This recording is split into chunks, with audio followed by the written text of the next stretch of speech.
Every time, everything starts exactly the same. A gloomy sky, a damp frost that has just appeared, an empty garden.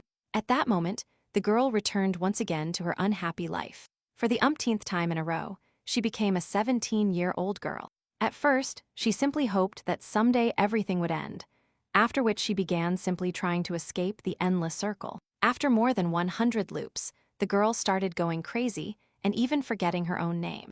When the lady woke up, she saw her own maid in front of her, whom she had seen for over 100 years. She understood that today, according to the plot, the girl was supposed to turn 18, but she did not consider it a happy day. The girl remembered very well that 100 years ago she woke up in a novel, but now she could not get out of it in any way. Karen Hare in this novel was her father's only daughter, and the girl had also dreamed of true feelings her whole life. It was because of this that the heroine ended her relationship with the fiancé, who was not chosen by her, because their relationship was terrible.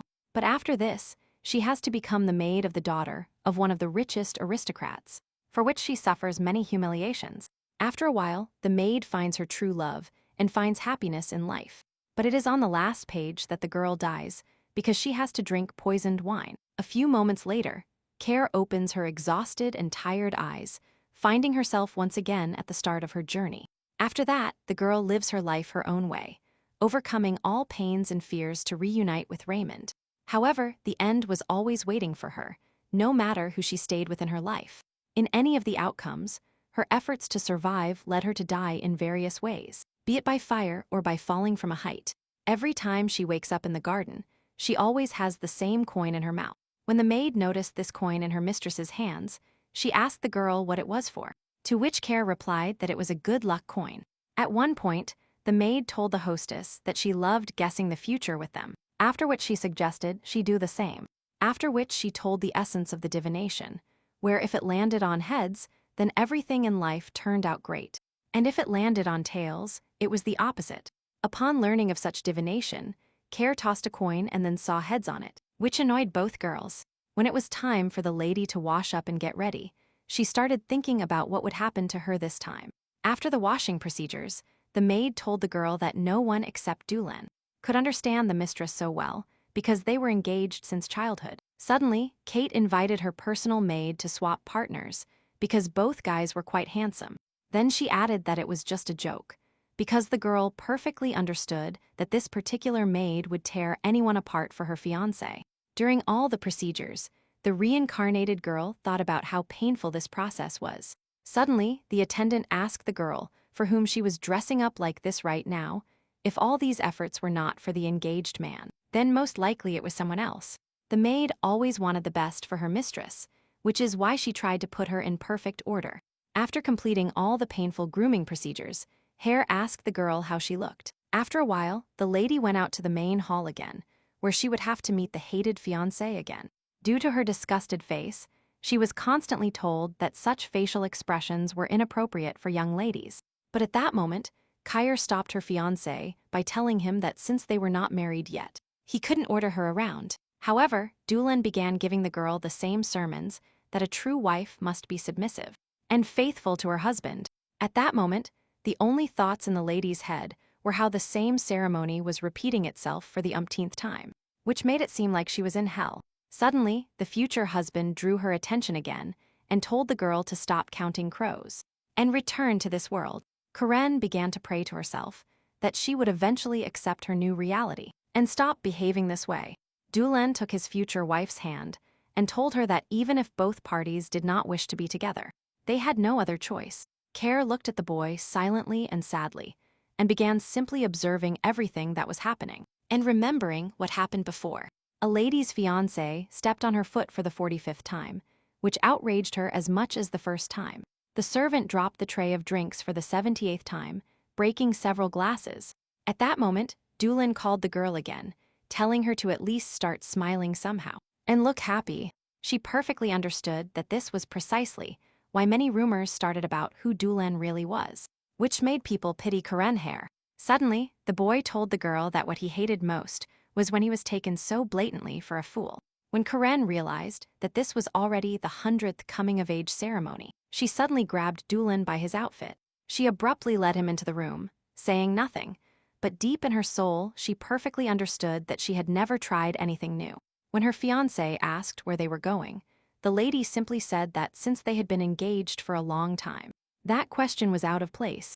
When they reached her room, Kyra was well aware that only she and no one else would remember this moment. She decided to do something she hadn't allowed herself before, so she immediately fell onto Dulan, starting to untie the ribbons in his hair. Lady Karen only wanted to learn something new during all the time she lived in this girl's body, so as not to go crazy. After the engaged couple completed their business, Delan informed the girl that he would not take any responsibility because the initiative was not his. The girl, looking at him, immediately realized that his behavior was quite expected for his character. When the boy and the girl left the room, Hare informed the boy that about 3 more dances awaited them. At that moment, people discussed why the girl stayed with Dulan, after which they came to the conclusion of inheriting the lands. And the title. Someone had heard rumors about how the Lord himself sold his personal belongings just to pay for his daughter's education. Returning to the hall, Dulan offered his hand to the girl and told her it was time to dance again. When Care extended her palm toward the boy, there were thoughts in her head that this time Dulan was acting without complaint. Hearing many jokes from the public about their dance, the lady expected the formidable boy to put on a show again, which did not happen this time. But at that moment, a waiter passed behind Dulan carrying drinks on a tray, and both boys immediately collided, making the girl realize that everything was going exactly the same as before. Without thinking much, the lady reached out her hand to the boy, thereby helping him get up from the floor. At that moment, she expected Dulan to start yelling at the servant who spilled the drinks, and dropped his master. But suddenly, after thinking for a few seconds, Dulan told the servant to get out of here as soon as possible. After which, having dusted himself off a little, the boy presented himself to the lady, telling her that he was ready to continue dancing with her.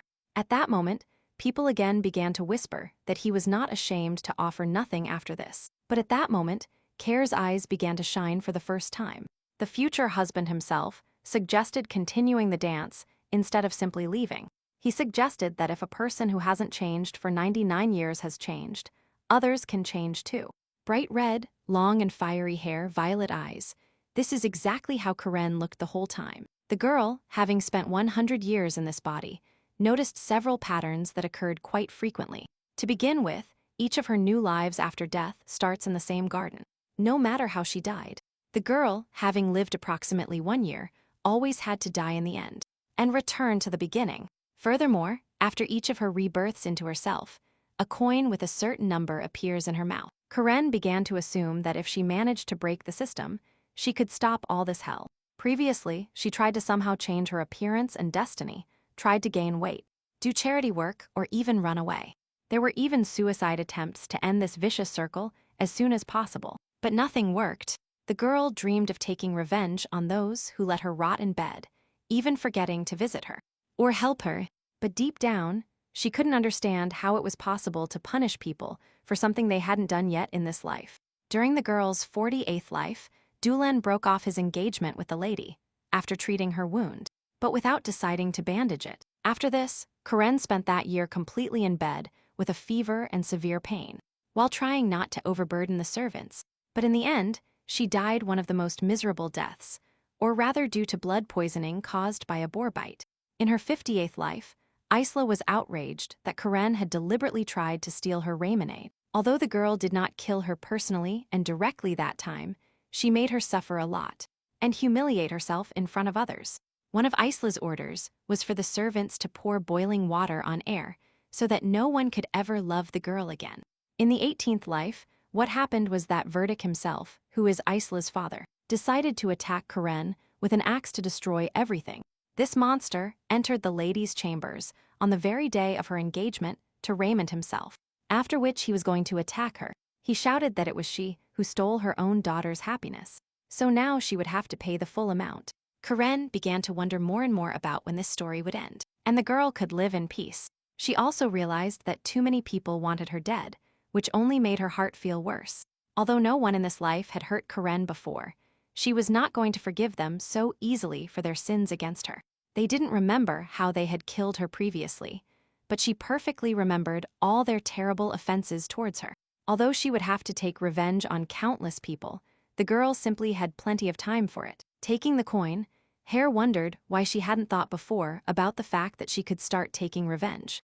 In this life, the lady wanted to do everything the worst way for those who did terrible things to her. And revenge fit right in here. She realized that she hadn't thought about it for one reason. The girl believed that love can change the world and people, but this would be an absolutely wrong answer, because it wasn't love that changed the world, but only death. On her 117th birthday, Karen decided to become an assassin, thus changing her own plot. After a while at the Empire's borders, they discovered that one of the horses was wounded, from which it could no longer get up. Isla's father was well aware that this was very bad news for him and for his army. At that moment, his own daughter got out of the carriage towards her father and asked what had happened at that moment. Suddenly, Verdict told the girl that they would have to leave this place on foot, because it was impossible to arrive without a horse. After walking for a while to the place, Isla began to complain that she was tired. From that moment on, she no longer wanted to go to these places. But the father began to tell the girl about the riches of this area, because one of the most fertile soils was located here. If the ruler managed to obtain these lands, he would happily entrust their management to his daughter. Moreover, this information could serve as a very good lesson for Isla herself before her wedding. At that moment, the girl began to think that her beloved might pay attention to her the moment she started ruling the lands. She suddenly told her father that she would do everything possible to become an exemplary mistress. After a while, in the church, the ruler was informed that the negotiations had ended, and why they could go rest. The negotiator thanked his accomplice and told him that only in 6 months would they see each other again. But the ruler replied that for such a long wait, the properties would have to pay a sufficient amount of money. While Isla's father was talking to the minister, the girl noticed that this church was very dilapidated and old. Her plans after receiving the property were to restore the city and give it an elegant look. Suddenly, she heard girls talking about some beauty, which greatly attracted the princess's attention. After following them, the girl saw that in front of her there was a crowd admiring something. Heading to the center, Isla saw a charming girl sitting doing something in a decrepit place. When one person called this girl, she turned around, thus showing her angelic nature. At that moment, Isla realized that this was not just some girl, but Lord Hare's own daughter. When she realized that this girl was incredibly beautiful, without all the jewelry and outfits, she began to get angry at this. Deep down, Isla only wanted one thing for Karen. She wanted to turn the girl into her personal scapegoat. At the same time, Kyre heard the temple servants' prayers and said that all people should not sin at all. After the prayer service ended, Karen began to think that God hadn't heard her prayers before, which left her in a difficult situation. Suddenly, her future husband loomed over the girl and told her not to dare profane the holy prayer service with her heresy. At that moment, the girl pushed Dulan away from her, thinking that the boy himself was profaning it with his personal performance. A couple of minutes later, Isla approached Karen, called her, and introduced herself to the girl, with the false hope that they could get along. Kyre also introduced herself to the princess and told her what kind of guy was next to her. It turned out that Isla knew very well that the lady was going to marry, but couldn't fathom that she was marrying Dulan. After all, Karen was still that beauty, but the girl was destined to spend her whole life in this interior. But without deciding to state things as they were, the princess told the girl that the boy was very suitable for her. Care thanked the girl for the umpteenth time, surprising her again with her behavior. Moreover, Karen saw very well how nicely Isla dressed to go to church, thus telling herself that she hadn't changed at all. Without thinking twice, the lady came up with the idea that in the future she might hang the girl, and she would shine like a silver bell. At that moment, Isla told her that she could perfectly see that she couldn't take her eyes off the jewelry she wore around her neck, after which she cheerfully began telling the lady that it was a gift from her beloved fiancé. But instead of the expected reaction, Karen simply hugged her fiancé and told the princess about it. That was very nice, but there was only one thought in her head, that she would soon hang Isla by this very necklace. Only this necklace will be to blame for everything, because that's why the girl will die. But the princess shouldn't get angry either, because Karen will take care of everything and return it to her hand. After a while, upon leaving the palace, people began to say that they hadn't seen a smile on Karen's face in a long time. Absolutely everyone who saw the relieved and cheerful Karen Hare at that moment thought so. It seemed to many that the scarlet petals of the young flowers were torn from her hands and fingers completely by accident. But it turned out that it was that day when Karen was able to commit her first murder. The next morning, Isla tried to find her necklace, but her attempts were unsuccessful. She perfectly understood that the day before she had put it on in the church, where she met Karen. At that moment, the maid entered the room and said it was time for morning procedures. But then the princess asked the maid how she got home yesterday and in what condition she was. After which, she immediately attacked the maid, shouting that she had lost her favorite necklace. However, the attendant calmly said that all the girls' things should be in the dressing room. After which, Isla ran to the huge wardrobe, trying to find her necklace there. When she told the maid that she couldn't find it there either, she simply replied that in that case she couldn't do anything else. After which, she invited the guests to wash up before breakfast, because it was starting very soon. But Isla was horrified by these words. She immediately attacked the maid, telling her that she shouldn't even dare to be insolent with her. The girl also hit her maid and began to ask if she had stolen that necklace. The angry girl shouted at the maid and ordered her to immediately return the stolen item. At that moment, Karen entered the room and asked both girls what the noise was about. And Sela immediately started shouting at her that she couldn't find her favorite necklace. After which, the lady looked innocent and asked the princess which necklace she was talking about. But the girl again started complaining that she had been looking for it everywhere, but she couldn't find it anywhere, even though it had recently been there. After which the princess told Karen that her maid was acting very suspiciously. Also at that moment, the maid told her mistress that she didn't really steal the necklace, because she didn't need it. At that moment, Care told everyone that the free servants began to search the whole house for the necklace, and she knew very well that this necklace was much more important to her than some kind of breakfast, so she wasn't in a particular hurry to eat it. However, she saw the looks behind the standing servants, who were clearly displeased with the princess's spoiled behavior. At the same moment, Karen Hare told Isla not to touch this maid anymore, because she was her personal one. After which, the girl simply looked away, not knowing what to reply to the young lady. At that moment, the servants searching for the necklace were outraged by the fact that this girl had just arrived, but immediately caused such a commotion. In the evening, when the princess realized that they had never found her jewelry, she told her father and asked him to make a decision. However, the father couldn't understand what his daughter was demanding of him, because he couldn't jeopardize the whole affair. But Isla insisted that she couldn't leave it like that because it was a gift from her future fiancé. The father, despite this, told the princess that it was just a necklace and not an engagement ring. However, the girl couldn't be left alone, because her fiancé was previously the very unhappy son of a nobleman. The father thought about the boy because, when he grew up, he chose his family because he could lead someone higher. Although due to his debt to his family, Raymond couldn't escape anywhere, since his character wouldn't allow it. The father suggested to his daughter that she should simply give him a similar gift, but the girl didn't like the idea. At that moment, he was tired of the whims and simply walked away from the girl, telling her that she should have just taken better care of her things. After a while, Isla went to her room, thinking about it. What will her fiancé think of her now? When the girl approached her room, she expressed the thought that she wanted to leave this place as soon as possible. After Isla opened the door to her room, she saw strange things that made her feel uncomfortable. Having walked a little forward, she saw her necklace lying on the bed, which she had been looking for throughout the palace for so long. When she finally saw what was in the room, she was absolutely horrified. The girl slowly started backing away from the bed, thinking that she had simply dreamed about the dead maid. She immediately left the room, also starting to think about when things took such a bad turn. While running, Isla thought that she had simply slapped this maid, and now she was already dead. The princess didn't even pay attention to how she was stumbling, as her thoughts were heavily occupied with what had happened. And at one point the girl still fell face down, which surprised her quite a bit. But Isla immediately got up on her hands and started shouting that it was all just her imagination, and that everything was actually in perfect order. The girl also thought that she should leave this place as soon as possible, because it would be very bad if she was noticed. However, the idea spun in her head that the girl in the morning only gave the maid a small slap in the face, but in no case did he kill her. At that moment, the princess realized that Lady Hare herself was standing in front of her.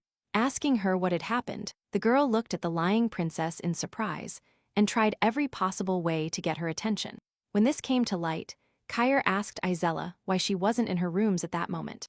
At that moment, the princess thought to herself that she had been caught, because at that moment there was a high probability that she would be accused of murder. It seemed to her that Kair would present the girl with the fact that she was the one who killed her personal maid, following the suspicions about the necklace. Suddenly, the lady noticed that there were bloodstains all over the princess, which made Isla increasingly afraid. The girl began to think that due to all the blood on her body, Kair should definitely have noticed that something had happened. However, the girl simply extended her second hand to her, telling her that she would definitely help her with everything. The lady said that she would definitely keep the princess's secret, no matter what. No one and nothing would know. After which, the girl asked Isla if her menstruation had caught her at the most unexpected moment. Karen, as soon as the girls entered the room, told the princess that she was delighted to help the girl. At that moment, Karen asked Isla if she really didn't know anything strange before. Suddenly, the princess admitted that something terrible happened in her room. The girl had never seen anything more terrifying before, because no one had been able to see corpses so closely. Karen took the princess by the hand and asked her again what terrible thing the girl was seeing in her room. And suddenly, the lady took action on her own with a calm look. She asked the girl if she had also seen the corpses, after which Jer began to intimidate Isla by telling her that because this building was very old, ghosts could wander here. The girl began preparing tea for both representatives, telling them that she had also had visions previously. Over time, Princess Isla, like everyone else, would have to get used to this and stop paying attention. Upon hearing this news, the princess began to calm down, realizing that it was actually just a vision due to extreme fatigue. Karen, with absolute calmness and a smile, accepted the princess's offer to accompany her to her room. Soon both girls were near Lady Isola's room, but the girl was still afraid. But Karen told the girl that everything she saw was just a vision, but not reality. The princess tried to make sure that indeed, when the door opened, there would be nothing behind. At that moment, Isla saw that everything was really fine in the room, which surprised her quite a bit. After which, the princess said that even though the whole situation was very strange, she was glad that everything turned out well. At that moment, the girl assumed that she was simply confused by the top hat lying on the bed. At that moment, she took the necklace and thought that she was simply worried about everything that happened with the maid. Suddenly, Isla turned to Lady Hair and asked her to spend the night with her today, because the fear still lingered. But then the princess noticed that Karen was stuck in place. Her gaze was terrifying, and she was shaking to the bones. The girl immediately ran to the lady. She took her hands and asked her what had just happened. But Karen simply replied that it was time to go to bed, because it was already very late. The lady sat on her bed and began to think where dead Nancy could have gone, because she perfectly remembered how she killed the girl. She remembered how the maid, without thinking, drank the sleeping pills given to her without suspecting anything. Karen perfectly remembered most of the dialogues with her maid before her death. The lady had not killed anyone for 100 years, so she did not want to forgive anyone during her first murder. At one point, Care deliberately threw the maid off her lap and told her that she would definitely try to do better in the future.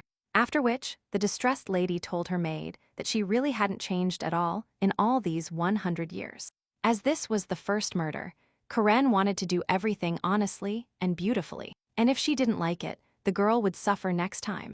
The lady was trying to figure out what happened after she killed her maid, or rather, where she could have gone. Air also remembered very well that Isla was so horrified precisely because she saw the corpse. The girl was definitely scared to death by such visions, which was obvious. Karen couldn't understand who would dare to interrupt her whole fun and ruin such a rich moment of her life. The lady clearly remembered that she had been bothering Isla for about half an hour just to see her frightened face again. After this, Karen began to think that Nancy's murder was just a product of her imagination, and not the truth. She couldn't believe that such a sweet revenge could turn into an ordinary illusion. And worthless. Most likely, the lady had gone completely crazy after spending so much time in a single year. But Karen began to realize that she didn't care how crippled the girl was. She no longer wanted to live all this. Lady Hair began to scold herself that she shouldn't start deceiving herself about what hadn't happened yet. The girl began to wish that next time she would kill Nancy again in Princess Isla's room. But due to the fact that all this was a product of her imagination, she could never keep her promise to herself. That's why Karen decided to try to commit murder again, but this time with a completely different person. After Hare left the room, she saw Bowen walking in front of her, who appeared earlier than expected. She immediately noticed that everything was very sad with the lady's hand, which immediately excited him. However, Karen simply told him that she herself was going to process and reverse the injuries she had received. Suddenly, Dahlin appeared from behind, who was also displeased that a man approached his fiancée. Karen understood him very well that her future husband was very, very annoying, which she didn't like. He suddenly shouted at the man that he shouldn't dare to touch his fiancée at all, because it was wrong. Lady Hare perfectly understood that Dahlin would not be able to feign appropriate jealousy towards the fiancé. At that moment, Karen informed the man that this time she wanted to have breakfast in the hall, and not in her room. After the man left, Dahlin asked his fiancée if she was trying to protect him from possible consequences. Suddenly, the girl sent her fiancé to the room with the word that he would eventually fall asleep. When the boy grabbed the lady's hand, she was indignant because it was unacceptable for someone to hold her hand so rudely. But when the girl found out the true purpose of her fiancé, she was surprised, since Dahlin wanted to help her bandage her wounds. Soon both were sitting in a bright place, and the boy was carefully treating the fiancé's wound. When she turned out to be wounded, Dahlin apologized and reported that he didn't want to cause her any pain. At that moment, Karen began to realize that the fiancé had become much kinder. But that still didn't bother her much. But the girl also felt how her relationship with Dahlin began to improve. At that moment, the thought crossed her mind that she should have been convinced of this assumption. Suddenly, she approached her fiancé and asked him if the girl was beautiful. Suddenly, Dahlin felt very embarrassed and began to ask the girl what she was doing and why she was doing this. Karen perfectly understood that he had indeed changed a little. That's why she carefully said that she considered him her fiancé. It was because of this that she continued to try to provoke him to do something new as much as possible. The boy abruptly grabbed the fiancée and pressed her against him, and she began to think that the fiancé was tormented by obsession. During the kiss, the lady was distracted thinking about why Dahlin never tried to take Raymond away from the girl, despite his feelings. After all, he could simply do it, and then easily fall at the feet of the beautiful Lady Hare. In the morning, Isla got dressed again. This time, the girl was happy to be able to still find her fiancé's gift. However, after everything that happened, Karen dryly replied to the girls that she was happy for the princess. But the girl also understood that Raymond always gave Isla expensive gifts, but he never said he would marry her. Karen also couldn't understand why Isla herself couldn't realize this while awaiting her future. At that moment, the princess began to be annoyed because Air was in no way jealous of her expensive gifts. Suddenly, she realized that Karen, in turn, was simply ignoring all the princess's chatter, which only angered her more.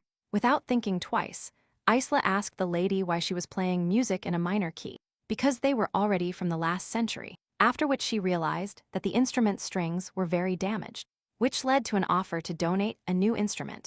However, Karen simply refused such a gift, and Isla was a little indignant, because this girl was not pleasing. At the same moment, memories of the previous night began to flood her head, which she tried to get rid of with all her might.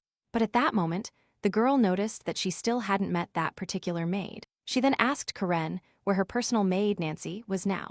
Lady Hare replied to the girl that most likely she didn't want to show herself to the princess after the previous incident.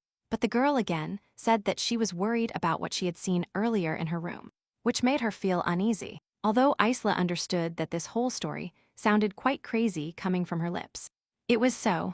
At the same moment, the lady began to think that such a coincidence was simply impossible, and that the death really occurred. But the girl also didn't touch her maid's neck, which led to the assumption that someone else had tried to do it. From the workload and seriousness, Karen began to get furious. She couldn't believe someone could help with this. After a while, Isla began to think more and more seriously about what happened to that same maid. She didn't understand where the maid was, but she felt a crazy desire to see her someday, since exactly from the day everything happened, no one saw her again, which made the whole situation stranger and stranger. At that moment, the room door opened, and Isla turned around in the hope of seeing who had entered the room. It turned out that one of the attendants came and told the girl that the letter had been delivered to her. As it turned out later, its sender was Raymond Sertz himself, after which she handed the letter to Isla. When the princess heard that it was a letter from her fiancé, she started to be incredibly happy and radiant. A few days later, Karen was walking with one of her new maids on the outskirts of her city. In Karen's head was the idea of finding the person who ended up slaughtering her victim. But unfortunately, she would have to attend her coming-of-age ceremony again for the umpteenth time. At that moment, the girl remembered how she had previously tried to escape this ceremony. But this led to nothing good. While thinking, Lady Donna was already fully admiring all the delights that were on the shelves. This maid was very sweet, and moreover quite liked by the cab driver. After this, Karen realized that at least something new was beginning to appear in her life after 100 years. Suddenly, the girl realized that she had never been to the circus with anyone before, although once she had been to a concert. At that moment, she immediately grabbed Donna, and together they began to wink to finally go to the circus. Very soon, the girls walked to their seats, thinking that the ladies' plan would never have worked. Donna added that the chances were low due to the fact that the servants' requests were fulfilled very rarely. But this time she was with Karen. After this, the maid asked the lady if it seemed to her that there were too many servants on the estate. After all, both now and before there were many servants, but the owners kept recruiting new ones. Although when Mr. Evans and his daughter Isla arrived, even the existing servants were no longer available. But Donna perfectly understood that all this, it wasn't even because the servants were even busier, but for other reasons. Since special people arrived, a large number of servants who also need to be cleaned were added with them. The load of laundry began to be 2 or even 3 times greater than usual, which forced me to work even harder. Karen, like Donna, expected the guests to return very soon, but she understood that they wouldn't go anywhere until they killed the whole family. After which the maid also added that Sarah had even complained before about what happened to Lady Evans. The reason for the conflict between the postman and the girl was that she didn't place the delivered letter on a silver tray. After this, Lady Hare, closing her eyes, said that apparently her own family was very poor. But at the moment, when Dana started quietly saying that she wanted to say something completely different, Karen told her that she was only joking. When the maid heard this, she burst out laughing and asked the lady about the joke. After that, the girls went for a walk, but at that moment, Karen thought that nothing special would happen again. Most likely, Nancy's death really can, with a small probability, change the partial course of events, which at that time was very important, although theoretically not especially significant. While thinking, Karen showed Donna a very beautiful headdress, which she loved. Since much of the year's story was the same, maids were a way to introduce something new. Suddenly, Donna found a beautiful scarf and informed Lady Hare that she wanted to give it to Madame Dear. After this, the maid laughed a little and added that she couldn't help but know Madame Dear. However, Karen couldn't understand who this Madame Dear was. There was no one like that in her memories. At that moment, Donna asked Lady Hare how the girl could forget her mentor, who had been with her for a full 8 years. When Karen learned that she previously had a mentor, she was quite surprised. But she realized that most likely it was before she entered this body. It also turned out that it was Madame Dear who taught the young lady etiquette and ballroom dancing. At this point, Karen began to play along with Donna's game about finally remembering Madame Dear herself.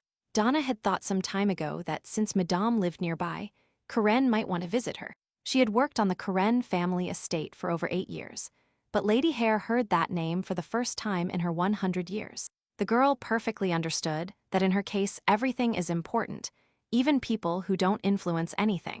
This was important for one reason.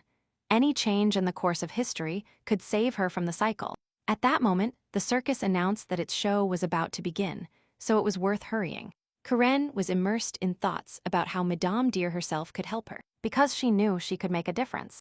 Lady Hare was desperate to meet her. When the acrobats began to perform in the show, Karen saw the girl fall and immediately remembered her feelings before her death. But these falls did not help the girl. She only received final injuries instead of the desired death. The end always came only before her death. Karen suffered incredibly from pain, especially after trying to die herself. When the partner caught the gymnast, people began to whisper that everyone thought the girl would eventually fall.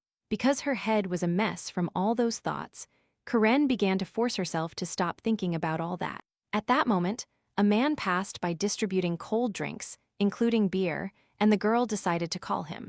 She asked the boy for a beer. He carefully handed her a glass and told her to be careful not to spill it. At that moment, the man observing the girls informed the lady that she could only take 1 glass. Suddenly, it was announced that it was the turn of the star guest, and at that moment, a huge elephant entered the space. When the girl saw him, she was surprised because she had never seen such a large animal before. At that moment, the guest grabbed a stool with his trunk and began to swing it as best he could. But when he stopped hearing the coach, he reported that his whip was an excellent cure for disobedience. The man began to whip the animal so that it would obtain the required obedience. But Karen herself observed this. She immediately thought about how similar she was to this elephant, because fate itself forced both of them to suffer. People began to shout more actively to the coach to whip the animal again. But the girl did not like this at all. She couldn't understand why all the people were so happy to see the suffering of such a beautiful animal. At that moment, the coach again announced that his great friend had misbehaved again, and therefore had to be punished. Suddenly, Donna noticed that the lady was sitting silently, so she decided to ask what was wrong with her, and the others followed her. However, Karen simply told everyone that she wanted to leave because she was bored with the place. At that moment, the maid again asked the girl this, because earlier she herself had asked to be taken to the circus. The drink man asked her if she felt unwell, because such performances are never boring. She, in turn, said that such performances were not worthy of her attention, after which she straightened her hair. The appearance of the earrings made the elephant behave differently than it should have, which led Karen to think. She began to realize that this animal was not as stupid as it seemed, and that it actually deserved her attention. Hoping that her assumption was correct, Karen whispered to herself that she had dreamed of this for everyone. She wondered mentally what this animal could do under the influence of its own emotions. At that very moment, the elephant began to rebel. The entire performance got out of the control of the coach, who was already terrified. At that moment, one of the organizers began to tell everyone that urgently. Keeping calm, they began to leave the circus. When they began to try to take Karen out of the aisle, the girl behaved unexpectedly. She no longer wanted to leave this place. Now she perfectly understood that the animal was doing the right thing by getting rid of everything that held it back. She mentally shouted at it to keep doing what it deems necessary, because now it is free. But at one moment, the animal rushed towards the girl at a dizzying speed, from which the lady had to be rescued. However, she perfectly understood that none of this mattered to her anymore, because she could never escape death again. At that moment, the sound of a gunshot was heard. The elephant fell, not having time to do anything to the girl and the maid. The lady perfectly understood that only one person could save her. This role was assigned only to him. Karen immediately realized that it was him, but began to shout at him to get away. In the end, it turned out to be really him, nicknamed the Sniper and the Golden Devil. Moreover, following the original, this was the main character of the novel, who would also become the girl's fiancé. However, for the moment, this guy didn't even know the name of the person he had just saved from death. This meeting was building up from the first page of the presented novel, Raymond, and Karen should be together. Right before her possible death, Raymond appears in the novel as the hero who saves Karen. The girl was forced to seize the last opportunity to change her own destiny, from which she decided to run away. There was an urgent need to meet Madame Dear, who could somehow change everything. For the first time in 100 years, Karen was able to see something new, or rather an elephant, which finally died in her place. When the girl remembered that she had already been in this alley, she remembered how she was attacked that time. Karen assumed that since she had already met Raymond, she had nothing to fear now.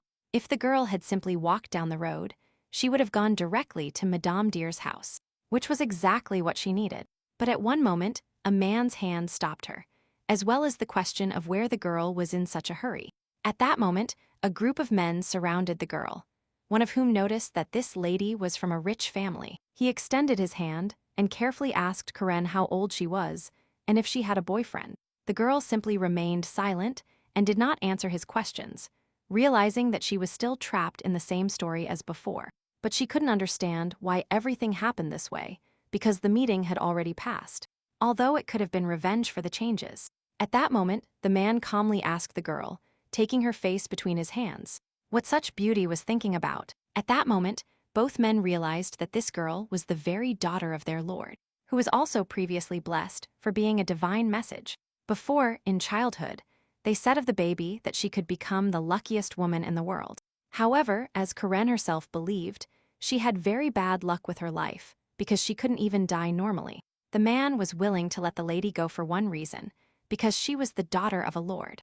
but she would have to pay for it. The man's assistant began to search the girl to find her precious wallet with money. But as soon as he found what he needed and checked if there was money, he realized that the thing was empty. At that moment, the man holding the lady threw her aside and hit her, while at the same time talking to his assistant. He also started shouting at the girl because she was wearing a lot of jewelry and didn't have a penny in her pocket. Suddenly, the girl turned to Hans and asked him severely if he knew how difficult it was to comb hair like that. Upon hearing her name, the man was immediately surprised because he had barely revealed it to anyone before, especially to superiors. But Karen continued with her words and told him that even if he gave away all the jewelry, his wife would not stop despising him. Lady Hare began to talk about how he should keep hitting her because she wouldn't care anyway. Hans began to yell at the assistant to shut his mouth so he wouldn't say another word. At that moment, he simply hit the angry girl, causing her pain.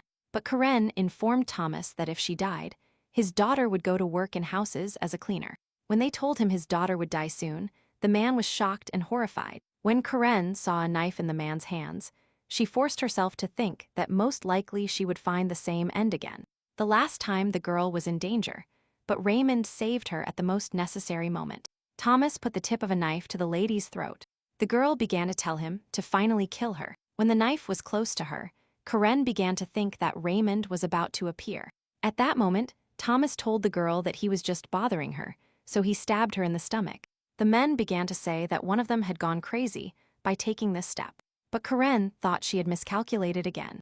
Lady Hare also sat holding her wound in pain, as tears began to appear in her eyes. The girl thought that she had already died in agony for the umpteenth time, but even after so long, she was not used to the pain. Suddenly, the man grabbed Karen, covered her mouth, and informed his assistant that they now needed to finish her off. He shouted that Thomas should not hesitate, but act precisely and confidently, because things would get worse for them in the future.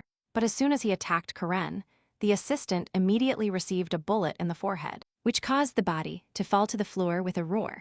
The lady, seeing Raymond, lowered her exhausted gaze and thought that after all she was not happy with this meeting.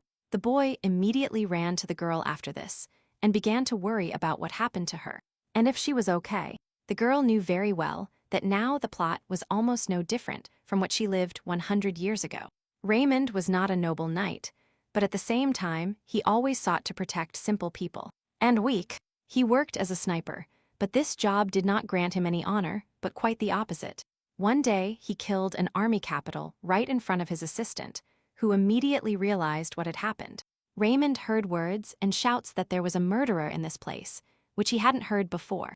But with every mission he completed, the boy began to be criticized less and less. Raymond managed only, without anyone's support, to kill more than 300 people during his entire activity. Very soon the boy began to be considered a hero, and was also given a new pseudonym like the Golden Devil. There were rumors that Raymond had made a contract with a demon to achieve such perfect accuracy. When he joined the others, many considered him suspicious, but over time they began to admire him. For a long time, the team leader took care of Raymond, giving him food and being interested in his missions. He also knew that those who gave Raymond such a terrible nickname were wrong, because it didn't suit him. This man also informed the boy of his subsequent tasks that should be completed shortly. But most of the time, Raymond wanted to help previously injured people before carrying out a proper task. Karen couldn't understand how such a wonderful boy was destined to meet someone like her. Soon the sniper met the person responsible for the lady and told him to bring clean water bandages. But the girl thought that this time the boy had forgotten about the city streets, because this was not typical for him. After a while, Donna informed everyone that she had already treated the wounds properly, but that she still had personal questions. She asked the gentleman, who was holding Karen at the time, what he was doing on the outskirts of the city at that hour. But the boy dryly replied that it was a personal matter, and that he also had a fiancée here, which surprised Donna. At that moment, Lady Evans began to give bad signals, to which the maid immediately jumped on her, and began to worry about the girl. Suddenly, Raymond reported that most likely the corset had taken the brunt of the blow, so the wound was not too deep, and if everyone was so worried about Lady Hare, then they could calmly take it off and check the wound again. After that, the lady decided to joke and said that Raymond was smart for offering such a thing. At one point, the girl began to writhe in pain and her mentor began to shout that she clearly wasn't well. In response to the words, that the lady's wound did not endanger her life. Karen, importunate and indignant, began to state what the man had just said about the insignificance of her wound. At that moment, Raymond began to say that he didn't mean it seriously, nor did he want to be sarcastic. He was just talking about the non-fatal nature of the wound. Upon hearing this, Karen also apologized to the savior and said that she also did not want to be sarcastic with him. Suddenly, tears began to stream from Donna's eyes, which slightly indignant the lady. Because the maid began to care about trifles, Raymond, in turn, surprised the girl with a question about her well-being, to which she answered quite dryly, in sarcasm. At this point, Raymond felt a little disappointed and also sadly reported that he was not eloquent, and that he also didn't know how to calm people down. Understanding the boy's situation, the girl immediately thought that the boy was just a victim of the plot, which is why he didn't deserve such treatment. Suddenly, Raymond began to tell that he hadn't been anywhere for more than 10 years. And then he managed to see so many new things that delighted everyone in the carriage.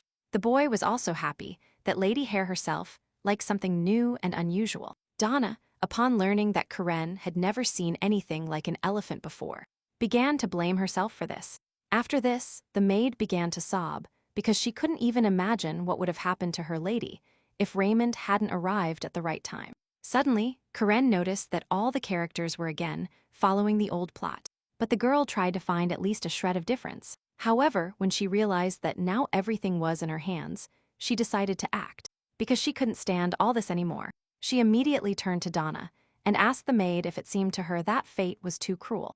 The girl leaned towards her and said severely that she had almost died twice today. After this, Lady Karen turned to Raymond, who sadly confirmed the fact that the girl had almost died. However, he saw very well that Eyre was not at all scared by all this situation, which seemed very strange to him. In the morning, Isla shouted at the maid to bring her another set, because the ones the girl tried on were not elegant enough. At that moment, the maid brought several more sets and asked if they would suit her, but the girl was not satisfied with them either. After this, the commoner apologized to her mistress, which annoyed her quite a bit. But at that moment, her father entered the room. He told the girl that his daughter should not cut herself like that from the shoulder. At that moment, Isla rushed to hug her father in tears, telling him that recently her fiancé had helped Lady Hare. However, the man reacted with misunderstanding, because for him, this act meant an example for other gentlemen. But the daughter, in turn, continued to cry because Raymond might have left her for Eyre, because she was much more beautiful. Moreover, according to her, everyone in this house was simply waiting for this, because they didn't even try to help her improve. However, the father perfectly understood that if the boy had fallen in love with Karen, with such behavior, he would quickly have created a harem, after which he placed his hand on the girl's shoulder and told her that for all nobility, any marriage was a deal. It was obvious that the boy would not gain much benefit from marrying Karen, because Isla's family was much richer. Because of this, it would be very difficult for everyone to imagine such a turn of events, since it would be bad for Raymond. But Isla had other doubts. She believed that not all people sought benefits in such things. Unlike her father, at that moment, the man leaned towards his daughter and carefully told her that he had noticed that the girl had been very nervous since her arrival.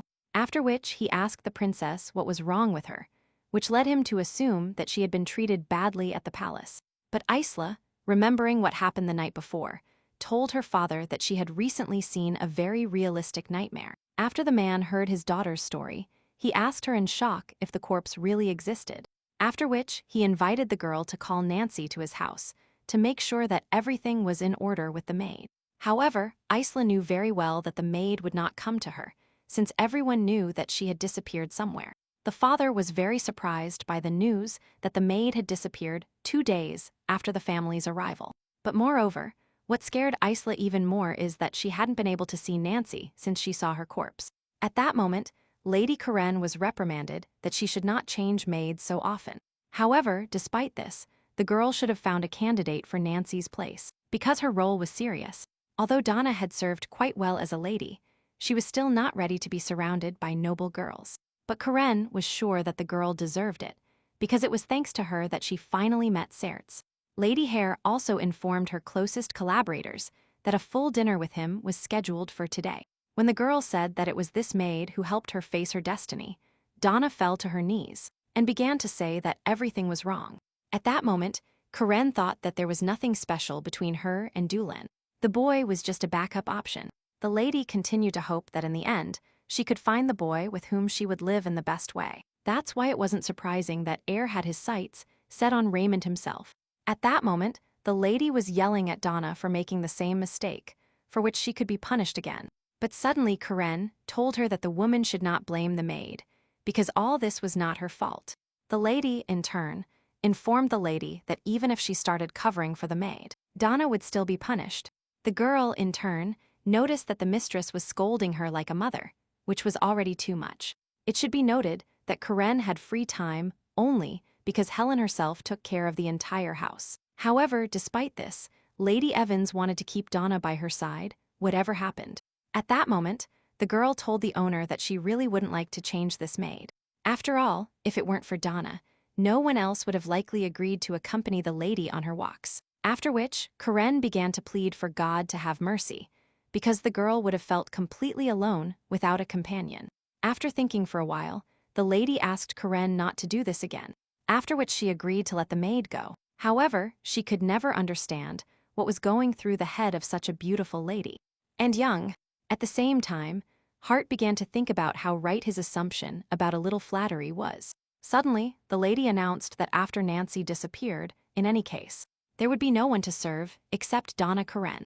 When asked what happened to Nancy, the lady was surprised that no one had told Karen yet. In short, the maid left only because she could no longer stand being treated like that. With people like her, you can't be sure of anything, because in a moment everything can change. When the lady heard that Nancy had simply left, she became absolutely furious because she believed she had killed the maid. Karen couldn't believe that such a turn of plot could swing so wildly in the other direction. Soon everyone who was supposed to be at dinner gathered and sat at the table. At that moment, the dinner organizer thanked Raymond for agreeing to come and be with them. The gentleman, in turn, replied that he should not have been thanked, because he couldn't help but save Lady Hare from injury. At that moment, the rescued girl also thanked the hero to support him morally. While eating, Karen thought that she was simply imagining that the plot was different at that moment. Suddenly, Isla told everyone that it was obscene that the best wine was made in monasteries. Raymond said that the priest himself understood this matter better, after which he addressed Dulan. After which, the boy hesitated, because he didn't know what to answer, so he said he needed to think about it. At this point, the organizer announced that wine is made for taste and not for the desire to get drunk. Suddenly, someone asked the Evans family if they sinned by drinking this wine every day. But at that moment, this person was told that if he doesn't distinguish between concepts, overeating will be a sin. The organizer asked them both, where do they see excesses of food and drink offered just for not being there? Nothing should be considered a sin. Suddenly, Isla announced that, in her opinion, the amount of food that could be on the table was the standard for common workers and current ones. It turned out that the girl had previously studied the state of the local economy and came to the conclusion that the locals needed systemic changes.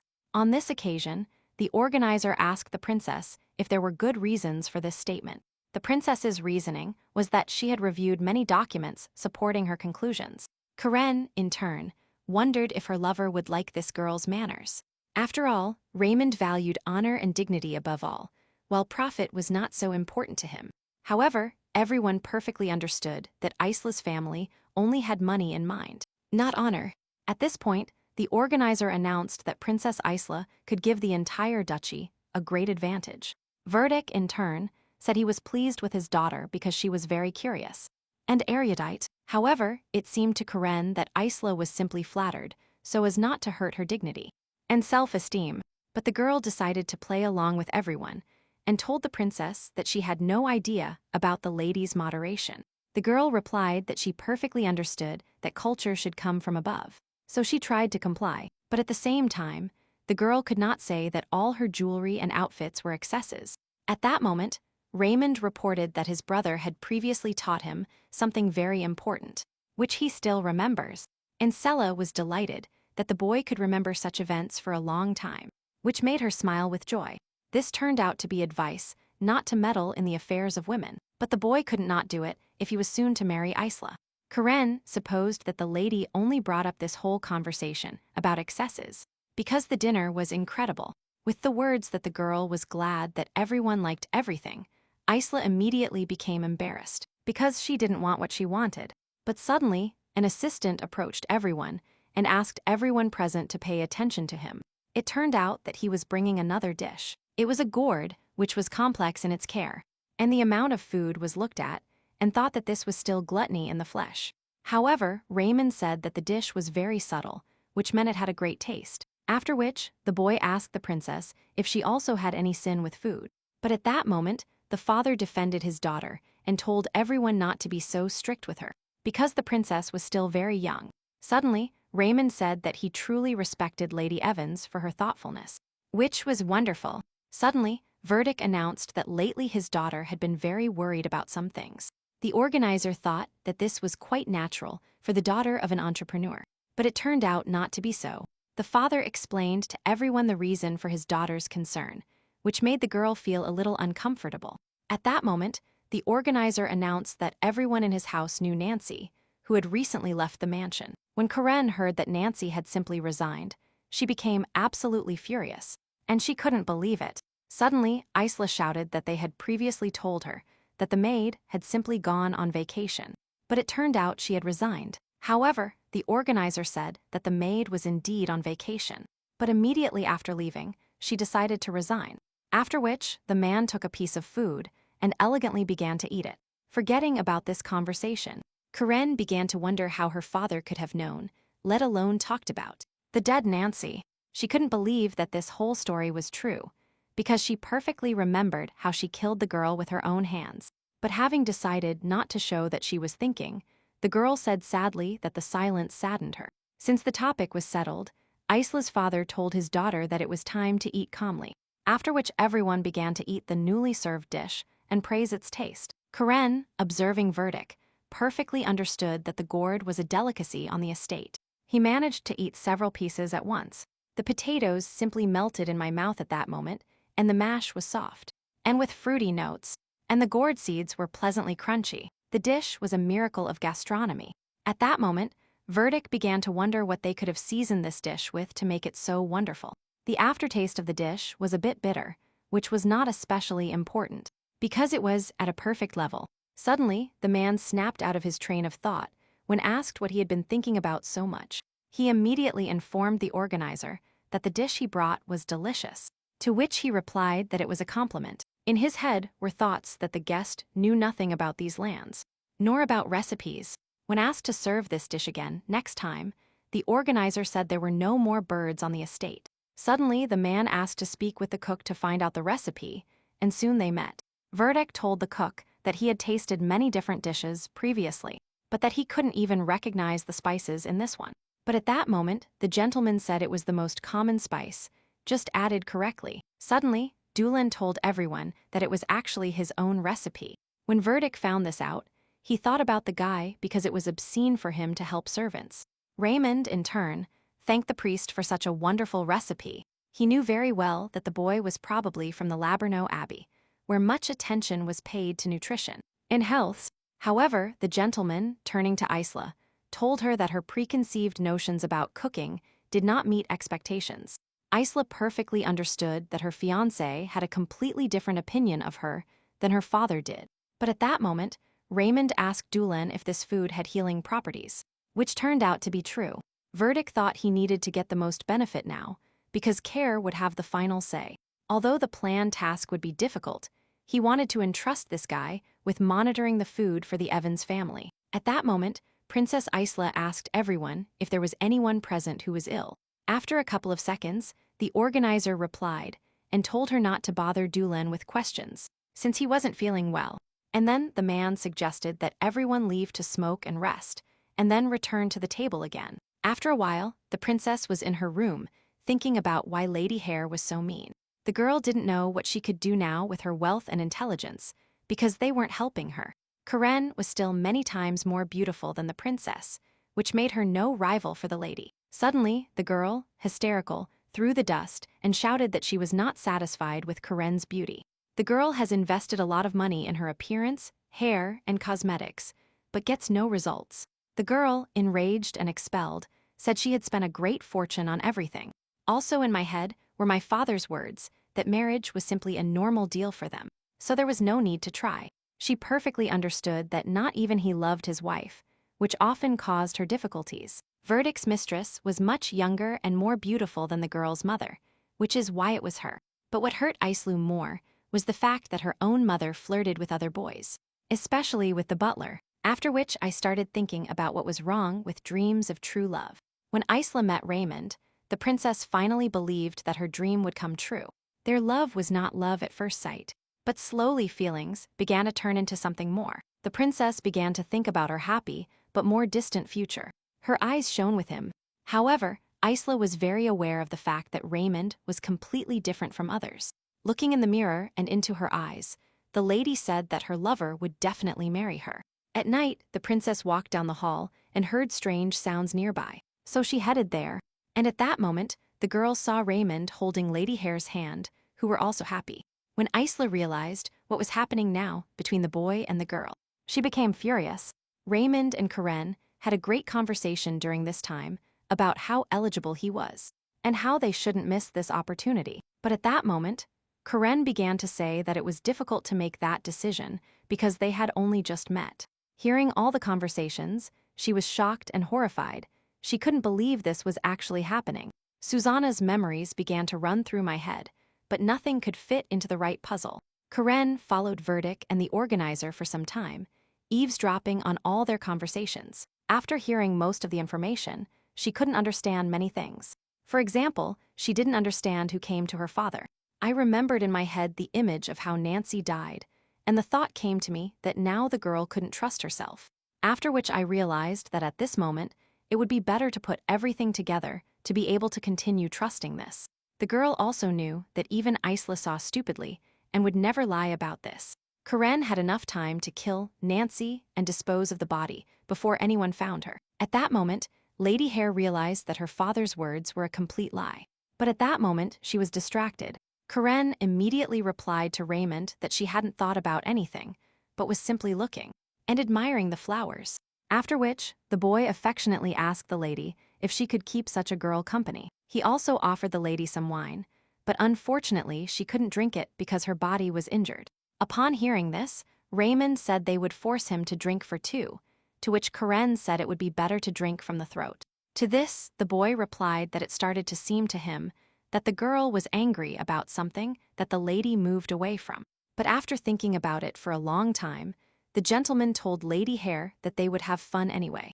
After which he began to talk about how even the ladies themselves had gone to war before just to see him. After hearing this story, Karen moved a little away from the boy because, in her opinion, he was too self-confident. At that moment, Karen decided to remind Raymond that he had and still has Lady Evans all this time.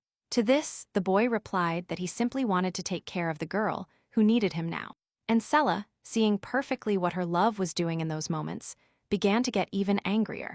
At that moment, Karen asked the boy to let her go, but she herself thought about him continuing, because she wanted to anger the princess even more. However, Raymond did not feel comfortable with such a request, after which he said he only asked for a few seconds. After which, the boy told the girl that she had too bitter a face, which she particularly disliked. Raymond also added that he was a very eligible bachelor, which she should think about, to which Lady Hare replied that she was very happy for the boy, which left him perplexed. At that moment, the boy told the lady that the Evans family desperately wanted to have him for themselves, and this would be one of the best ways to take revenge on this family if a boy and a girl start dating. It also seemed to him that Karen desperately wanted to take him away from her rival. Lady Karen couldn't believe this was possible because they had only met yesterday, but Raymond recognized the lie, to which he asked Care not to lie to him because the girl had known this boy for a long time. Realizing that she was about to rebel, Karen told the boy that she only knew him as a national hero. In response to the new lie, Raymond told the girl that he knew her not only as a national hero, but more. The annoyed girl thought about the fact that she had already asked about this before, in past lives, but the gentleman did not remember her. Deciding that she needed to get out somehow, the lady attacked and asked the boy what he wanted to tell her about the fact that she had seduced him.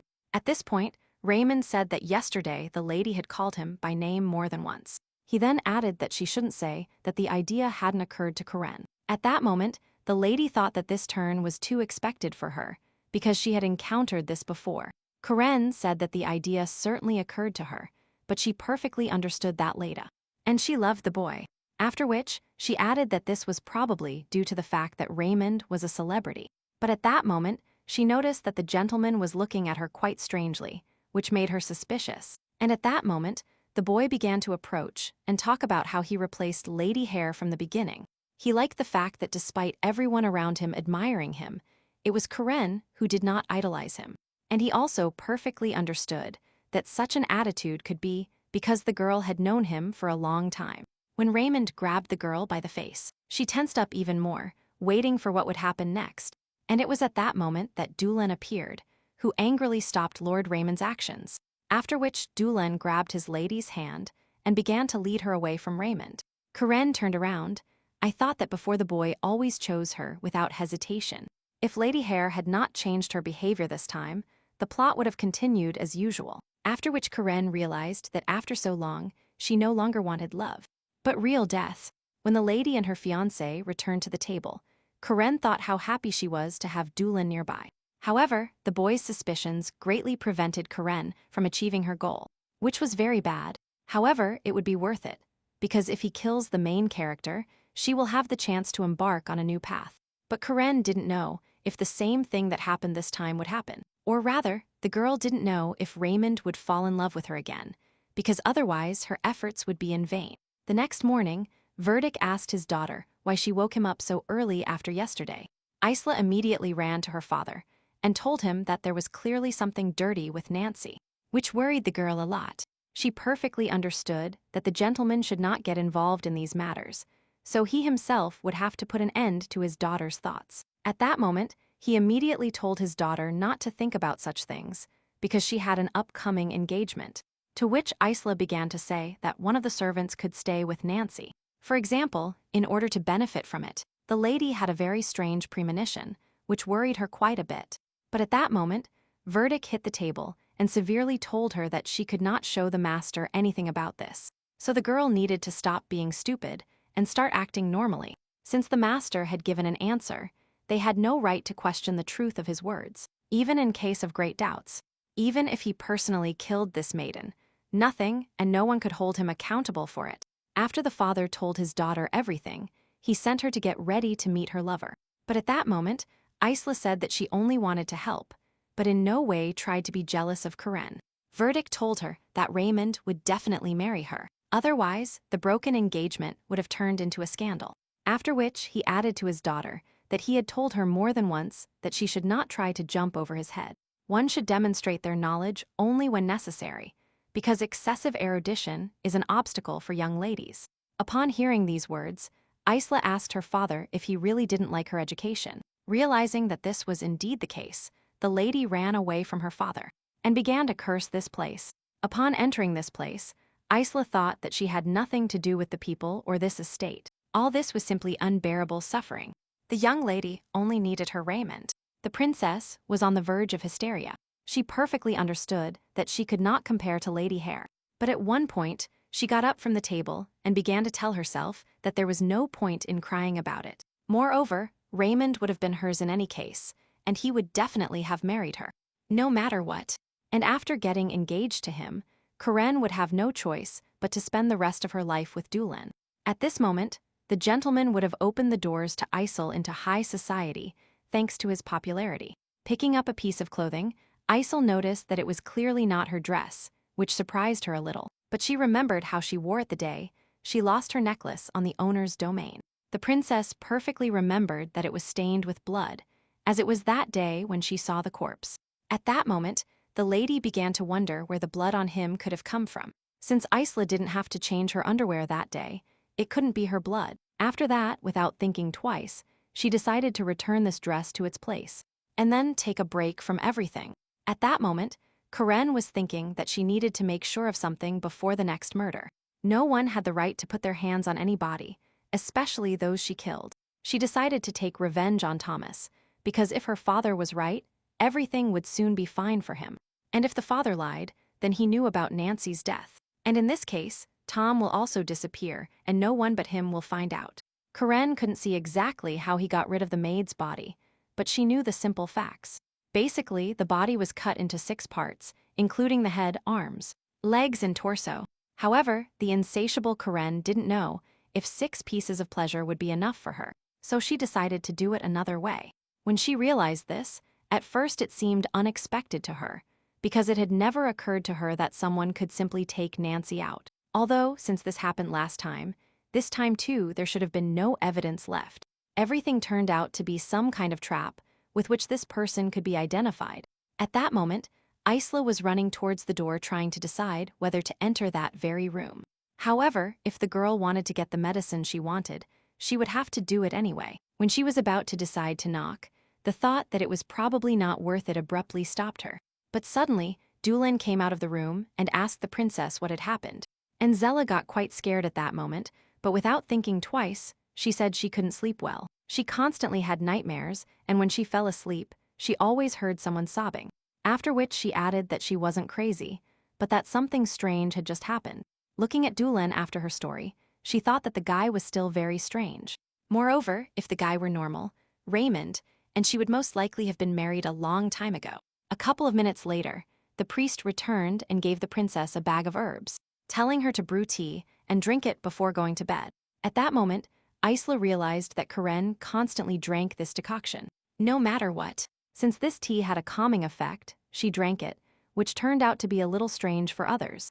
When Isla asked Dulin about it, why the lady drank this decoction if she was calm, the guy replied that it was so she could remain so. At that moment, the princess asked to explain this more normally, because nothing was clear in the last explanation. But to this, Kyr's fiancé told Lady Isla not to even think about digging too deep. However, after that, the girl simply shouted that the priest was a rude person, and then she simply left. Dulin, without thinking for a long time, turned to his notes in which he described the process and the stages of the festival.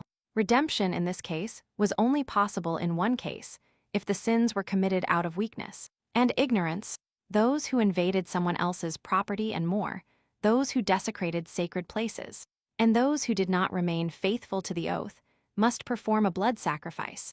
Traitors sacrificed 3 calves and desecrators even sacrificed a young mare. The moment the conversation turned to murderers, Dulin tore off the page and said that his sin did not need to be atoned for. This was because this person would always be innocent, no matter what. At that moment, Bowen entered Dulin's office and wanted to give the priest some news. He also repeated that he was coming with very important information for the estate that could not be ignored. All this specifically concerned Lady Karen, something that his fiancé Dulin was already beginning to dislike. At that moment, the lady returned to the place where she dismembered Thomas. She was delighted that there was nothing else there, after which she realized that her mysterious friend had even cleaned the fireplace of traces. This friend also raked out all the ashes left from Nancy's body and took them off the property. If a priest had been involved in all this, there would have been one more urn with ashes in this place. But Karen noticed that the lock of hair she had hidden had not disappeared, so it was definitely not a hallucination. The assumption that her father was lying was confirmed. He simply could not accept reality and decided to lie to everyone. Realizing this, Karen threw the lock of hair she had hidden behind her back and murmured quietly that everything was boring. If her father took care of the corpse, then the issue of Nancy's disappearance would be completely closed. Lady Hare perfectly understood that in the end, in any case, everything turned out quite trivially. That day, Karen worked with Nancy for about half an hour and took her to Princess Isla's room. When the girl finished with everything, removing all traces, the clock struck 4 in the afternoon. After this, the body waited backstage, and until midnight there was enough time to move the corpse to a distant place. At night, around 10 o'clock, Sella finally found the maid's body, and that's where it all started. For about 10 minutes, Lady Hare helped the princess change her dirty dress for a clean one. It was impossible to get rid of the body and remove all traces in such a short time. That's why Karen was surprised to see a completely clean room and the absence of a corpse in the same place. However, the girl decided to think a little, after which she still managed to find the answer to her question. Apparently, Isla entered another room in the palace before meeting the lady. In fact, this was the case, because after that, Karen discovered the maid's hair in the next room. Isla ended up accidentally entering the wrong room, after which she went to Karen. And then both girls returned to the princess's chambers. These facts significantly narrowed the circle of suspects for Lady Hair. The secret assistant was getting closer and closer to being exposed. Someone had to be strong enough to quickly cut off Nancy's head, but at the same time, they had to know the next room well. Lady Hair began to think that everything was going too smoothly, considering that no one even knew about her thoughts. And at that moment, the girl was finally convinced that her secret assistant was her father. 2 weeks later, summer season arrived, and the ladies went for a walk where Karen was very thoughtful. At that moment, Isla began to lecture on the fact that any lady had to know how to ride a horse. Despite her reluctance to obey the princess, Karen still told the girl that someday she would definitely learn. The girl also didn't want to go anywhere, but she had no other choice, so she had to move. Moreover, Lent was approaching. Its celebration this year was planned to be very grand and magnificent. People needed to pray for many things, even for the most successful events, such as agreements and engagements. This year it was Karen who had the task of organizing the household. She understood that it was not particularly difficult, but the girl did not want to abandon her main responsibilities. After this, the lady decided that she had to urgently look for her father to discuss some things. But I immediately realized that the nobles had too many things to do, which meant they practically had no free time.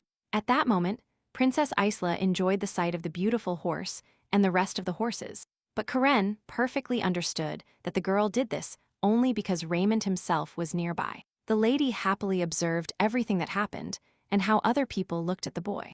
At that moment, Isla tried to show emotions as much as possible to attract the attention of her lover. When the gentleman moved away from the princess, the girl started thinking about it, that he was simply embarrassed, which was unlikely. At that moment, Karen asked the princess if she wanted to ride the horse that was presented to her. Some of these horses were not bought, but people brought them as gifts to the palace, which was very nice. And Zella thought about how profitable it was to raise horses, because there were many here. After that, the princess began to praise them, because they were incredibly beautiful. And she wanted something too. At that moment, the girl was interrupted by her lover asking if she loved horses. To this question, the princess replied very energetically that she was madly in love with them, and that she also liked horseback riding. Karen, observing the girl's behavior, mentally wished her good luck in her future and difficult life. After which, the lady decided to ask her assistants about the availability of traps prepared especially for that day. After which, the lady pointed to the box containing everything she needed. They told her that in this case, size was not that important. This was absolutely normal. If they grabbed the prey by the ankle, then it would be enough. And if the traps are too big, the animal might notice it and simply not get caught. After which, Karen informed that the sacrifices were necessary to be as complete as possible, because thanks to this, the ritual would be purer. Furthermore, if the work is finished, then you can go help the maids, which they obviously will not refuse. Upon entering the carriage, Hare remembered that in the past Raymond himself had always helped her get up, which did not happen this time. The boy also always supported her, even though he was never married to her. Karen realized that it was better for her now to let go and start acting on her own, because in this life, everything would be different. But at one point, the lady stumbled, causing her to start falling in the opposite direction of the carriage, which surprised her. After a couple of seconds, Karen realized she had landed on something soft, and it turned out that Raymond had caught her. After a couple of seconds, the lady began to try to escape from Raymond's hands, telling him that everything was fine for her now. Upon boarding the carriage, the girl could not understand why the main character was so calm. After which, the lady thanked the gentleman for his help, to which he humbly replied that he was always ready to help.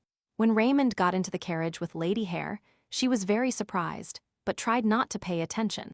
But unable to bear it, the girl asked the boy what would happen to Isla in this case, because theoretically, he was supposed to go with her. Karen still couldn't understand why he wouldn't go horseback riding with her. In response to this misunderstanding, the gentleman informed the lady that he himself, like her, did not know how to ride a horse. Upon hearing this, Karen immediately became serious and asked the guy if soldiers were taught this now. But it turned out that Raymond was simply afraid to ride unfamiliar horses because it was unsafe. When Karen heard these words, she laughed awkwardly because she had never thought of such a thing before. Realizing that the plot was starting to differ at that moment, the girl began to think about how everything would happen next. During the trip, the boy and the girl began to talk, raising various topics. At one point, Karen began to recall how she used to sit in her small, cozy room embroidering. Then, she did not care about the fate of the people located behind a mountain range distant to her, as well as the suffering of those she did not even know by name, and saw only a couple of times in her life. And the war Raymond participated in was not at all a noble act on his part, because it did not bring any useful result. It only allowed the rich to continue getting richer, which is why Verdict made a fortune in the arms trade. Nobles began to bet on the outcome of battles, and often lost their staked lands in poker. After this, the tragedy of the last war bypassed the plans of all the nobles and high-ranking people. At that time, soldiers were simply forced to die in someone else's war. Despite their reluctance, they were abandoned to their fate in bloody battles, without being given a chance for a future life. And Quiet One, Raymond told Karen that, before he was even happy about the color of blood, because the battles took place in winter, and he was tired of the white color. It is also possible that this is why the boy liked Lady Hare's hair color so much. Because it was red, to which the girl indignantly asked her lover if he loved her only for the color of her hair.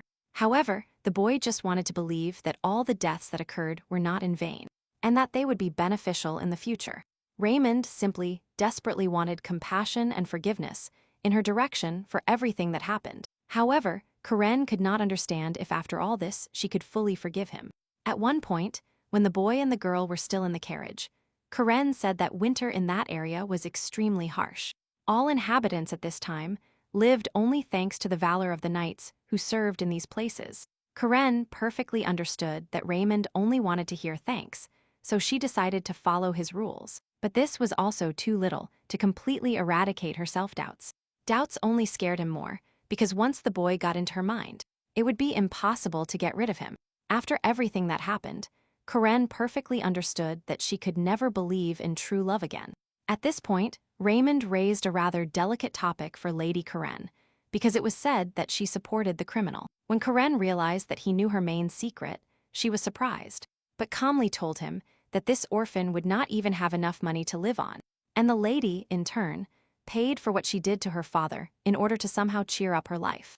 Moreover, this child would soon die from his serious illness in any case. Raymond asked Karen why she helped this child, because in the future he wouldn't even remember her. At that moment, the lady decided to be a good girl, saying that she believed in love, and she wanted to conquer all darkness.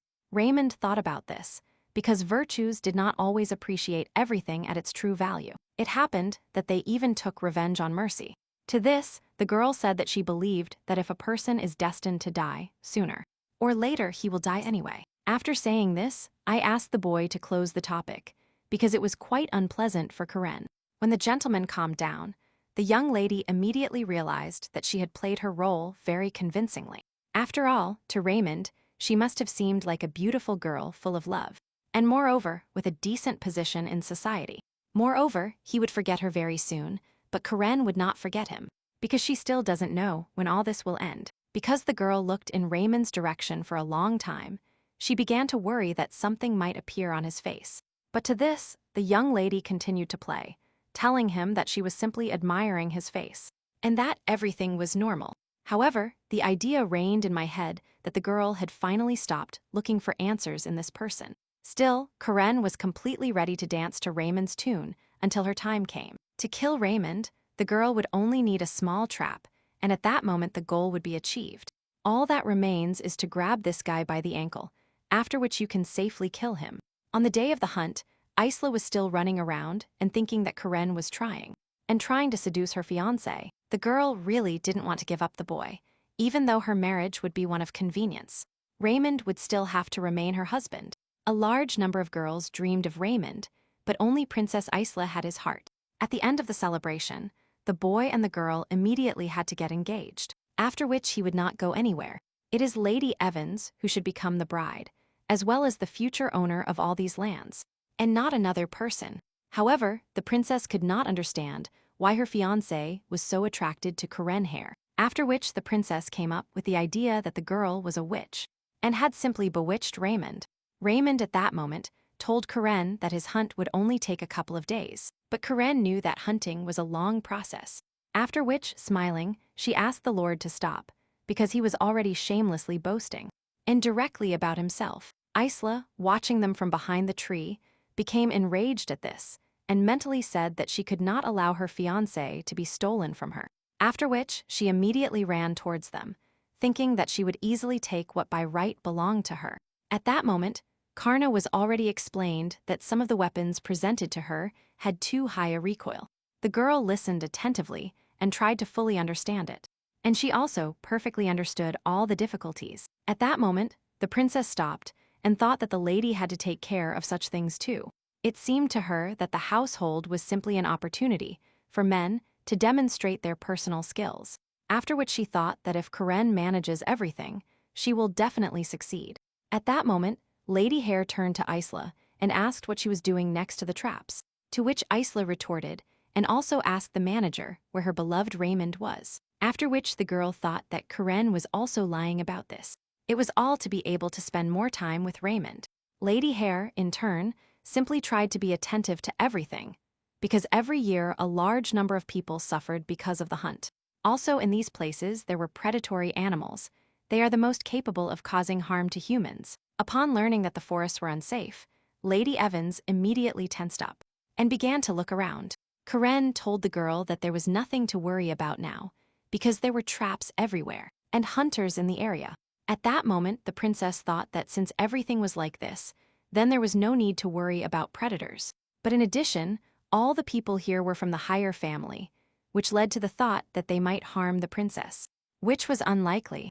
When Karen started talking about fears, Evans, indignant, reported that she was not afraid of wild animals at all. She began to boast that even if a wild animal approached her, she would not be afraid of it at all, after which she shouted at Care that he should no longer dare to meddle in other people's business. To this, Karen replied from behind that if the princess took one more step, she would completely lose her leg. When Isla saw the trap, fearfully she asked the girl why she had not been warned in advance. Karen pretended to be innocent and falsely asked the lady if she had warned her. At that moment, the girl also noticed that everyone around was looking at her with condemnation. After which, when she left, she thought that everyone around her was waiting for this.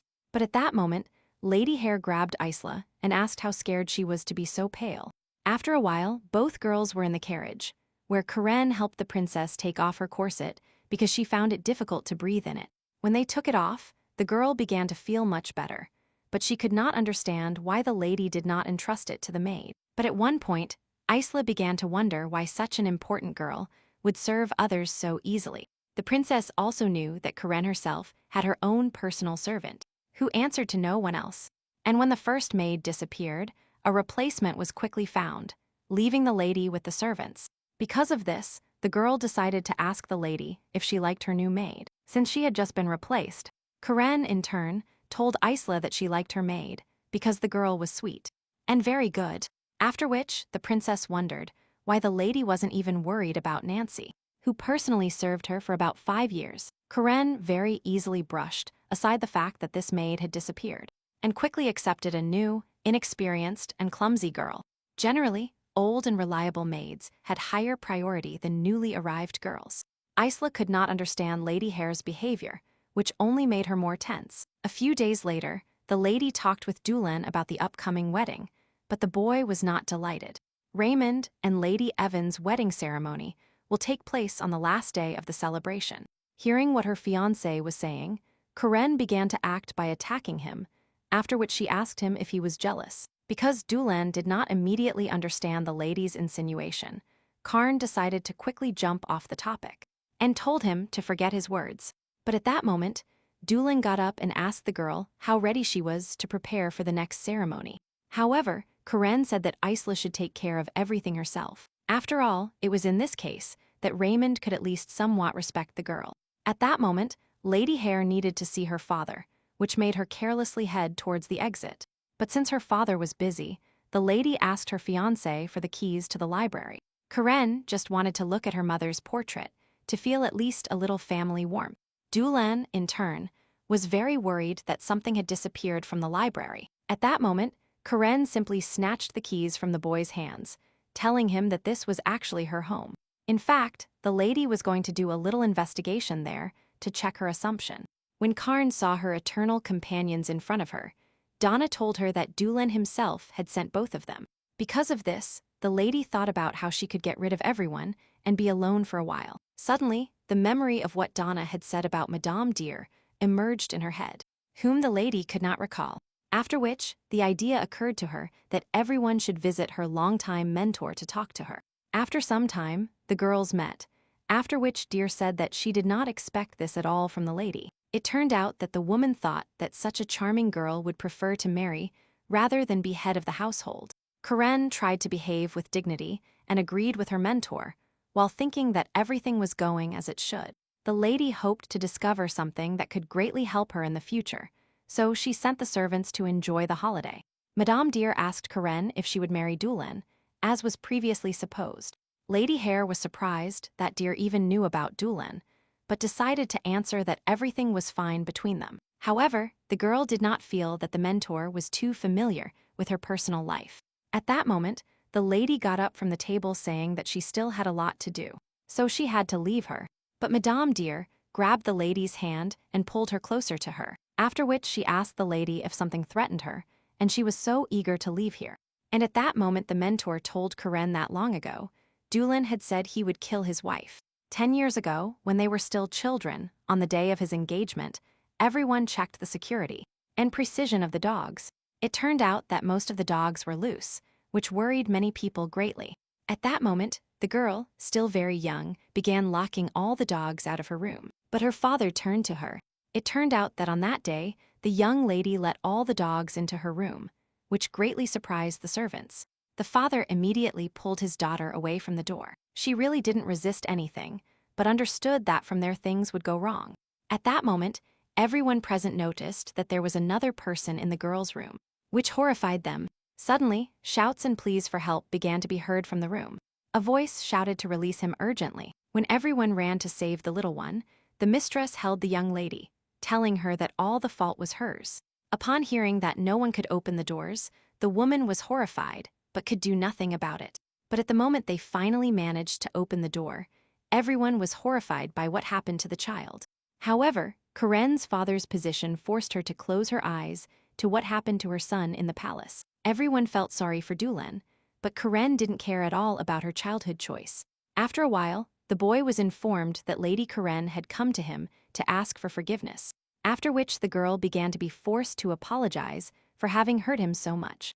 But instead of an apology, Dulan only heard a disgusting exclamation and also saw a condemning look from Karen. After which, the young lady began to indignantly ask why this weirdo was still alive after what occurred to him. And at that very moment, her mentor began to stop her, covering her mouth with her hand so she wouldn't keep saying such things. And at that moment, the future priest said that in the future, he would definitely kill this girl. Moreover, after that incident, Dulan began to constantly stutter, which continued to this day. At that moment the lady was embarrassed.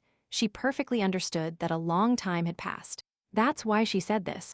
The mentor again asked the girl how things were with Dulan and if she would still be with him. At that moment, Lady Hare began to think about what would happen next and how to answer the woman's questions. Since childhood they tried to surround Karen with love, also admiring her beauty and intelligence. But on the day of the tragedy, the young lady began to think about what her life and destiny would be like next. However, at that time life went on almost the same as before, until a moment. Everything began to change, only when Karen's mother brought a maid named Nancy home. Among children of the age of young Lady Hare, sleepwalking episodes were very common, so a personal maid appeared. At that moment, adults only had to help children with such problems because they had to recover from everything. Karen's father informed the mentor that it was he who made the initial decision about the personal maid. When the new maid was with Karen, her mistress was terribly worried about what would happen next to the girl. That day, Nancy helped her new baby take a medicine that no one had prescribed for her before. The mentor immediately ran to the new girl with the order to take off this medicine, because Dear did not trust this medicine. In the end, it turned out that this medicine was prepared by yourself, and in fact, it was not prescribed by a doctor. At that moment, Karen told Nancy that this medicine tasted very strange and incomprehensible. After these words, the mistress approached the girl and told her not to take anything else from the servant's hands. Every year the girl became stranger and stranger, so the sick mother began to worry about the girl and ask how she was. Madame Dear began to tell the woman what had happened recently and what Nancy had been doing with Karen. And that day of the conversation, Madame Karen died at that moment, holding a miniature portrait of her daughter. When they explained to the girl that her mother had died, the girl could not understand it, so she showed no specific emotion. But it turned out that the young lady did not even remember her own mother, so the mentor began to raise the alarm. The woman shouted that she had warned her that the girl should not take this medicine at all. After telling the lady the whole story, the woman asked if Karen was all right. But Hare simply thought that this whole part of her life was like a blurry cloud, similar to imagination. When Madame Dear realized that Karen, after having heard this story, was not surprised in the least, which was very strange. However, the girl simply understood that Nancy herself had bewitched and broken the lady's mind with her medicines. Although Karen clearly understood that her father already knew very well that his daughter was abnormal. But Hare knew that at that moment Nancy was gone, so there was nothing more to worry about. The woman immediately attacked the girl, telling her that she was ready to be with the lady, that she could count on her. She again asked the lady if she wanted Dear to be a mentor again and help more. However, Lady Hare could not understand why Madame Dear was so eager to become her mentor again. Karen asked if the woman had been waiting for this moment, sitting between four walls for so many years. But the lady's last words emphasized that most likely, the woman simply wanted to take her place. However, Dear told Lady Hare that this was not the case, and that she simply wanted to help her again. But Karen, in turn, told the woman that after so long she could not trust her. At that moment, the idea occurred to her that she was going to check something recently. When the girl dismembered that man, she perfectly understood that she had a clear mind. But now it seemed to her that she was still delirious. Pulling a pistol from her dress, the girl pointed the barrel at the woman's forehead, telling her she could not allow such a turn of events. However, Madame Dear could not understand what the lady she was taking care of was saying now. The girl immediately started yelling at the woman to stop acting like she knew nothing. Karen held her head because of the fact that she had already killed several people. There were too many thoughts about this in her head. She did not like the ending that could happen at this moment at all.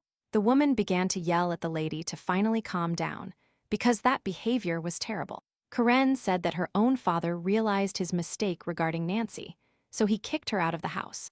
If a woman were in her place, it seemed to her that everything would be very good now, and life would be wonderful. At the same moment, Dirkfell and Karen told the woman that she understood everything completely differently than how it was.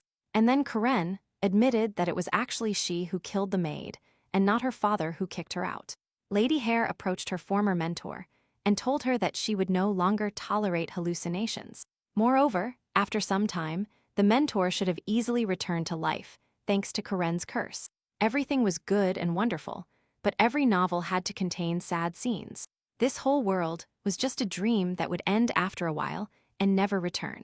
According to the plot, Karen would soon fall in love with a handsome knight, which would make all her problems disappear. At that moment, Lady Hare was stopped by a man who apologized for being forced to stop the girl. Suddenly, Karen, realizing that it was him again, looked angrily at the man and barked something to herself, after which this man snatched the gun from the lady's hands, asking why she took it out in the room. At that moment, the man noticed the dead lady, after which he immediately sent the lady to the newly arrived carriage.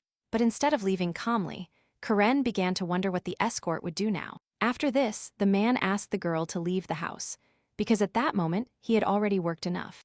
Without thinking twice, she left the house and headed to the carriage, where a man already met her and helped her inside. Upon boarding the transport, the lady began to think that she had really gone too far with her actions, from which Karen began to assume that her whole life was just an illusion, and that she herself was just a maniacal madwoman. The girl's next idea was simply to follow Nancy, throwing a loop around her neck, which she would do herself. After all, after her death, she could start her life from scratch, although it would be difficult. At that moment, the assistant threw a box into the carriage, after which he said that with her help he deserved at least one day off. After the lady saw another suitcase, she was surprised, but it turned out that the man had simply killed the witness. Karen asked why he killed her, because he could have simply threatened her, but there was nothing she could do. After this, Lady Hare told the man to explain everything related to those matters to her. However, the assistant told Karen that there was nothing, that he just needed a job. When the lady asked him if he had gotten rid of Nancy, the man tensed up a little, since he did not understand why the girl was asking that. But he did not hesitate for long, looked away from the girl, and the escort said that it was really him. To this, Lady Hare asked why he did it, surprising the man thus. At that moment, Raymond appeared behind him, which greatly frightened both representatives. Karen, without thinking long, appeared and asked the boy what he was doing here, since he had never walked around the city before. It turned out that he was simply passing by and saw among others a carriage that seemed familiar to him and, therefore, a flatterer. Upon hearing these words, the girl began to jump for joy, because she liked her baby very much whom she adorned. When the boy asked the escort about the decisions, the girl told him not to ask too many questions. After all, such information was not revealed and was quite personal, without even delving into secrets. At that moment, the lady came up with the idea that if she found out more than she needed, she would repeat Dear's fate. But Karen decided to lie, after which she said that Bowen simply collided with Nancy, and that's where it all began. Raymond was surprised by this, because it seemed to him that the girl was now carefully avoiding old acquaintances. After which, the boy saw large suitcases in the carriage, so he asked the girl if those were all her purchases. Lady Hare confirmed this fact, but in her thoughts, she thought that the boy might ask to see them. It turned out that the guy sent Lady Evans to look for a carriage for them, and went for a walk with a sore leg. Raymond asked the girl if she had returned to the estate, because the weather was so beautiful now. After that, looking at the sunset, Raymond told the girl to tell him her terrible secret that she did not want to tell, from which I began to assume that it could be murder, beating, robbery, violence, arson, or something else. To this, the lady told him that it was completely different, but she was also sure that he would be shocked by the truth. But at that moment, the boy and the girl began to talk about what secrets of origin they had, and if they had any. However, Karen was now thinking about how to quickly get rid of the boy, from which Lady Evans' intervention would be of great use. After which she began to divert the topic even further, saying that at first she was very surprised by the impending engagement. She also added that her plans were simply to fight the boy, but, unfortunately, it didn't work out. At this, both representatives laughed awkwardly, and Raymond said that the girl was very unlucky in this. But Karen's thoughts were actually filled with the fact that if someone found out the whole truth, in the best case, she would simply be executed. However, if Raymond marries Princess Isla and lives a good life, this may not happen. When the lady was already at her estate, she thought that her mother had died in childbirth, or something like that. At that moment, the girl was asked if her mother was wonderful, to which the girl replied that she was. After this, Karen's father told his daughter that his wife was a real beauty. Lady Hare didn't even think that something deep could be hidden behind the mother's personality, which ultimately contributed to the destruction of her daughter's psyche. Since Madame Dear was dead, he would have to pay for the funeral otherwise. It would be wrong. Karen realized that Bowen had already told everything, which forced him to confess the murder of Nancy and Madame Dear. Upon hearing these words, the father asked his daughter why she did all this. And why she did this, the father told the girl that she could contain her desires, even if both girls were too annoying. After which, he invited his daughter to talk about the whole situation, having a cup of tea to understand it in more detail. Also to tell the girl that if they did the festival together, it could be good for them. At that moment, Karen told her father what she had learned from Dear, or rather, that she had lost her memory due to her madness. At that very instant, the girl was seized by a burst of anger, but after what she had done, she began to feel light in her soul.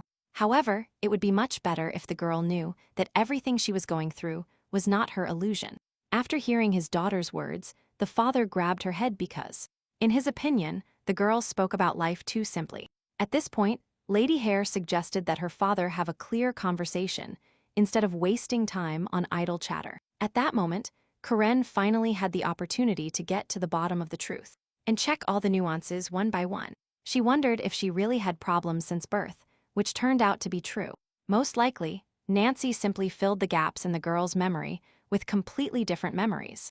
The daughter asked her father why he was hiding the corpse, because if he had been caught doing this, no one would have been able to protect him.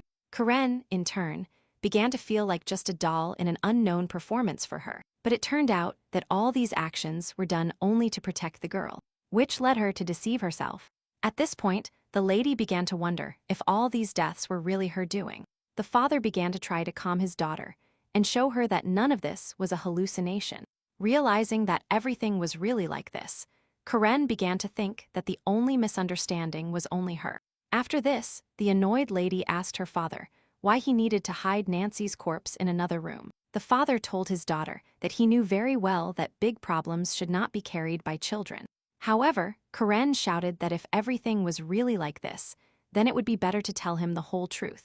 But the man did not understand what his daughter was talking about, because he thought he was doing absolutely the right thing.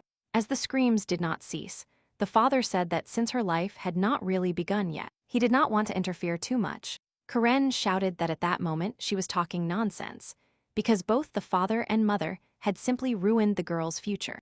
Erasing her memory in no way could improve Lady Hare's life. And in the end it turned out to be so. And marriage and love with other feelings have become completely insignificant for the girl. The father began to try to convince his daughter that all her words were just emotions. And in reality, everything was completely different. At that moment, Karen told her father that she had already chosen the path of a murderer, and that she would never abandon it in the future. And if she had failed, she would have confessed it to Lord Raymond alone, regardless of anything. Since her father would not allow this, Karen began to talk about it so that, in this case, he himself would lock her away from everyone. The moment the girl blurted out that she had already lived 100 years in 1 year, her father did not understand her at first. Suddenly, he remembered his ex-wife's words, that there was no need to interfere in his daughter's life. But he could not help but do it at that moment. When Karen told him that she didn't want to know anything about her mother, since she remembered absolutely nothing about her, she surprised her father. Now the girl had no need to know this, since she herself had erased all memories of her childhood. The lady could not understand what her mother was trying to achieve with her actions, which brought horror into her life. The father listened horrified to his daughter's words about what she thought and felt about her own mother, but he could do nothing about it. After the girl calmed down a little, her father told her not to talk about her mother like that again, because she really loved her. At that moment, the lady suggested that she had inherited such madness from her own mother. Suddenly, the Lord told the girl that for Catherine too, this world was like a book, which probably happened to Karen. At that moment, the woman constantly insisted that her daughter would live exactly like her. Karen really could not understand what her father was talking about, which led her to assume that her mother had gone through the same thing. Suddenly, because the daughter did not believe her father's words, he said that the girl herself was proof of this. She understood that this might seem unrealistic to others, but for her daughter, it was much easier to understand everything. At that moment, Karen realized that this was indeed the case, because it was very difficult to doubt after so many lives. After a while, the lady asked why they were hiding all this. She could calmly reveal it now. If Karen had previously known about the existence of a person who was no different from her, she would not have tormented herself so much. Having learned this information at the age of 10, Karen would never have been able to bear this whole burden. In this case, it would be best if the whole palace simply forgot about the child, so that in the future, everything would take a different direction. After quite some time, the daughter asked her father how she could end this whole time cycle. The Lord's answer was that the girl simply had to meet a person like him, and in that case, everything would end. As Catherine told her, she could only live her real life after meeting him. Most likely, this whole cycle will end only after Karen herself can get married. But not just for a stranger, Lady Hare needed to meet her true love. Only in this case, everything would end. In this life, only true love was important. Other feelings were not so important. The Lord said that his grandfather's mother was also engaged to another guy, but she did not love him at all. However, Karn did not understand why, after so many deaths governing man. Love was the salvation. The girl wandered so much only because she could not find her true soulmate. Upon hearing this, she looked doubtfully at her father and repeated his phrase about true love. It turned out that the father believed in Madame Catherine as much as in Lady Karen, and the trust was, and on the same level. However, the daughter was jealous that her mother had someone who still believed and trusted her. When the father heard that the main character in his daughter's life was Raymond, he smiled because Verdict would be very angry about this. After these words, Karen got up from her seat and informed her father that she would also miss the next dinner. In my head spun the idea that my father considered the possibility of Catherine appearing outside the book quite romantic. When Isla found out that Karen would not be at dinner, she began to rejoice that Raymond was all hers. Raymond perfectly understood what made his future wife shine so much, but still asked her if she knew his situation. At that moment, the girl clearly answered yes. All this could bring much benefit to his family. When the gentleman realized that in the future, he would not be able to participate in the army, he became a little discouraged because he believed he would do it for the rest of his life. And Sella told her lover not to worry about anything because the girl was going to support him in everything. When the princess asked the boy if he was happy about the upcoming event, he looked away and said it was a great honor for him. After this, Lady Evans began to think that her future husband would certainly not live like his father. She suddenly remembered that Raymond was different on the battlefield, so she asked the boy to tell her more about it. When he replied to the girl that since he returned safe and sound, everything spoke for itself, this answer quite confused Isla's father. At that moment, the organizer told the girl's father that she was in an excellent mood, which was simply wonderful. However, most of the father's attention was focused on Lady Hare's absence, which made him wonder where the girl was, from which he realized that without the lady, an idyll reigned during dinner, which made him wish the girl would never return. When Raymond asked about Lady Hare, Verdict immediately wondered if it was normal for him to be interested in such things concerning Isla. The moment the father told his daughter to look at Karen after dinner, she was very surprised. It was necessary to know how the girl felt and also to ask her to attend the ceremony. At that moment, Raymond intervened, asking both of them if it was fair to force a sick person to go somewhere. Verdict informed the boy that the lady also wanted to get engaged soon to a revered priest. At that moment, Lady Hare's father noticed that this conversation was beginning to take on very interesting colors, after which he leaned towards Dulan and whispered to him that he had a conversation with his daughter today, and that in the morning he would have to come to calm the girl down. But at that moment, Donna interrupted everyone, informed the organizer that she had received a letter from her lover. The next morning, Dulan was already bringing breakfast to his fiancée and realized that he had put a large amount of sedative in it. At that moment, Karen met him and thanked him for doing so much work for her, after which she added that her father and mother made a very unusual deal, which is why they taught Dulan all this. However, from the beginning, the boy was also bait thrown at the main character. Everything was exactly the same as when the mother broke off her engagement, choosing the girl's real father. At that moment, the lady asked her future husband if they had told him the story of his mother, to which he received an affirmative answer. After this, Karen asked him if he believed that life could really repeat itself until true love was found. Dulan informed Lady Hare that all these thoughts and conversations were completely irrelevant, but since Karen asked to share her thoughts, the boy told her that if she didn't believe it, nothing would change. However, Karen hoped to hear from her priest that there were suggestions that the girl was somehow paranoid. In one's own life, everyone is the protagonist of their own story, but from time to time they have their own. Like falling, suddenly the girl brought her hands closer to the boy and with a sad face asked if he was looking for comfort. The trial deal was very good for Dulan because he was a beggar, but he felt like his responsibility was being taken away. But at that moment the boy, who was not satisfied with his lady's behavior, said that he didn't need help now, unlike Karen. At that moment, the lady informed him that in that case, she would be forced to break off her engagement. She then added that she really thought she should leave this life completely. But even in this case, she is unlikely to have a chance to live a real life. And happy, the girl no longer had the strength to live her life for the umpteenth time, so Karn experienced no feelings. That night, Karen decided to make her insignificant and vague decision before the tomb of her biological mother. The girl saw her perfect death lying in the grave and looking at the sky, also envying it. Contemplating the Milky Way, Care wondered if she was really in the book world at that moment. If the girl could not get out of here, like the stars in the sky, she could not imagine what would happen to her next. After which, Karen reported that she envied her very much for her imminent death. If the lady wanted to follow her destiny, the girl should have simply completely linked her fate with Raymond. Returning to reality, the lady told Dulan to simply take away the tray after eating. After some time, Lady Hare played music and thought that if her mother managed to escape this loop, she would achieve it too.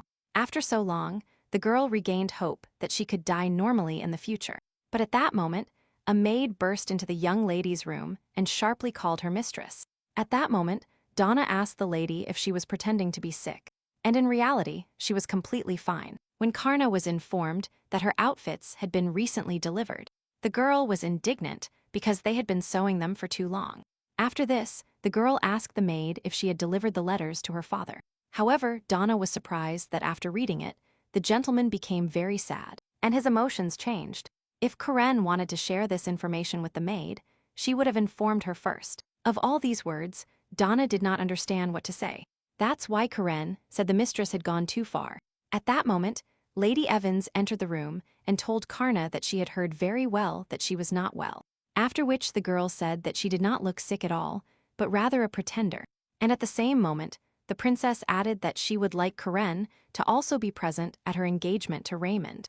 But at that moment, the lady continued pretending and said that maybe she wasn't feeling well that day.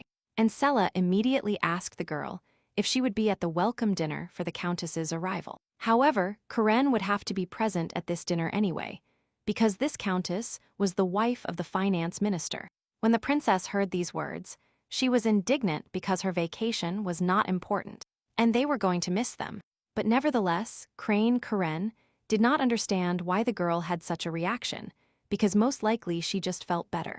It turned out that it was Isla's own desire, which led her to hope that Lady Hare would be present at the engagement. When Isla said it would be good to celebrate an engagement between Karen and Dulan, the lady was immediately surprised. However, having decided to act according to her plan, the girl informed Isla that she was forced to break off her engagement with Dulan. Hearing this, Isla asked Karen in horror if she really had a new lover, after which she began to curse the girl, because it was impossible for her to be so indifferent to promises. But Karen told the girl that initially it was not her choice, because only parents made the decision.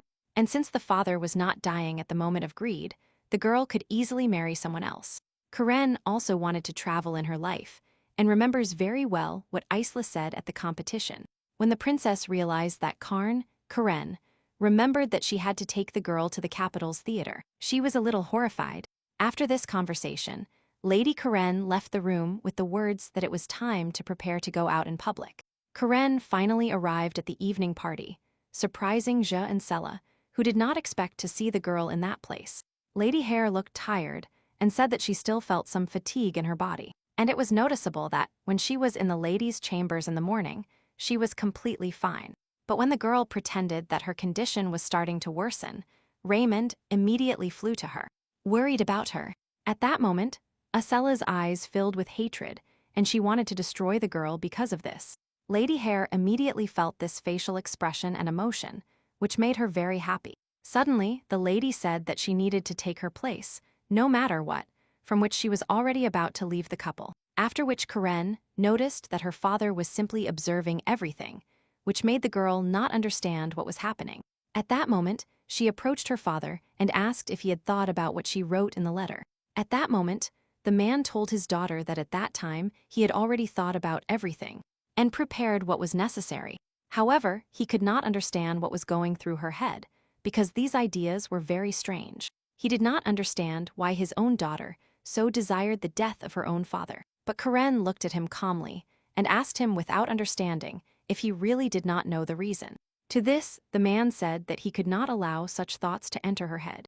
At that moment, Karen was surprised, so she immediately apologized for her lack of tact on her part. For the girl, all these reasons were quite understandable, but she understood that to others it seemed strange. Suddenly, the father began to say that, until today, he had solved all the problems, but that afterwards, the girl would have to do everything herself. To this, the daughter said that she was already an adult and did not need guardianship, and also did not want a dangerous situation for herself. Her soul wanted to feel more emotions after so many years in the body, and finally see real life. This time, a single death of the maid caused so many changes that the lady could no longer stop. And in any case, the father would die, and if things were rushed, new changes could arise. And suddenly, the girl said that what she wanted most was to see the true test of her father's love. When the father wanted to say something to his daughter about what she was doing, she immediately stopped him and asked him to be quiet. After which, Karen showed the newly arrived Lady Elba to whom everyone was waiting. She was an older woman who was always severe with everyone. Lady Elba Fitzgerald was strict. The Countess was also so ambitious that she never allowed a weak-willed husband near her. In politics, at the same time, the woman was very fond of gambling, from which she sometimes could not stay away. At that moment, she was greeted and thanked for finally visiting this property. Lady Elba looked sad, which made it clear that she was not in a good mood and did not want to come here. But she could borrow a large sum from Verdict, so she had to come. At that moment, Karen's father leaned towards her and said that after this incident, he would definitely rip Verdicas's nose off. After that, the father said that today they would definitely need to discuss their entire plan, especially death. When the Countess approached them, the father immediately bowed to the lady and told her he was glad to see her. At that moment, Elba said that the festival really wasn't bad because Juliana had fun.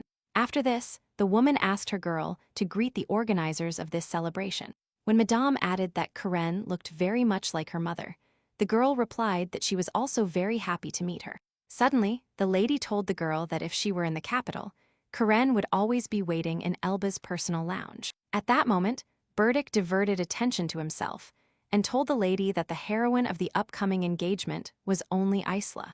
Suddenly, Karen thought that she should at least thank her mother for the genes with which she had been blessed. Once Karen and her father were alone, the boy asked his father if he would finally tell her the reason, after which he began to pressure the man to think that he was beginning to talk about trusting his mother. He also mentioned that the woman later got rid of the same shackles, precisely thanks to the couple's love. At that moment, the lady said that she could not find a person in whom she could also trust. Suddenly, the man said that the lady had no right to say such things, because in the future it would be love, trust and faith that would save her. However, there were several people Karen could meet in a year, which made the lady assume that Raymond was not destined at all. Immediately, Karen said that she never found her true love, for it could even be a dead person. Even Raymond, whom the lady considered her only salvation and destiny, could not save her in any way in previous lives. However, besides this boy, there was no one else whom she loved a girl so much in her life. At that moment, Karen thought about how strong her father's and mother's love was. Lady Hare also began to think about how she and her mother met in their youth. At that moment, the father told the girl that the only way to help her was if she helped Karen. Suddenly, Lady Hare looked severely at her father and told him to present her proof of love. If he sincerely trusted Mother Karen, this meant that the man should not fear death. When he left this world, he could temporarily see Catherine, after which he would return. However, Karen perfectly understood that she could not cause her father's death if he did not do it himself. But whatever his choice, the lady will be able to check her conjectures and find a solution. At that moment, the man told his daughter that he was worried that Karen would have trouble after his death. And at that moment, he learned that she had already died in previous lives of the lady, which surprised him a little. One day, he was simply annoyed by a blow on the back from Lady Evan's father, from which everything began to take off. And once again, he was troubled by an issue that the man could not solve, which also led him to commit suicide. The father told his daughter that he could never have imagined such an outcome of events, because this had never worried him before. In her next life, the daughter was going to closely follow the man to also see his new death. But at that moment, everyone's attention was drawn to the fight between Lady Evans and the arriving mistress. The girl shouted that the lady was behaving very badly.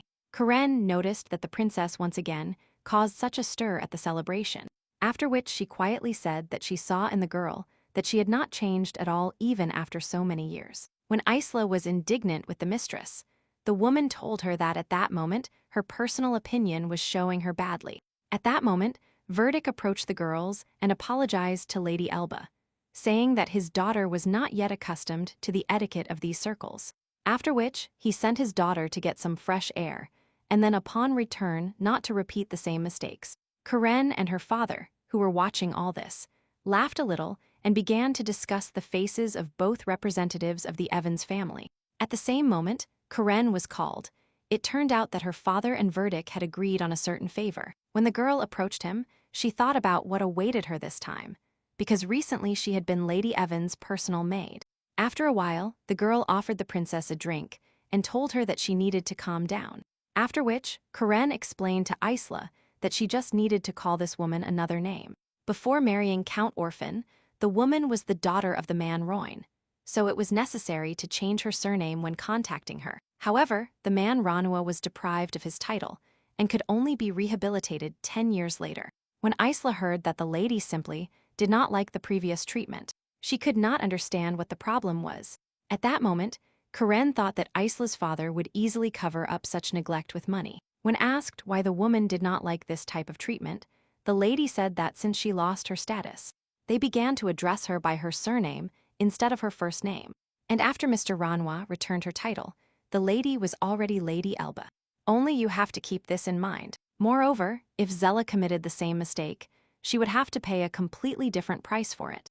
After all, for Lady Elba, this would be a perfect opportunity to vent all her anger on the princess's father. When the girl asked Karen how she should have called her, she told her that because she did not achieve the proper title. For the time being, she was only a miss. She will become Lady Hare only after marrying an aristocrat, or rather a lady with the prefix of her husband's surname. And after marrying Raymond, Isla will become Lady Cerdas, from which she will never get rid of. Suddenly, she asked Karen if she now looked down on her due to her non-noble origins. When Lady Hare told her that it was completely wrong, Isla began to shout that she could clearly see the mockery in her face. At that moment, Karen told the princess that if she hurt feelings and ruined the mood, she would have to apologize. After which, in response to Isla's denials, Karen still apologized to her, but no remorse was seen on her face. Immediately, the lady shouted that everyone present was simply mocking her on purpose. But Lady Hare said that this could not happen under any circumstances, even if she really wanted to. Karen knew very well that girls were taught etiquette almost from birth, which made her dare to assume that it was Madame Dear who taught her. If ceaselessly repeating life was true, then perhaps it was also true that the world was a book. The girl lived in Karen's body for too long, which caused her memories of what happened before to become a mist. All my thoughts were filled with the question of whether it was even possible to check if this whole life was a book. She remembered the words that Catherine also considered this world a book, which could not be a coincidence. Karen suggested that her mother simply brainwashed the child, thus introducing all the hallucinations into her. At that moment, both girls found themselves in the same place where they hadn't been before, which surprised them quite a bit. When they returned, Isla's condition was one of fear. She began to say something inaudible and unclear, but suddenly, Karen told the princess that she occupied a higher position in society than her. She also told the girl that she did not understand at all what the boys saw in her appearance. When Karen started undermining the princess, she began to lose her temper greatly, which is why she attacked the young lady. After which Raymond stopped her and told her to stop acting so unpleasant. At that moment, the lady told the boy that she couldn't even imagine what the vile woman dared to tell her that time. But suddenly Raymond, with a stern face, turned to his chosen one and told her to maintain her dignity and not to degrade herself further. Suddenly, the lady saw the disapproving looks of the people. Some whispered about her education. Some even mocked her. However, the girl continued complaining to her boyfriend that they started blaming her unfairly for everything. When the girl started crying, Raymond told her to stop, because people were watching them, and therefore thought many bad things. After this, Isla's father joined the trio, and bowing slightly, apologized to Karen. And at the same moment, he began to lead his daughter away from everyone, saying that now it was better for her to rest in her chambers. The princess continued to claim that she behaved this way only because Lady Hare began to be rude to her. At that moment, Karen and Raymond watched this girl being taken away, so the mood began to improve drastically. Suddenly, the lady told the boy that after the engagement, he should start controlling the princess. When Raymond heard this, he asked the girl why she demanded this from him. Because the lady herself caused such an impression. But since they will be engaged soon, they will be seen as one person and Raymond's reputation will depend on it. Immediately, the lady began to think that in the future she would need Raymond. Although at that moment, she preferred death to love. At that moment, Karen asked the boy not to start a conversation with her anymore, because even now, it was difficult for the girl. It would be best not to start a conversation until the girl finds her true love. In the evening, Karen was in the library and thought about how people used to write so much with pens. When her father arrived at the library, his daughter asked him if her mother had left him any diary personally. Upon her father's response, the lady asked him if he believed her, still not really knowing anything, to which the man fell silent for a while. after which he carefully said that even ignorance would not change his love for Catherine. Suddenly, Karen offered her father her help with the rope, because she had some experience in hanging. But her father told her that under no circumstances should traces of another person remain on the rope. At that moment, the lady began to tell her father that at the banquet he had overdone it with his words. His speech and conversation were as if he were warning others about an impending suicide. He asked the lady and Verdict to take care of his daughter if anything happened, because her condition began to fail everyone. The father asked if the girl thought such a warning would be an excellent measure and a kind of insurance for her. When the matter began to come to an end, the daughter asked her father if she needed to leave the room. Without thinking twice, Karen left the library and thought that her love should also be ready to commit suicide.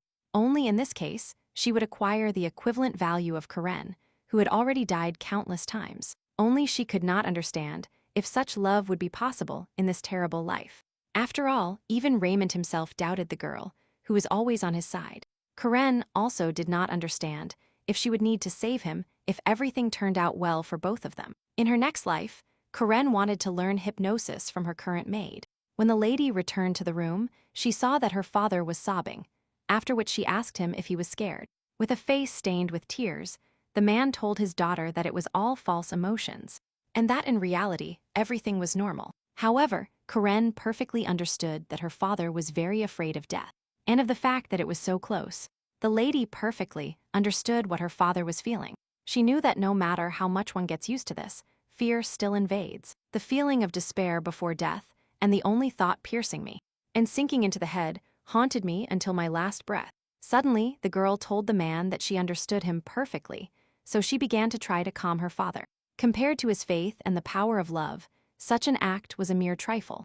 However, even the girl had in her head her father's words, that she needed to find her true love. Although she justified many actions with love, she could not face this when she was on the verge of death. Suddenly, Karen approached him and rhetorically asked if his death would be like anyone else's.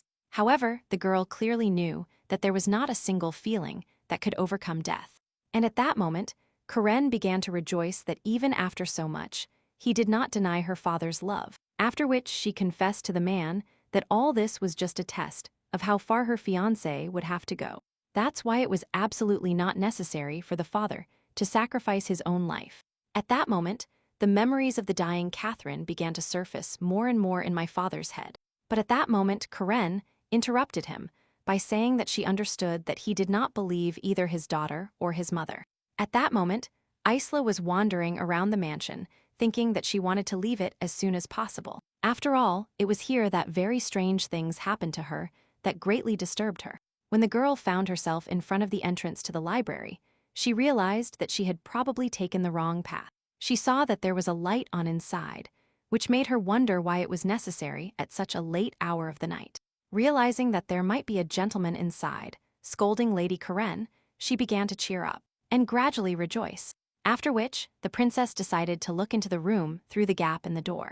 The morning after the lady saw something she didn't need to see, she started not listening to her father and started doing things her own way. Verdict tried to calm his daughter, but was powerless against the girl's desires, that she did not want to get away with such horror. And Zella shouted that in the future, she would definitely pour boiled tar on Karen's face, thus disfiguring the girl. Upon hearing such conclusions, the father looked at the princess with surprise and asked if she was sane. After all, even at the banquet, Isella behaved inappropriately, thus showing Lady Elba her terrible side. When the father called this lady by the name everyone had given her, Isla looked at him darkly and muttered something. At that moment, Isla began to shout that they should have at least been warned, since it was precisely due to ignorance that the girl received so much criticism. But at that moment, Verdict began to raise his voice at the girl and ask her if she still didn't understand all this. When he told his daughter to stop being jealous of Lady Hare, she was shocked and horrified. At that moment, Lady Evans began to shout at her father that if he had put in a little effort, she would have become an excellent noblewoman. When the father hit the girl, she began to bare her teeth and increasingly repeat the words that he should hit her. The last straw for my father's nerves was that Isla called Veridica a rich usurer. And common, when the bottle fell to the floor and broke, the father told the lady that he did not raise his hand to her for only one reason. The girl had an upcoming ceremony which he did not want to spoil at all. If the girl continued this behavior next time, then the punishment for her would be the last one. She should not even forget the contract and the people who contributed a lot for her, and upon whom her marriage depended. After that, her father told Isella not to leave the room again today, and that the next day she should apologize properly to everyone. As soon as the lady left, Verdict sat on the sofa and thought that he had previously thought raising his daughter would be easy, after which he thought he would have to sign a contract to extract diamonds in another mine. There was a lot to do. It was also necessary to take care of this estate and then look after the countess. However, Lady Elba will do everything possible to take advantage of Verdict's weaknesses. She also started taking care of Lady Karen, which was very good for the girl. But the thoughts about what Mrs. Isla had recently said remained in my head. She also understood that at that moment there were already enough problems precisely because of the princess. After all, Isla only knew one thing, which was to dress beautifully and magnificently, which made her education increasingly difficult. The girl only needed to marry a wonderful man who could satisfy all her desires. And at that moment, the man hung up the phone and was indignant about the way Selina raised her daughter in general. This woman gave birth to 2 children for the man, also enduring all of her husband's adventures, who ran after many girls. However, Isla was very jealous and in a bad mood, so her father could not understand who she was born to. But that night the princess saw how the gentleman died, so she was completely horrified, after which the girl began to wonder why all these strange things were happening in the mansion. But at the moment of thinking, Karen interrupted all thoughts, abruptly opened the door, and saw Princess Isla. However, the princess saw that the lady was crying and could barely connect the words into a logical chain. But the girl perfectly understood that all these oddities aligned like a thread leading to Karen. Suddenly, Isla started playing along with the girl, asking with a sad face what had happened. However, the girl understood that if there was no sadness on her face, then Karen might suspect something. After which, the lady began to say that she could not believe this could happen. But at that moment, Karen asked the girl what kind of kindergarten she was playing in now. And it was at that moment that a doorknob flew towards Lady Evan's head, slightly injuring the girl.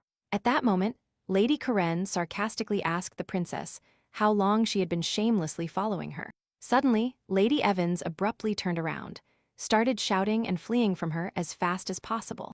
When the girl escaped, the lady was left with her thoughts and realized that everything could go very wrong. Since Isla was shouting so much, she would have to be taken away from all the people. And the first thing in any case would be to perfectly follow Isla's tracks.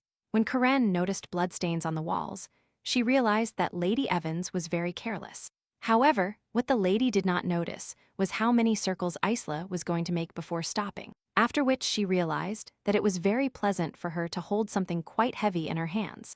The house in general began to seem quite exciting and pleasant to the lady, thanks to all situations turning out this way, because only now all the girls' doubts disappeared.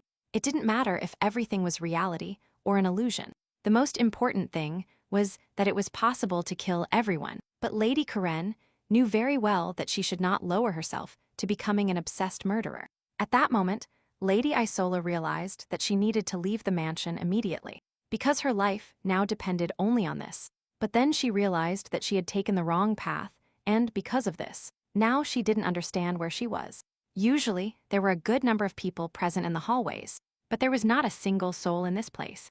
The runner began to shout that she knew very well that someone was behind all these oddities. She immediately realized the fact that Lady Hare was definitely behind the murder of the maid.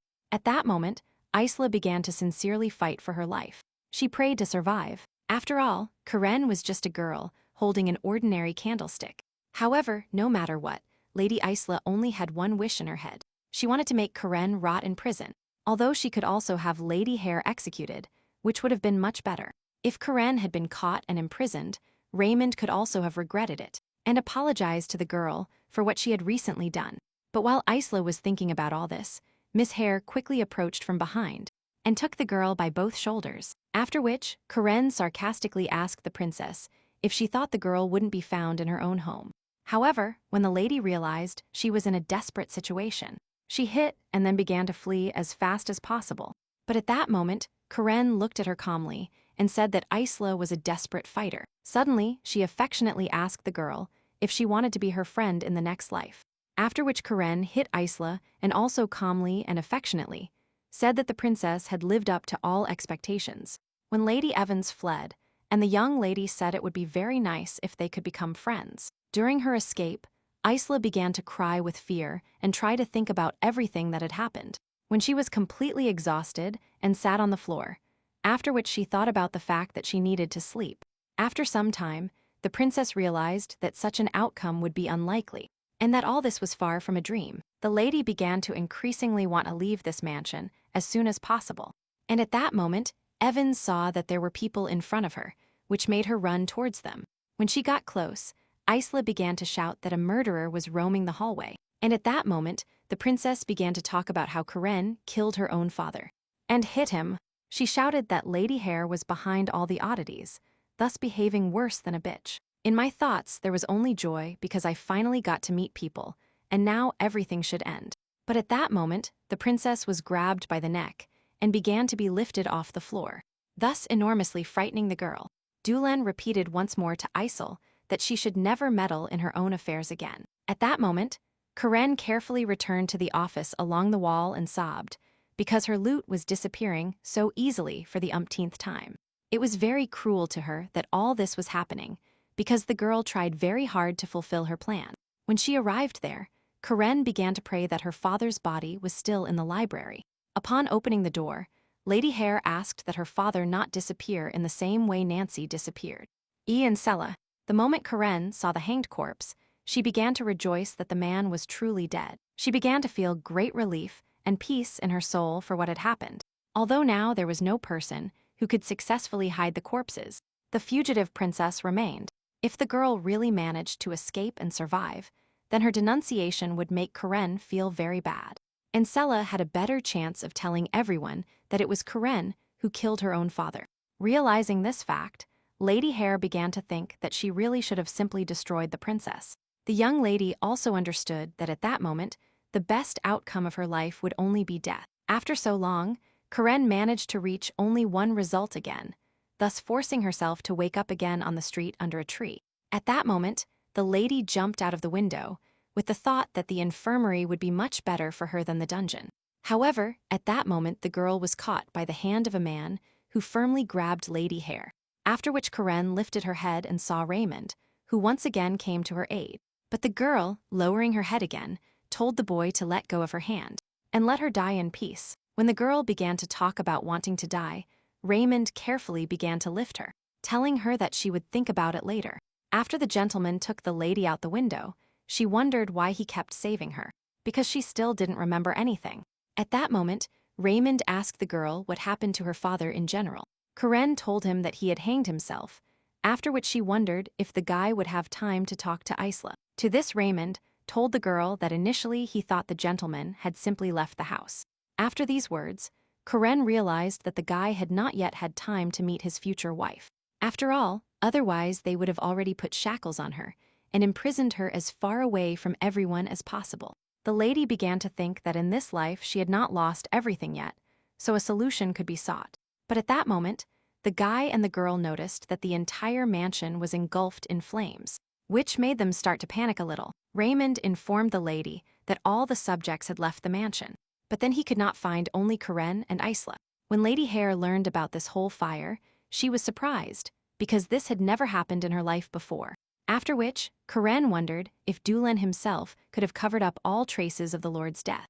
At that moment, the lady saw that her father's corpse began to fall due to the burnt rope. She wanted to run to him, but Raymond stopped her. Karen, as she was being carried out of the mansion, thought about how useless her father was. She also understood that if the corpse disappeared, then she could not prove this murder. Suddenly, Raymond drew the lady's attention and told her that now she only had to promise one thing. He asked the girl to try with all her might not to die that night, after which he asked her several times if Karen could keep her promise.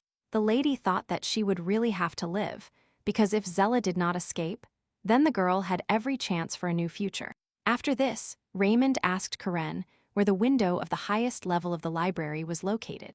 When the guy went looking for this window, the lady thought that she never found her mother's things. In that very second, Raymond grabbed the girl and began to drag her away from the fire. Because he got too close, After which he told the lady that at that moment they could not hesitate, so they had to get out as soon as possible. However, Karen didn't even know if in this library there was a diary in which Catherine wrote something. Although for the moment, it was no longer that important, because all that information would now burn in the fire. Karen and Raymond got out of the mansion onto the roof and briefly watched what was happening now. When he asked the girl if she could jump and received a negative answer, Raymond grabbed the woman and told her to hold on tight. After they began to fall together, the lady began to recall this feeling that she had experienced so many times. However, this time she felt encouraged by the fact that she was not the only one feeling all this. At that moment, Raymond told the lady that he would not allow her to be harmed in any way, after which Karen thought that precisely because he was near, she would never die. At least there was no way this could happen tonight, which was sad for Karen on the one hand. And then Raymond told Hare that she was a little shocked, but immediately apologized to her. After that, the guy and the girl flew down, and at that moment Raymond grabbed the branch of a tree with his hand, thus stopping all the speed. And when both were on the ground, Raymond carefully asked Karen if she had hurt herself. At the very same moment, her personal maid ran to Lady Hare, who immediately began to worry about her mistress. She began to ask Karen if she was okay, and also to ask what had happened. At that moment Verdict approached, who understood that the gentleman and Isla had not yet left the burning mansion. He approached Raymond, trying to find out from him if he had found his beloved daughter. Karen perfectly understood that most likely the princess would not be found or seen again. However, the girl did not know whether to rejoice about this or not. She begged to keep staying with her eyes closed so that everything would end once and for all. But all these were just vain hopes that would never come true, the only thing meaning that the lady had survived again. It was always cool in the garden, but after her death, Karen never felt hungry. The girl began to wonder who could have killed her this time. But immediately, the realization came to mind that everything was exactly the opposite. It was she who killed. Since Karen killed and dismembered bodies, no one can kill her anymore. The death of her father was truly useless, because with his help she could not prove anything. At that moment, the lady began to think that it was unlikely she could escape this whole hell. However, if you stop this endless cycle of repetitions, the girl will be able to find the answers. Karen woke up and Donna, who was very worried about her, woke her up. When the lady began to realize what was happening, she was able to open her eyes, from which she immediately saw the changed face of the maid. Suddenly Lady Hare asked her how long she had been unconscious. Donna reported that because the lady was in a coma for 3 days, she began to think that the girl would not survive. Surprised, Karen immediately asked if anyone else had died in the last incident. At that moment, Donna asked the lady to control herself, after which she began to talk about the gentleman.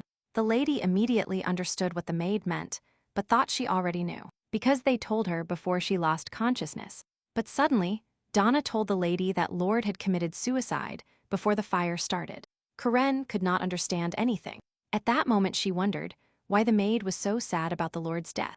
Donna immediately began to think about how the girl would have to live now, because she was left completely alone. However, at that moment, the lady began to look around to understand where she was now.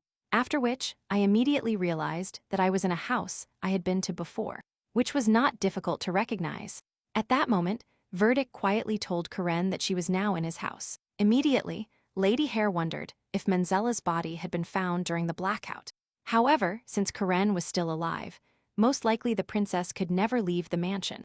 At that moment, Verdict asked the maid to leave the room, after which he sat down next to the guest bed. The man began to say that Karen already knew the current situation very well, which made her bow her head. When the lady confirmed this, Verdict told the girl that he regretted what had happened. Karen began to realize that something clearly happened to the princess, because before that her father had almost laughed since the Lord's death.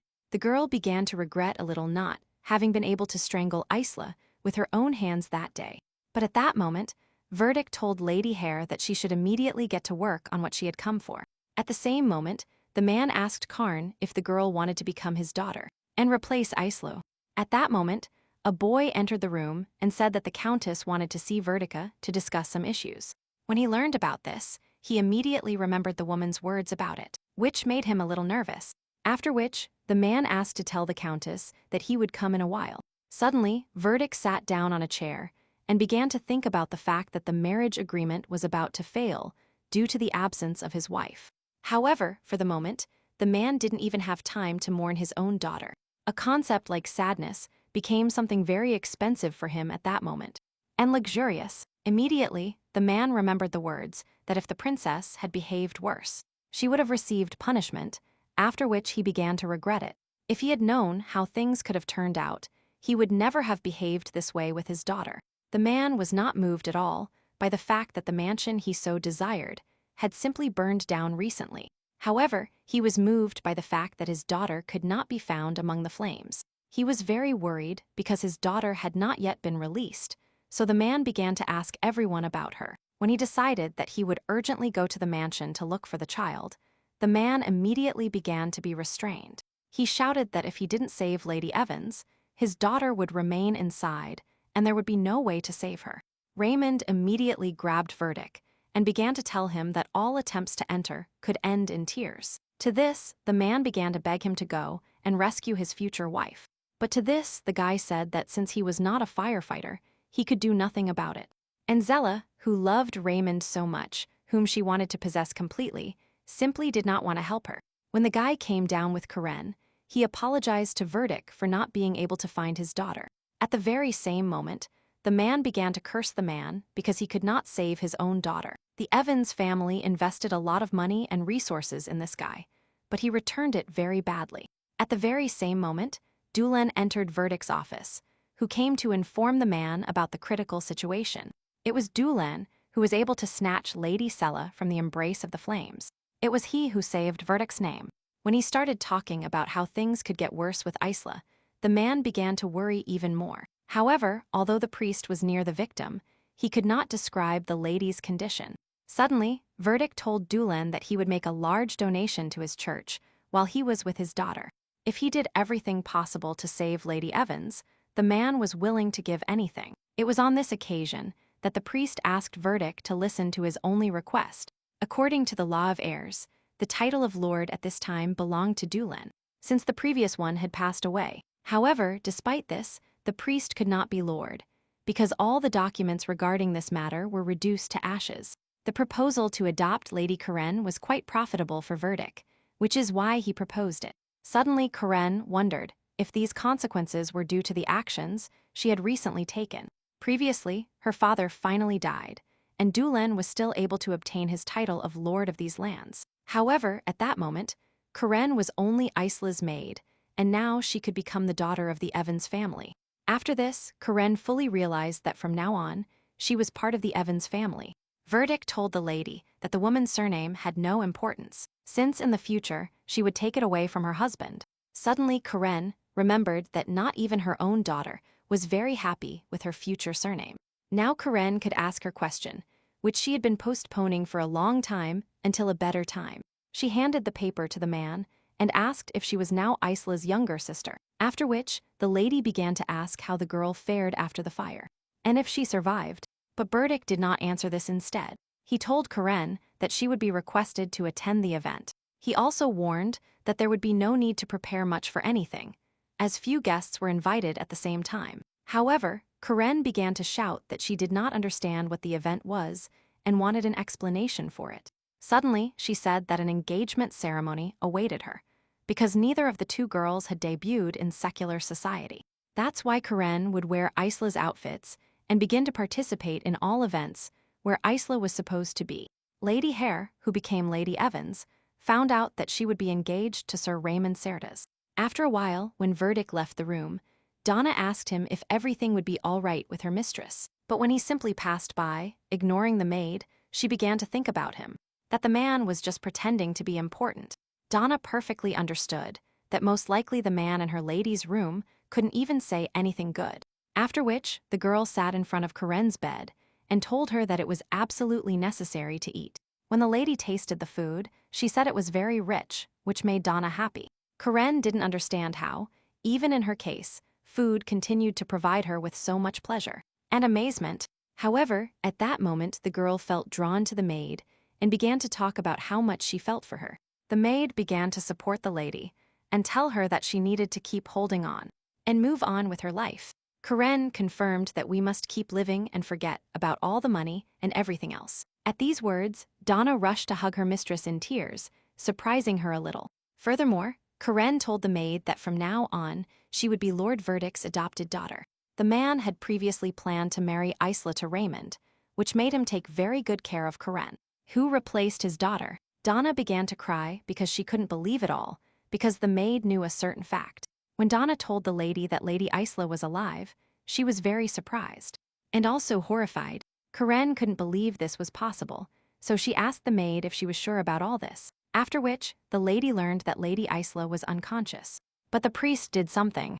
After which, Karen asked her maid what Dulin told Lord Verdict. Donna said that the gentleman believed he perfectly knew how Lady Isla could be taken care of, for which he offered his help. The boy promised Verdict that he would take care of the lady until she fully recovered and woke up. Lady Karen might have rejected him, but she still went too far. The lady noticed that all the facts happened just as they had happened before, exactly the same as when Karen became a maid. Previously, Dulin had already contacted Verdict, who couldn't understand one fact, trying to find it out as soon as possible. It always seemed to the man that Mr. Priest loved Lady Hare, but now he acted completely differently. But it turned out that the boy never loved his chosen one, but rather hated her throughout his life. That is why he wanted Karen to take care of Lady and Zella until she woke up from her deep sleep. According to him, the ex-wife was destined to become someone's maid, and not to be a lady. Dulin asked Verdict to make Lady Hare's life simply unbearable and difficult. For him, this would be the best revenge for the fact that Karen abandoned him as unnecessary, and her past attitude towards him. In the morning, Karen was already being attended to by maids, one of whom couldn't believe everything that was happening. It seemed to her that no girl could look so beautiful after a long illness and a recent awakening. Lady Hare was so beautiful that it seemed the girl was too pretty even to be a beauty. No one could understand why the lady's eyes were so expressive, even without makeup. Moreover, Karen's hair was much silkier and better than Lady Isla's, even though she spent a fortune on it. The maid knew very well that this girl's family had simply fallen and Karen had nothing else. However, not even the tragedy that occurred could break her. It only adorned the lady. Even the dress that was made specifically for Miss Isla fit Karen perfectly. It gave the feeling that this set found its true owner after some time. Karen was thinking about what kind of maid she was in her previous life with that appearance.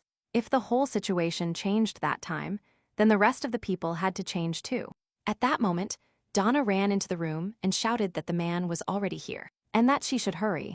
In that very second, Raymond appeared behind the maid, who approached Karen, and told her that the girl needed an escort. He also arrived here to immediately fulfill his duties, now as a stable boy. After a while, Lady Liana handed the boy a box with an engagement ring, for which the gentleman thanked her. At that moment, Karen began to think that she was once again charming an innocent girl, still very young without knowing it. Suddenly, the boy noticed that Lady Hare had a dissatisfied face, which made him decide to ask what happened. When Raymond began to put on the ring, Karen dryly told him that everything was fine with her, and that there was nothing special. After which, Raymond leaned towards the girl's hand and asked with a small smile if she was jealous. Karen snatched her hand from Raymond and told him that there was no reason for jealousy, and that's why it was out of the question. The girl also added that such jealousy would never happen under any circumstances. The man, helping his new wife cut the cake, said it was a terrible shame because he really wanted jealousy from the lady. After all, Lady Karen could legally dispose of Raymond as she wished. He was especially sure of this, because recently, the girl managed to pull him away from Princess Isla. However, Karen told Raymond that she didn't want to pull him away from the lady in that way at all. Suddenly, Raymond said that it was logical, because not a single person could predict such a situation. When the chosen ones began to be congratulated on the festivity, Lady Liana gave her gift to Karen, for which the girl thanked her. At that moment, Lady Elba also approached the girls, who also wanted to congratulate the beauty on her marriage. However, she did not know whether such a celebration was worth organizing, but at least it would be a great consolation for Karen's father. At this point, the woman reported that Raymond was much more suitable for Lady Hare than the previous priest, after which Elba told the boy that he was very lucky to be engaged to someone who had a higher rank than the previous girl. Moreover, thanks to Karen and Raymond's engagement, Lord Verdict was able to stay afloat, which was somewhat sad. At that moment, Lady Hare realized that the woman had said this so loudly that she only drew more attention. Among those present, half the people were discontented, which Lady Elba involuntarily began to feel. Half the people were on Elba's side and were debtors to verdict, and the other half were the Lord's minions. Karen bowed to the lady and thanked her for attending the entire ceremony, thanks to which she resolved all legal matters. When Lady Elba said that for her it was just a trifle, she asked the girl to simply not forget her words. At that moment, Raymond repeated Elba's words exactly, that marrying such a girl was an uncommon success. Because of this, Karen had to thank the boy for saying these words, after which she took his hand. Raymond felt that such luck was so great that it seemed to him that Lady Hare had been granted to him by destiny itself. However, Karen understood that all this was similar to her past, similar to the true heroine of the novel, where even the ending was writ. She began to feel that this time, the whole story was repeating again, which immediately made her mood start to drop. Karen began to wonder if those murders and dissections that happened, precisely, because of her made any sense. Suddenly, Raymond turned to the lady, who really wanted to ask and clarify some things with the girl. When he asked Karen if she felt comfortable in Lady Isla's place, the girl was very surprised by this question. It turned out that Raymond noticed that Lady Hare was walking very heavily, so he offered to lean on him. Moreover, if a girl had pain in her legs, then she should not move around much, but be more sedentary. At that moment, Karen realized that her fiancé was testing the waters beneath her, which made her very cautious, and she began to think about how much her husband knew. She couldn't understand why the boy was doing this, and what he wanted to find out by doing so. At that moment, Lord Verdict approached the boy and the girl, who greeted him, and they told him how wonderful the day had been. But to this, Raymond told the man that for all of them the day was like a day, and he simply kept his promise. At this point, Verdict said that all this is happening only because he now has his new daughter, Karen Evans. Suddenly, Raymond asked the gentleman if all this interfered with his will, which was a priority over everything else. After which, the boy stated that his younger brother and his father, who until this day perceive him as a child, told him the same thing. At that moment, Karen was completely confused because the stories didn't add up, which raised doubts that this was really the same Raymond she knew. Suddenly, Raymond asked his new wife if everything was all right with her, because she was paler than death. At the very same moment, Lady Hare moved away from him and calmly murmured that everything was fine with her. After which, the lady began to think about how such a noble man could blatantly lie to important people. Suddenly, Raymond told Karen that if it was difficult for her to be in such a crowded place, then they could leave. However, Karen couldn't understand why Raymond was lying, moreover, if at that moment it wasn't for love. At that moment, the girl thought about the feelings Raymond had for her in previous lives. Lady Hare began to think more and more about the feelings the noble gentleman had for her at that moment. Karen began to get more and more confused in her thoughts. She no longer understood if this was really the same love she imagined. It seemed to her that Redmond didn't love her at all during all this time, but only showed false feelings and pretended. The lady began to guess that it was precisely because of all this that she kept returning to her beginning. Since Raymond was more likely to be the culprit, it became increasingly difficult for Karen to contain her hatred and her anger. There was a desire to simply destroy the guy once and for all, to crush his head. After a while, Karen and Raymond were sleeping in their rooms. But at one point, the boy woke up from something unknown, from which the girl also woke up. Raymond, realizing this, apologized to his wife and told her that everything was fine with him, and that there was nothing special. From that moment on, Karen had to periodically listen to Raymond's stories about his participation in the war. However, as everyone knows, even a good story will eventually start to become boring if you listen to it once and again.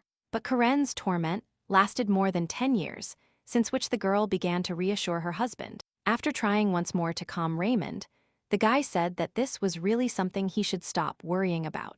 At that moment, Karen should not have taken all this love for granted, because Raymond truly loved the lady. In the morning, Lady Hare returned to caring for Isla, who was sleeping soundly, and asked her about her love for Raymond. Karen couldn't understand if Isla truly loved this boy with all her soul. Care didn't believe the words that if the girl was with the wrong person, she would die alone. It seemed that Isla previously wanted to grow old with Raymond, and also see her children happy. Perhaps this was the true and much desired love for Isla, which further confused Karen. Most likely, both girls' ideas about love were very different. So everything got worse. Karen began to wonder if she desired the same love that Lady Sella desired. Then, if the girl could stop the entire series of returns. According to the father, only true love could save the lady after so many lives. Only she could help Karen get out of all the circle of this hell she was going through. However, the girl still reached her underworld, in which she only began to go crazier. After which Karen began to assume that her love for Raymond was not even that. However, she really didn't reach the grand level, and her hopes only fell.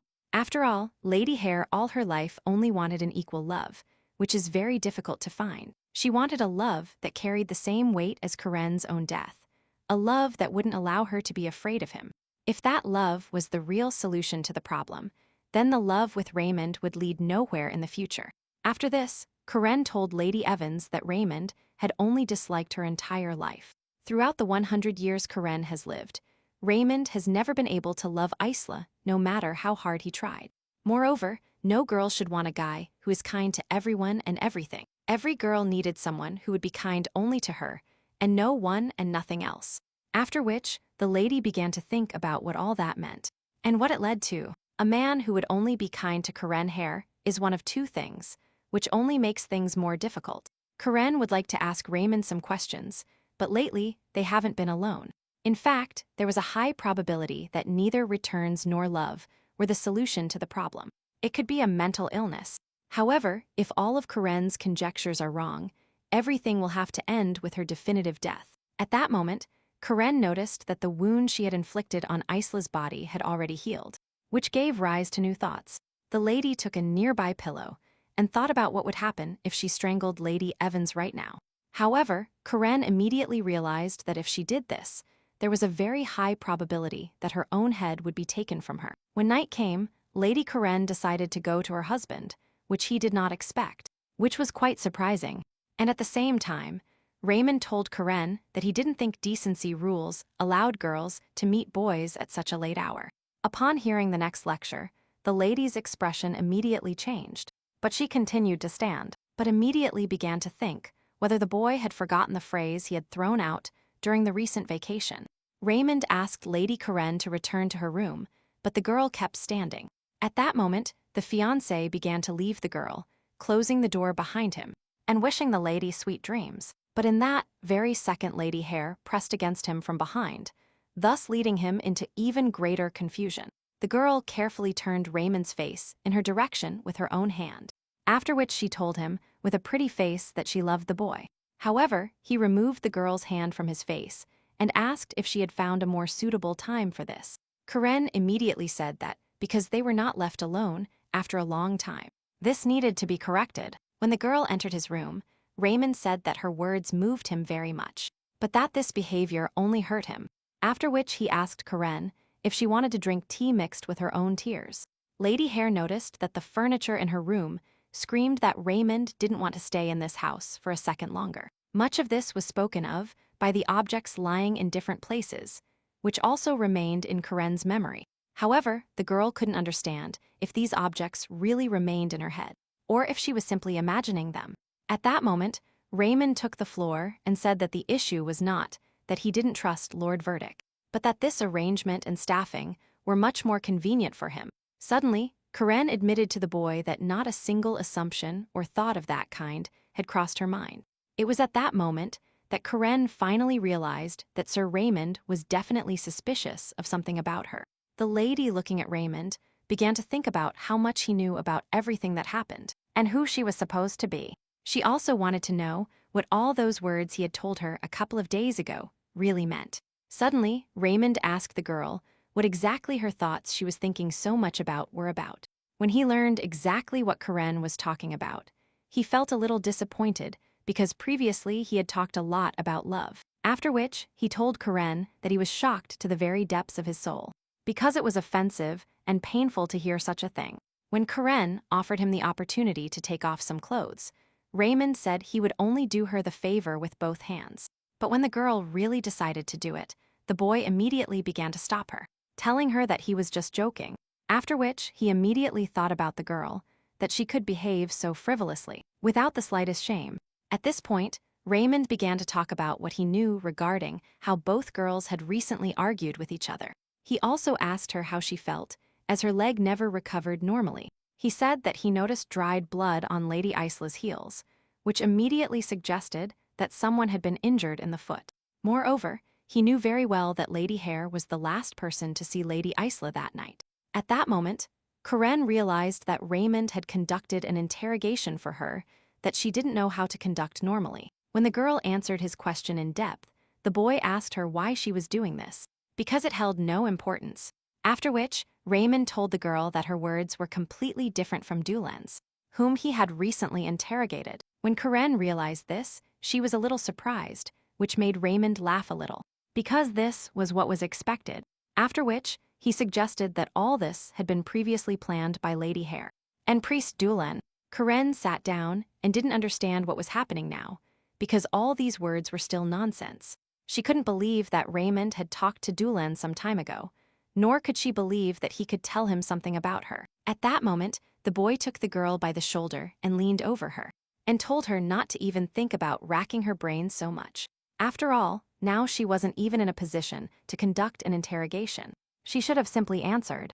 Karen began to realize that Raymond was now 100% sure of what he was doing. He also had every right to declare the lady guilty and thus execute her, but he didn't do it. Raymond is a sniper who kept a poison capsule in his mouth so he could commit suicide at any moment. But just like life, he hated everything Verdict had, including himself and Lady Isla. He was a man who hated his chosen one while confessing his love to another girl and choosing his own love. When Karen told Raymond this, he was surprised. That's why he began to lie and said that he received his well-being only thanks to Verdict. However, Lady Hare clearly remembered the guy who regretted his meaningless sacrifice, after which she told Raymond that she had managed to put an end to the endless war in the White Mountains. At that moment, the boy realized that the lady was about to change the subject, so he asked her why she was doing that. Suddenly, Karen revealed that the guy only needed to cut off the cash flow that Verdict sent to the enemy army commander. Raymond responded by telling the girl that he hated people who didn't really know each other, saying the first thing that came to mind. After which he took her head and repeated his words that she should stop racking her brains because it didn't suit her at all. However, at that moment, Lady Hare reported to her new husband that she hated Verdict with all her heart.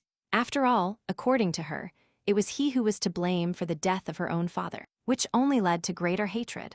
The girl didn't care what kind of people she and Raymond were. She was worried about the fact that they had something in common. After which, Karen told the boy that she simply wanted revenge on the gentleman for what happened before.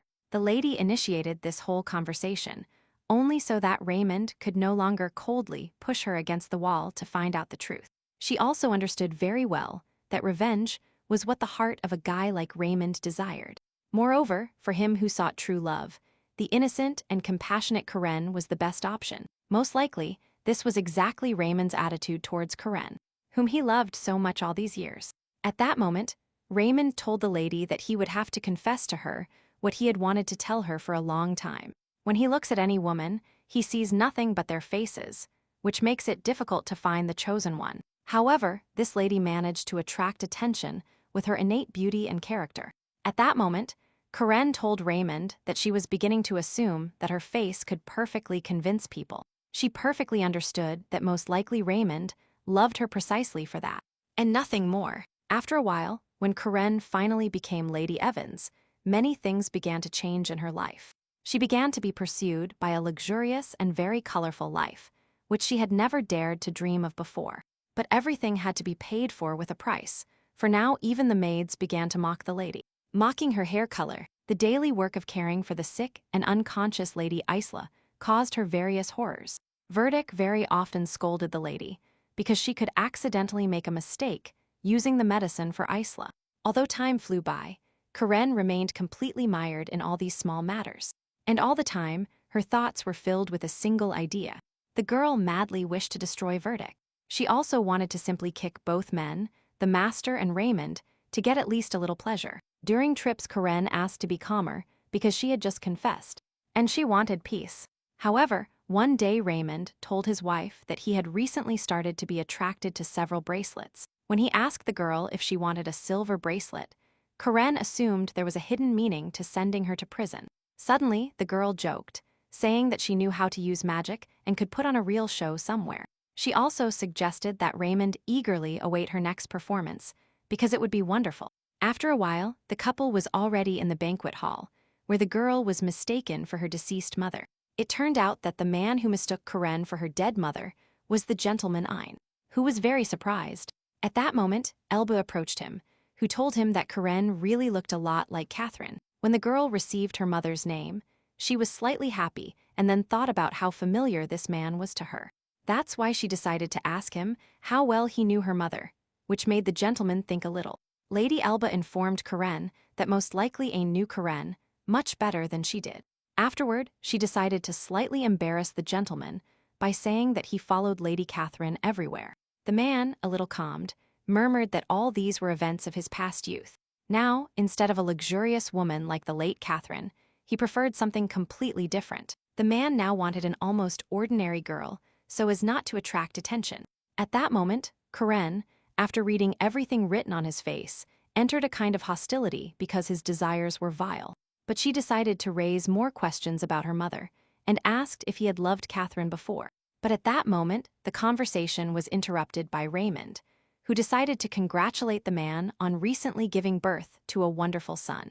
When they shook hands, the gentleman told the girl that those questions embarrassed him because he already had a wife. At this point, Lady Elba confirmed that this question was now somewhat tactless in relation to the married gentleman. After this, Lady Hare asked the gentleman to forgive her, because she had really behaved badly.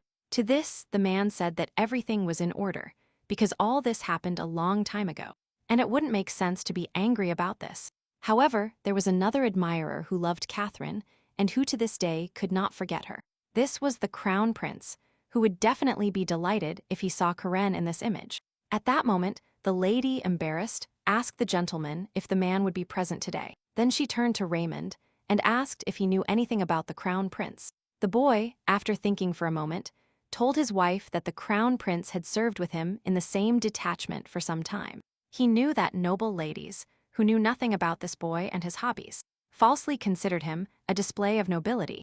At that moment, Gentleman Ein wondered if Raymond would tell Karen about all sides of the Crown Prince. Karen had already met the prince in past lives, but he told her nothing about her mother. Lady Hare asked the gentleman what she would have to do to see His Highness herself. Ein was immediately horrified because he perfectly understood that he could not arrange their meeting in the current situation. Because of this, the man invited the lady to play a simple game with him, after which, if she won, he would take her to the prince. He also knew very well that Karen could not lose in such a game, and that her master would be delighted to have such a girl. However, he still suggested that the girl bet a very small amount of money, so that if something happened, she wouldn't deliberately lose. There was a proposal to bet only one coin first, to which Lady Hare happily agreed. Suddenly, Raymond pulled Karen back and told her that there is never anything good in gambling. To this, Lady Elba was indignant with Karen's husband, because it had never happened that another person placed a bet for a player. Miss Hare reassured her husband by telling him that she played cards quite well, and that everything would be fine. To this, Gentleman Ein rejoiced, and also said that women like Lady Karen were lacking in this world. After a few games, the man was surprised because it turned out to be a very bad outcome, and unplanned for him. The host informed the players that the game was over, which worried the gentleman even more. At that moment, the audience began to laugh and jeer, because this lady was calling herself a great player. And it ended like that. Karen, as soon as Donna approached her, began to play the victim and started asking the maid what she had to do now. This was followed by the words. The announcer loudly announced that Lady Hare had miserably lost to Mr. Ein. During this time, Karen thought that people needed to learn to distinguish between winning normally and winning through skills. Only she knew this fact, but it was absolutely useless to others. The girl only needed a historical event and someone who could confirm the incident again. All this was necessary only to prove that the regressions that occurred were not some kind of deception. In any case, the Crown Prince had not given the lady a single sensible answer before, which made everything not so important. Moreover, the Crown Prince was not someone who could meet the standards of Karen's mother, so it was not particularly necessary. If Karen had continued to waste time on useless things, she would have died without really achieving anything. In the evening, Lady Hare sat on the railing and apologized to her fiancé for not being able to achieve anything. Raymond asked his wife to get down as soon as possible because it was dangerous to sit in that place. At this point, Karen said that this balustrade was strong and that even if she fell, there was a high probability of getting caught on a branch. After this, Lady Hare dared to suggest that Sir Raymond would have saved her this time too, because it wasn't the first time for him. However, the boy told his lover that if she was so curious, she could check this fact. Karen immediately realized that if she decided to check this, during the flight her heart would break once more. When the girl told Raymond that she found it very difficult to be alone, the boy suggested that she take off her shoes and rest. Raymond was immediately indignant because he knew perfectly well that his wife understood perfectly and was simply building ambiguity, also saying that the leg should be more comfortable now. He also drew attention to the fact that the wound on the leg was quite serious in itself, after which Raymond, standing up, asked Karen if Isla had inflicted such a wound on her leg. Karen, in turn, out of shame, asked him to release her leg, so the boy immediately began to apologize for what happened, after which the husband noticed that Lady Isla's shoes were large enough for Lady Hare. Karen, in turn, told Raymond that this was quite logical, because all her things were the property of Lady Evans. The boy thought that Verdict was in shock from the loss of his daughter, although this had never been among his concerns. It would be even more correct to say that Lord Verdict was a cruel man who would not pay due attention to the loss of his daughter. Karen, upon hearing all this, understood that he knew it very well, because from the first years she was aware of the man's character. When Raymond started talking about how the lady previously considered this a miracle, his wife asked him what he was counting on. It turned out that the lover thought that his girlfriend would clean everyone's noses with her gambling skills. But this did not happen. In this way, the girl could well prove her true worth and position. At that moment, Lady Hare decided to ask her husband again if he really wanted her to defeat the gentleman. However, it just seemed so to her, because with so much confidence and talking about skills, few people could rush to the gambling table. At that moment, Lady Karen immediately noticed some offense in the boy's words, so she asked him if he was offended by her. When Raymond told his lover that he was simply in shock, Karen laughed a little, after which the girl carefully leaned towards him and asked if she looked useless in his eyes. When she heard the words that this led to the desire to break off the engagement, Karen began to think that they would not part ways anyway. Neither emotions nor external circumstances, nothing could break the union of Raymond and Lady Karen. At that moment, the lady asked her husband to console her even a little, but he gave her a cold refusal. Since Karen seriously asked again if Raymond was offended, the boy decided to cover his face, after which he also added that he perfectly remembered the girl's words, that she was not going to drink with her wounds. Suddenly, the girl told him that she had already mentioned that she knew how to use her magic, thus reminding him of this. To this, Raymond told his wife that even if she were a witch, she still couldn't guess a single card. However, at this moment, the lady was about to perform a magic demonstration, before asking the boy to confirm that the girl was with him every night. She also reported that the rest of the time she was always surrounded by the servants of Lord Verdi Cadona. At that moment, the girl reported to her husband that this morning the body of a prostitute with her uterus removed was found at the bottom of the river. Raymond was immediately surprised by these words, because he knew very well that this information had not been covered anywhere. However, Lady Hare continued by saying that more women were expected to die in the next month. A journalist who liked to give his own names to criminals, one of whom would have to be called the Jack of Spades. This will all be because the shape of the dagger with which the victim will be killed resembles the suit of spades. But today's victim was not the first either. There was already a corpse in a certain place. The first woman was in a birch forest that belonged to the Evans family estate. Raymond immediately started to leave the girl, warning her that today he would return alone. Karen did not ask him why for a long time and simply accepted this fact, saying goodbye to her husband. In any case, she understood that the culprit Jack of Spades would soon be caught along with his accomplices. All events were predetermined exactly the same way as Lady Hire's death itself. However, now the only most painful thing for the girl was the loss of time, which could soon bring her bad consequences. Soon, Karen began to think that the person who constantly resurrected her was definitely not on her side. That's why the hostile Raymond, who had no choice but to help the lady, was an ideal option for her.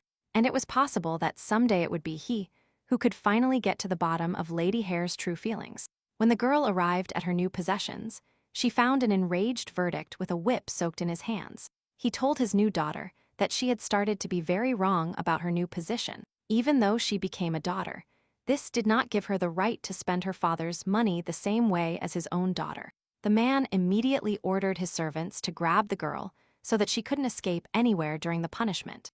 Verdict immediately told Lady Hare that since she had done something wrong, she was now simply obliged to receive her punishment. Donna at that moment began to worry greatly about her mistress and almost started crying because of it. The lady began to break free from the hands of the captive maids, also indicating that she could reach it by her own means. The facts about how cruel Mr. Verdict was in doing this began to be confirmed again in my head. However, in fact, Karen understood that it would be much better if she didn't know.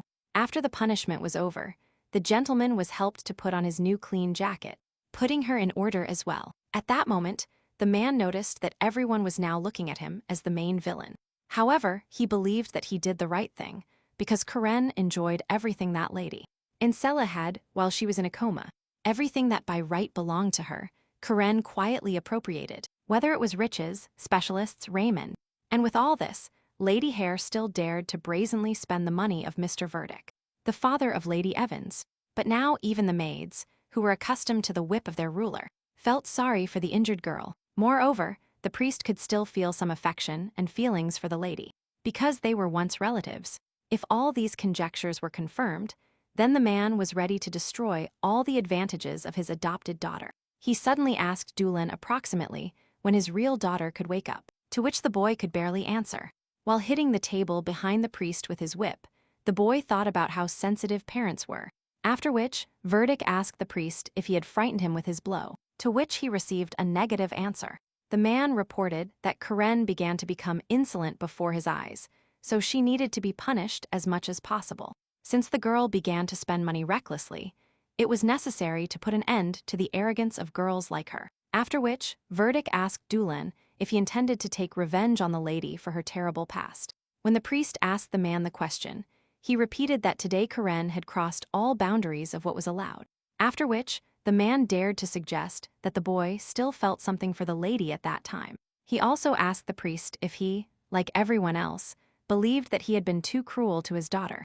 At that moment, Doolin took the gentleman by the shoulder and whispered the words that he would not care about Karen, even if she was on the verge of death. At the same time, Raymond and his assistant wandered through a deserted place in search of clues and hunting. When the hunter shot at his prey and his weapon, although he hit, he said that he simply missed again. For the guy, it was important that his shot would cause instant death to the one he shot. But this did not happen again. The assistant began to console his master, telling him that he had met a lady worthy of his heart, to which Raymond stated that he was actually looking for a person like him and found Karen, who was not a failure. A couple of minutes later, the hunter realized the animal he had wounded, after which he confirmed the opinion that the animal was still breathing. When he asked his companion if the beast was a good gift, he dared to suggest that it would be for Verdict. But Raymond's answer surprised him a little, because it was extremely unexpected that he would want to give the head to his wife. When the man began to offer the boy options for a gift, Raymond said that it seemed to him that the lady would like the head. The assistant was slightly indignant at this, after which he thought that such a guy could still do several stupid things due to his age. After which he asked if it was necessary to send a letter to the Lord's homeland, to which he said that in any case he would return there. When the assistant said that the gentleman eagerly awaited Sir Raymond's wedding, he immediately doubted his words. The man also added that he was simply trying to ensure his son's intentions, because it was not appropriate to doubt in front of the girl. Raymond immediately recognized the fact that probably all people like to have quite strong certainty in their actions. Suddenly, the companion suggested that the boy start returning home, because he also had to deliver the deer. However, at that moment the gentleman said to wait a little, because he needed to check a few things. After a short journey, the boy saw in front of him the body of a girl who had obviously been dead for a long time. When his companion saw the corpse, he was immediately horrified and began to cover his nose, for in that place there was a terrible stench. Suddenly Raymond began to say that, judging by all the circumstances, this corpse was clearly less than 3 days old. The boy asked the man to give him a notebook with a pen, because he had a strong desire to jot down information. The companion was still in shock, although both had seen many human deaths. After which, he carefully handed the notebook to the gentleman, but thinking about how the guy knew that there was a corpse there. At that moment, Raymond began to talk about Lady Hare, which left the man perplexed, and he decided to ask again. The Lord told him that he thought he was truly in love with this girl, adding moreover that a man shouldn't even dare to approach his beloved wife, no matter how much he desires it. It turned out that Raymond believed that for the first time in his life, he had truly fallen in love. Raymond began to believe in true love from the moment the lady was in his arms. He could no longer stop thinking of her as his love for her, because Karen was an exceptionally beautiful girl. The lady was quite witty, so it was very pleasant to talk with her and simply spend time with her. And it seemed to the gentleman that in the presence solely of Karen, his heart began to tremble with enormous force. His madness and his outstretched hand in her direction only attracted him more, so Raymond made a firm decision to grab her. While Raymond reflected on the fact that there was indeed a body in the place where Karen pointed, he also thought about how involved she was in this. He also understood that the lady was trying to manipulate the boy, which she succeeded in for some time. However, Raymond did not understand at what exact moment he managed to so stupidly fall into the trap she had attended to. It was supposed to start from the day they met, and when she called him by his name. It could also have started when she revealed that she had a secret of her own that she would not tell. He immediately remembered that the 2 women living in the house, near which the lady's carriage stopped, had disappeared. Raymond also understood that the girl's personal maid, who had disappeared from the mansion, was also worth considering. Moreover, Lady Evans was in a terrible state after a recent accident. The guy also couldn't believe that Lord Karen would actually commit suicide. He no longer understood how true the words were, that the lady hated Lord Verdict so much. Raymond was also well aware that Lady Hare was heavily involved in everything that happened. It could also be that the girl was the murderer, but he had no irrefutable evidence. However, Raymond also understood that this trial was probably very misguided. If all this continued in the same spirit, the boy would simply start dancing to the lady's tune. He also understood that it would be better to act according to her intentions for a while, and then think about everything. Raymond should do it as quickly as possible, but he would also definitely find out as much information about the girl as possible. Since the lady was his wife, the man had to take full responsibility for his own conscience, even if it turned against him. Also, if he lost all the fame and riches promised to him. It would also be very bad if Karen suddenly killed for pleasure, without even having principles. If Raymond wanted to maintain his status, he would have to put an end to all her atrocities. After a while, Sir Raymond had already arrived at his wife's house and decided to knock on her door, calling her too. After which he entered the lady's room, looking around a little. He noticed strange things on the bed. There was a pile of bloody bandages on Karen's bed, as well as the treatment, and other bandages on the nightstand. Moving closer and looking around more, also assuming that some person was injured, and also received medical attention. He began to assume that because of his absence, Karen had already done something wrong and had no time to prevent it all. At the very same moment, Donna called him, who shouted through tears for the gentleman to help as soon as possible. Raymond immediately began to ask the maid where Lady Hare was now, and what had happened here. At this point, Donna began to tell the boy what had happened, in addition to talking about where the lady was. The maid also told Mr. Raymond that recently Mr. Verdict had punished Karen with a whip. Raymond began to realize that the blood on the bed probably belonged to Karen. Suddenly, Donna knelt down in front of the master and began to shout louder for him to help his mistress. A few minutes later, the boy was already near Lady Isla's room, while thinking about what might have happened.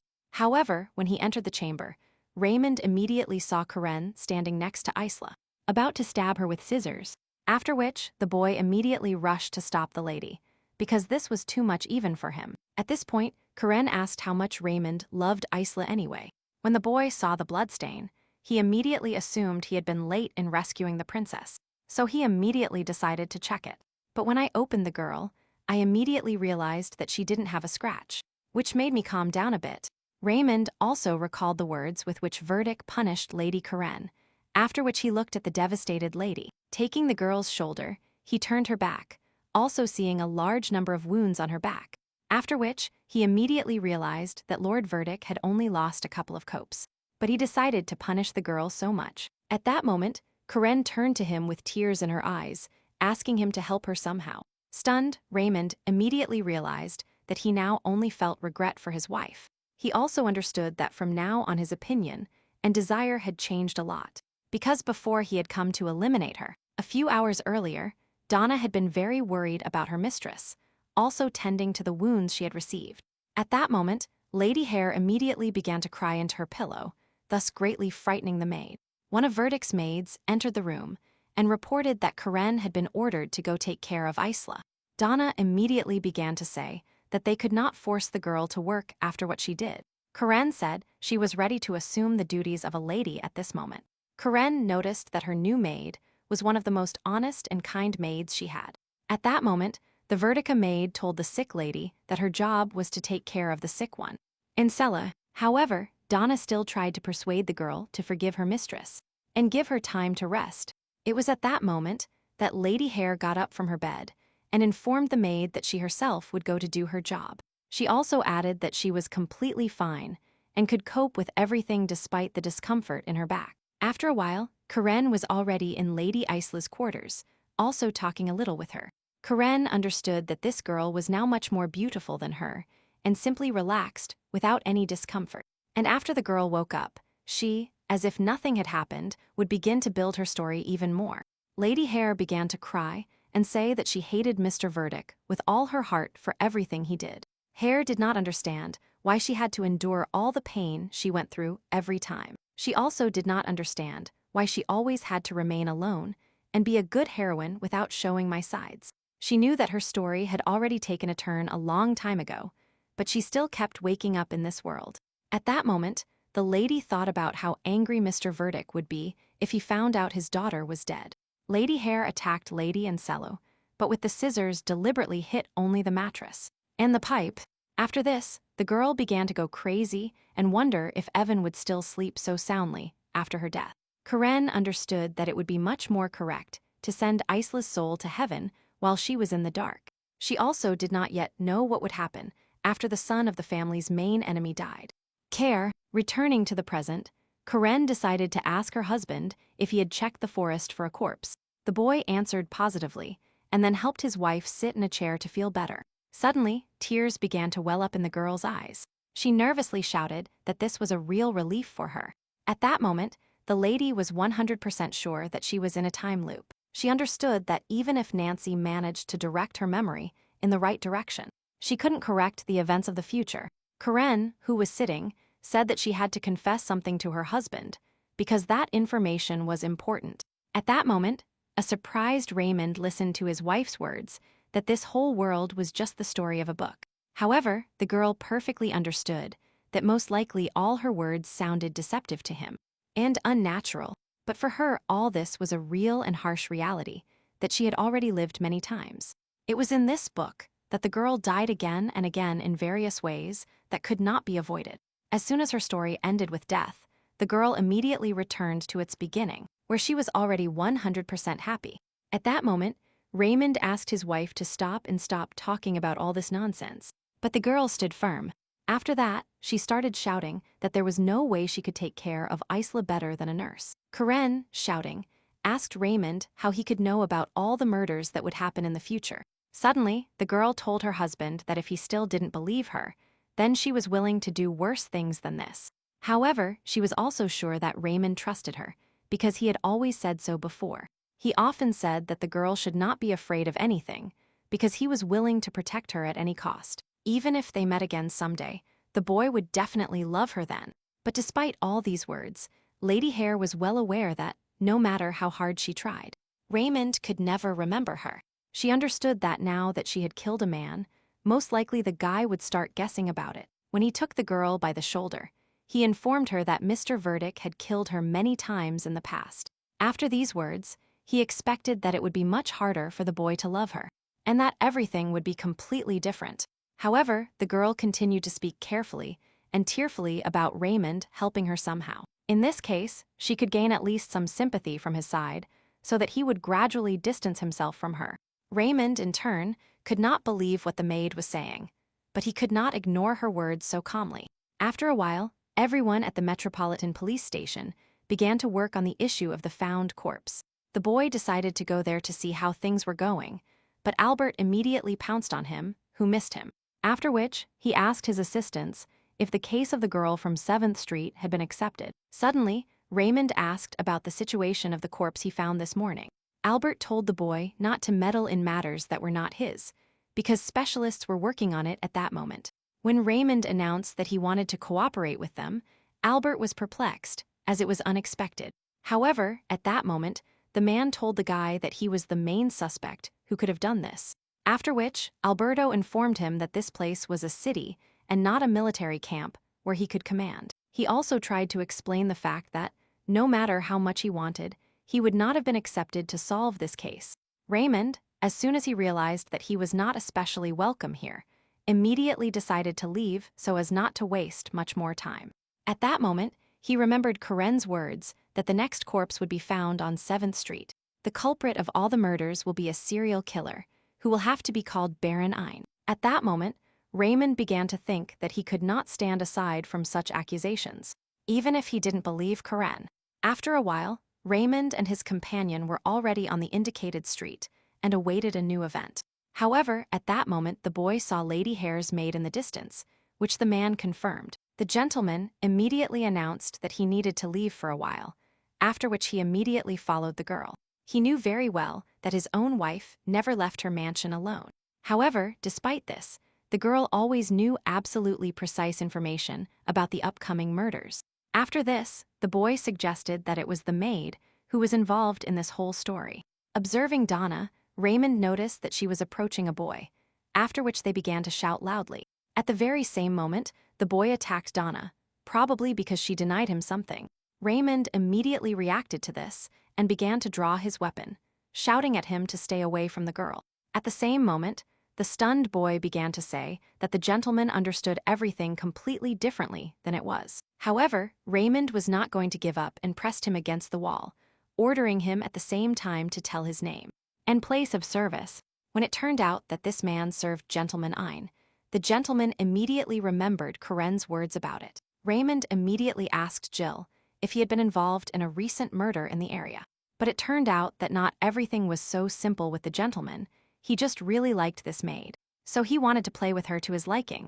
Raymond put his finger on the trigger and then ordered the guy to tell only the truth. However, Jill continued to deny most of the facts, and at the same time asked him to simply take the master's card out of his pocket.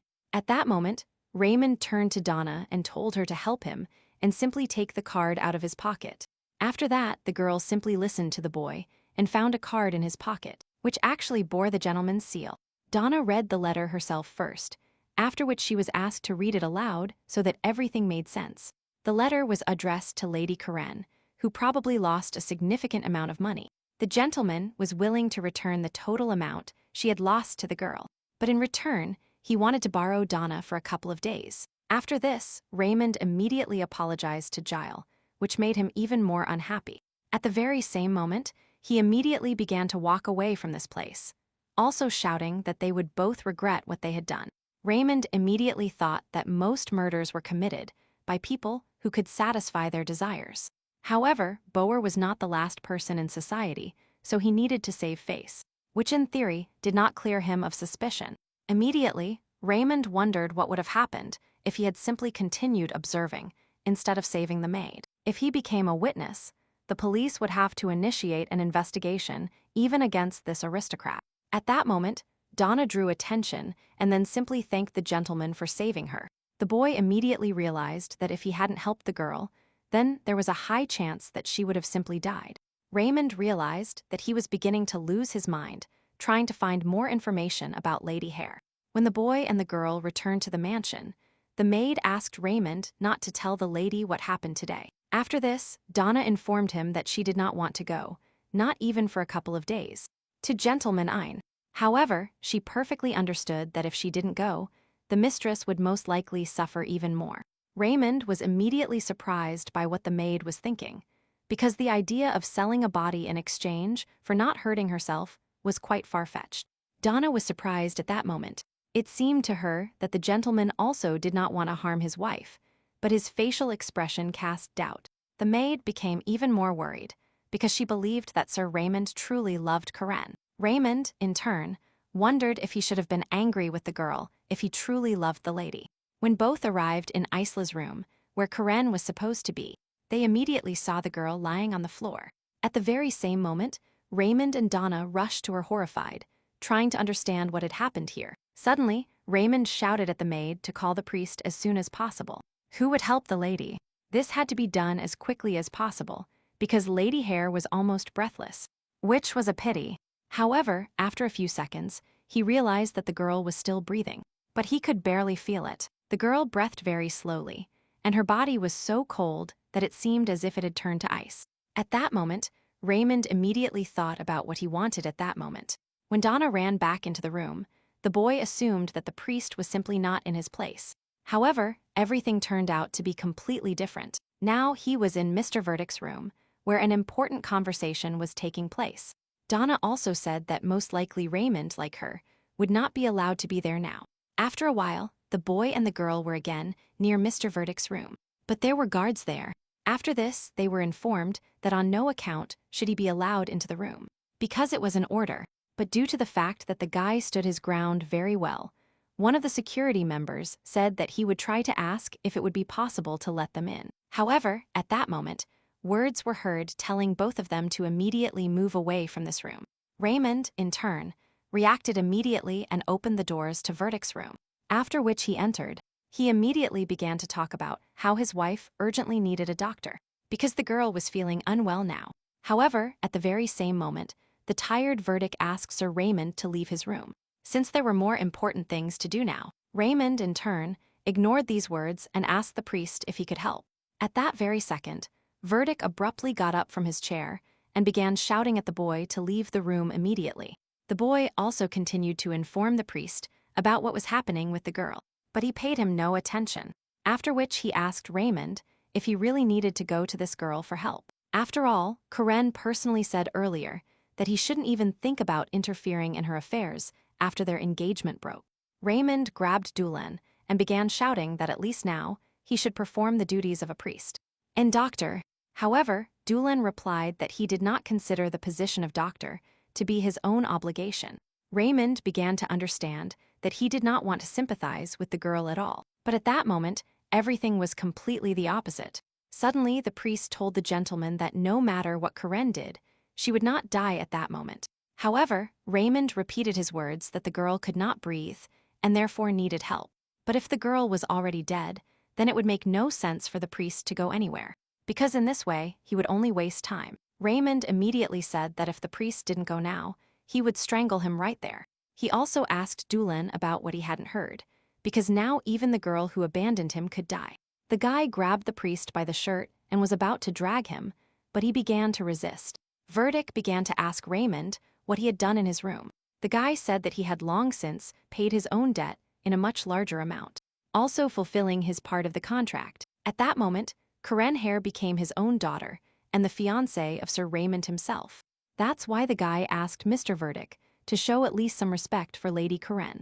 The gentleman thought how this guy dares to mention all the consumables obtained thanks to Isla. Verdick wished that in the end, he would give everything Sir Raymond had without any shame, whether property or even love. Some time ago, Karen, being next to Isla, was interested to know if Raymond would believe her.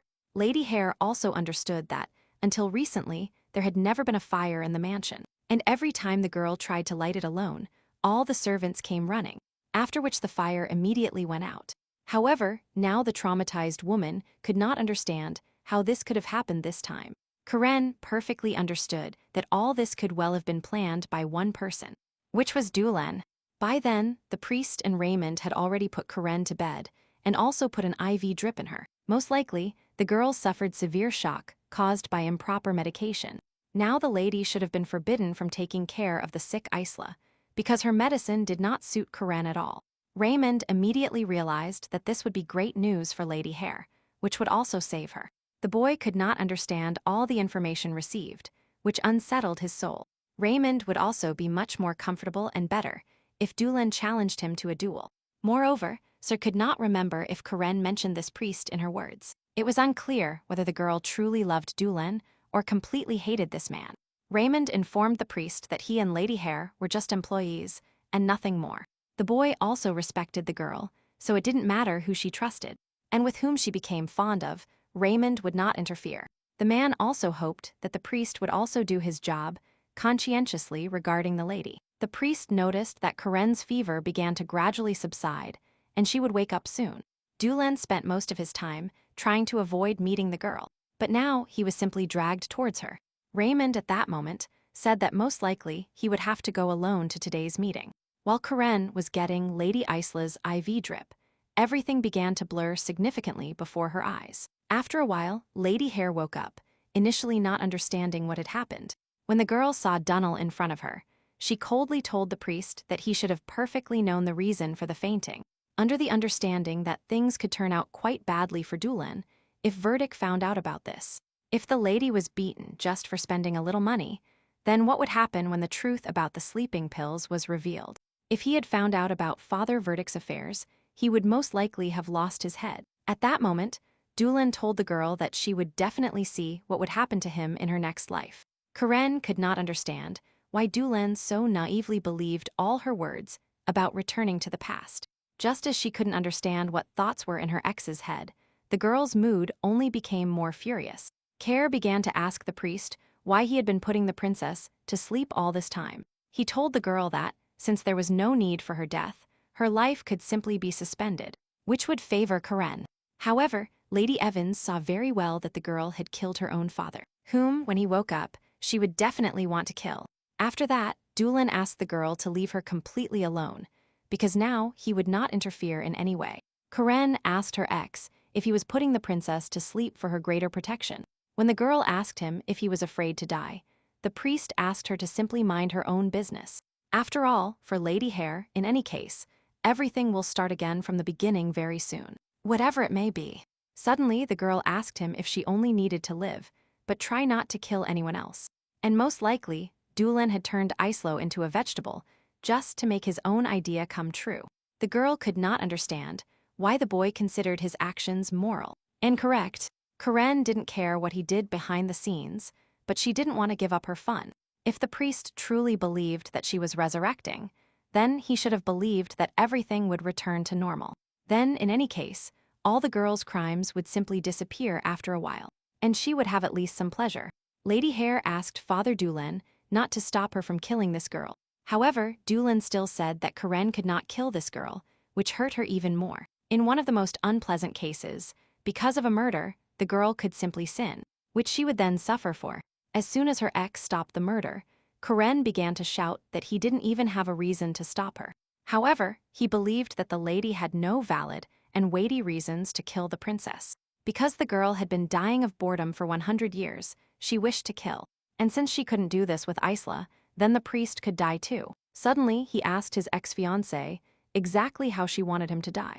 Karen began to realize that Dulan truly believed her. She wanted to be dead instead of Isla, whom she despised.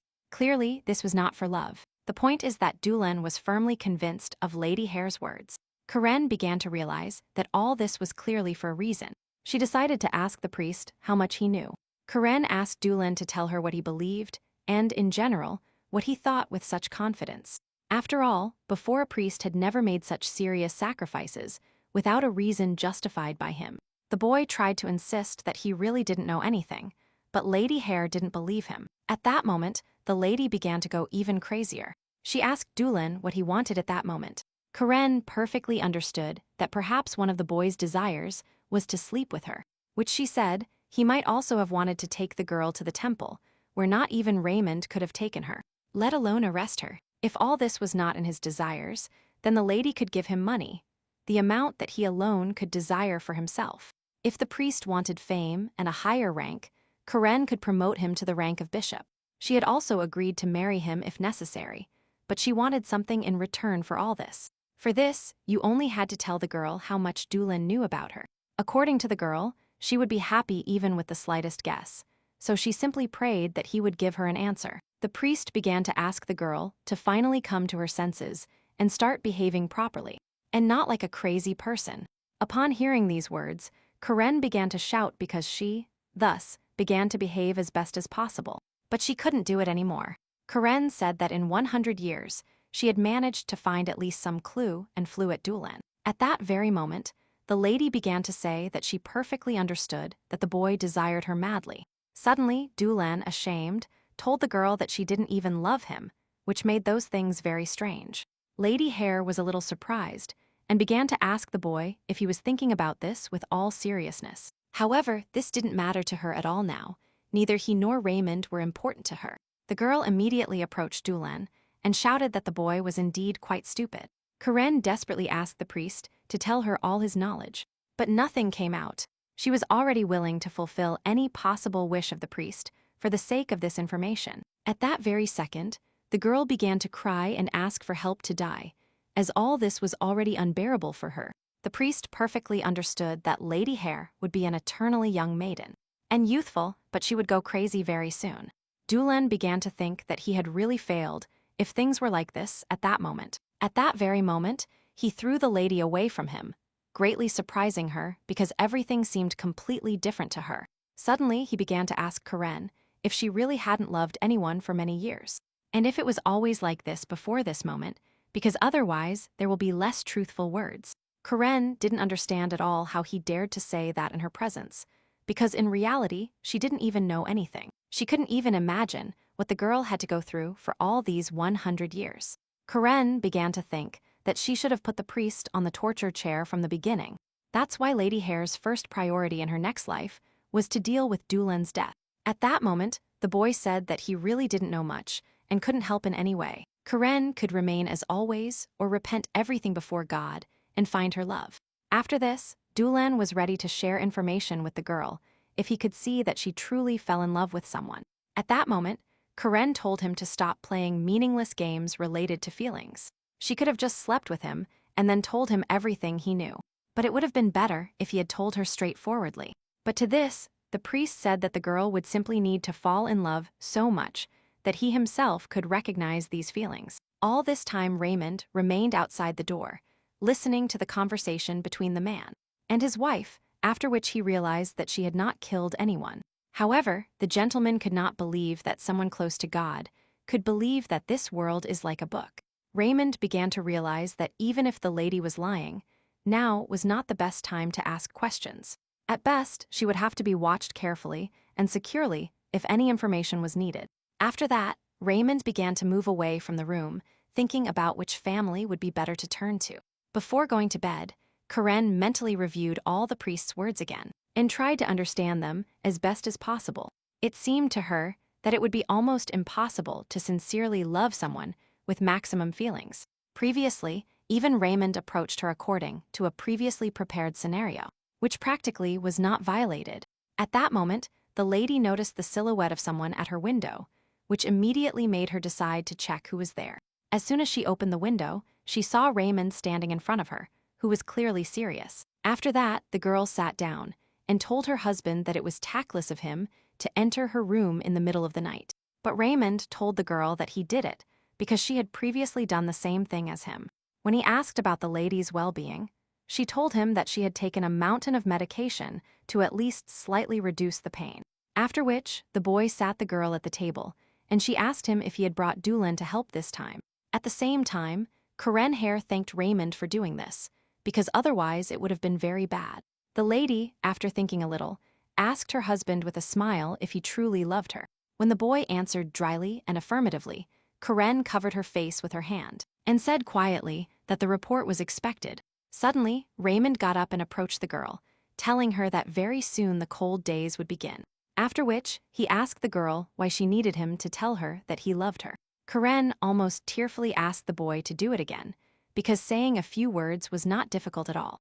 Raymond, without thinking for a long time, finally decided to do this to at least cheer up his wife a little. At that moment, Lady Hare thought it would be very nice if this confession were real. Then, most likely, she could move at least a couple of steps closer to her much-desired truth. Suddenly, Karen asked her husband if he could do the same, but only in front of Father Dulan. The lady, in turn, was a little stunned by Raymond's answer, because the boy didn't even know the reason for such a request. However, Karen perfectly understood that torture was truly the best way to get information from Dulan. She was also afraid to imagine what would happen if her most secret secrets about murders were discovered about her. At that moment, Raymond drew the girl's attention, telling her to leave everything clean, since he did not like complexity. When the girl began her story of rebirth again, he immediately changed his mind and simply listened. After this, Karen asked what the boy's attitude towards her was, to which he said that if everything had gone wrong, then this cooperation would not have happened. Karen realized at that moment that Raymond had been quite cold to her for most of her life. The same happened in past lives. Her love could not be called sensual and beautiful. Because the girl raised this topic, Raymond already wanted to hear with some interest what else happened. The lady began to tell how they had married before, which led to nothing good. As soon as the boy found out what he had previously promised the girl to love her and protect her always, he clenched his hand into a fist. However, despite his promises, Raymond could never keep them, which made him start to relax. However, at that moment, Karen said that his reaction was expected, although he said he didn't believe the girl was crazy. The lady perfectly understood that if she hadn't messed things up in the mansion, Raymond would never have believed her now. Although the girl also perfectly remembered the best and warm moments spent with her current husband. After all, at first he behaved exactly like that, often speaking sincere words about love and other feelings. However, this time Raymond repeated the words that he did not like complicated matters as much as possible. And the gentleman was not at all interested or concerned about breaking a promise. But the boy perfectly understood her desires. Why did he want his wife so much to make a bet with Gentleman Ein? He asked the girl to crush this man with all her might, showing an undeniable result. As he understood that the lady's back had not healed, he offered his own salary that she could spend. If the girl agreed to play them, Raymond could finally convince himself of Lady Hare's words. However, the main condition will be that the girl no longer dares to joke about corpses, no matter how much she likes it. Raymond also told Karen that he had recently placed a spy on this gentleman, but he hadn't noticed anything yet. Whereupon, at that moment, Sir could barely believe the lady's words. But if she defeated Ein at the gaming table, then Raymond was willing to help her at least as much as possible. At that moment, the boy and the girl reached an agreement between themselves that no one would dare to break. The next day, the lady was already sitting at the gaming table, where she remembered how bored she was with card games. The girl also heard words behind her back that many were ashamed of her, since she dared to make a new statement after such a devastating loss. Suddenly, she was asked if she would start regretting her decision. At that moment, the girl asked Gentleman Ein if he now trusted his next victory. The game began. The first bet was 600 gold coins, after which the card battle began.